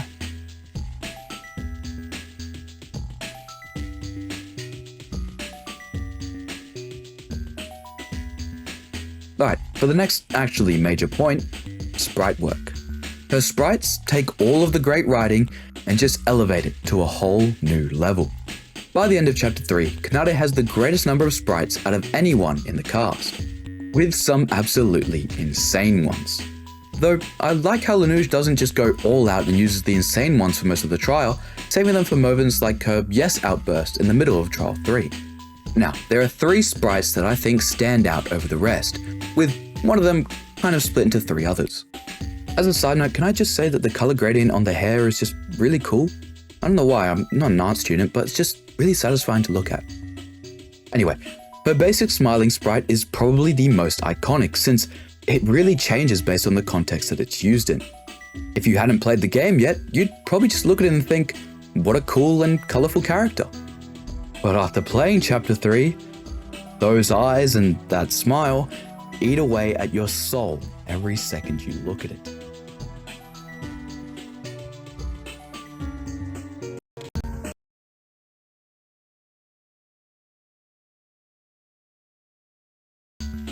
The shadow face sprites were apparently based off of some of Kokichi's sprites, but I couldn't find anything to back that up. For me, though her other insane sprites are cool and they work well, these 3 I feel convey a psychopath much better than just "Go crazy!" I felt shocked when I saw these, yet I felt threatened when I saw these. And as for the last of the 3, it was more so just really cool to see Kanade's ego actually crumble by Trial 3's end, with you being able to see both genuine fear and disbelief that her plan actually failed, which was much needed after hours of smug Nade. And speaking of her plan, my final point, Case 3 itself. Actions speak louder than words, and I believe what makes a culprit truly terrifying is how good their murder plan actually was. It's one of the main reasons why Chapter 3 killers always felt so dull. Unlike how they're built up as, their cases are just so stupid, even within the crazy rules of their own universe. I mean, why would you kill 2 people in the first place? You just leave behind more evidence. Kanade's plan, however, is the exact antithesis of this. Sure, it is a little out there in terms of realism, but in terms of what the game has told you and what Kanade knows that she can pull off, it's one of the greatest murder plots in any of these games. A plan A to frame Hibiki, with a plan B to frame Hiroha, and countermeasures to make sure suspecting her is almost impossible, and then even if you did get past those and convict her, she had a plan C that only the twins could pull off with the double blackened murder. A Plan C, mind you, that was only caught for a reason yet to be explained in Part 2. But before that, let me just say that if this were any other game, Gennade would have won.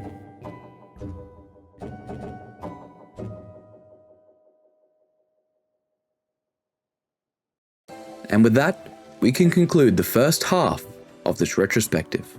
Now, was this video longer than it could have been? Probably. Is the second part going to be just as long, if not longer? Most definitely. Do these videos even need to be this long? I don't really know.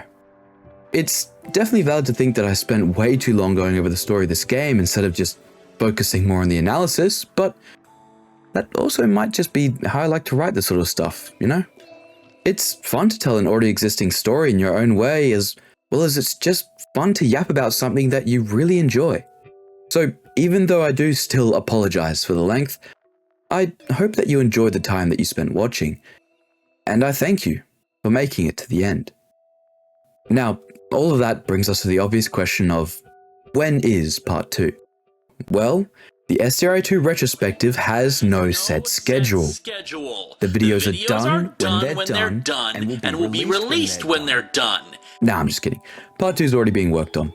In fact, by the time this video goes live, I'll probably already be at least halfway through the script. So that was a fucking lie. I will unfortunately be in university during its production, so expect some delays there, but obviously I'll still try my best to get it out. So for those interested, stay tuned for the next part, as well as the new music it'll bring. Speaking of music, I've linked a playlist that includes all the songs I made for this video in case you want to check them out too.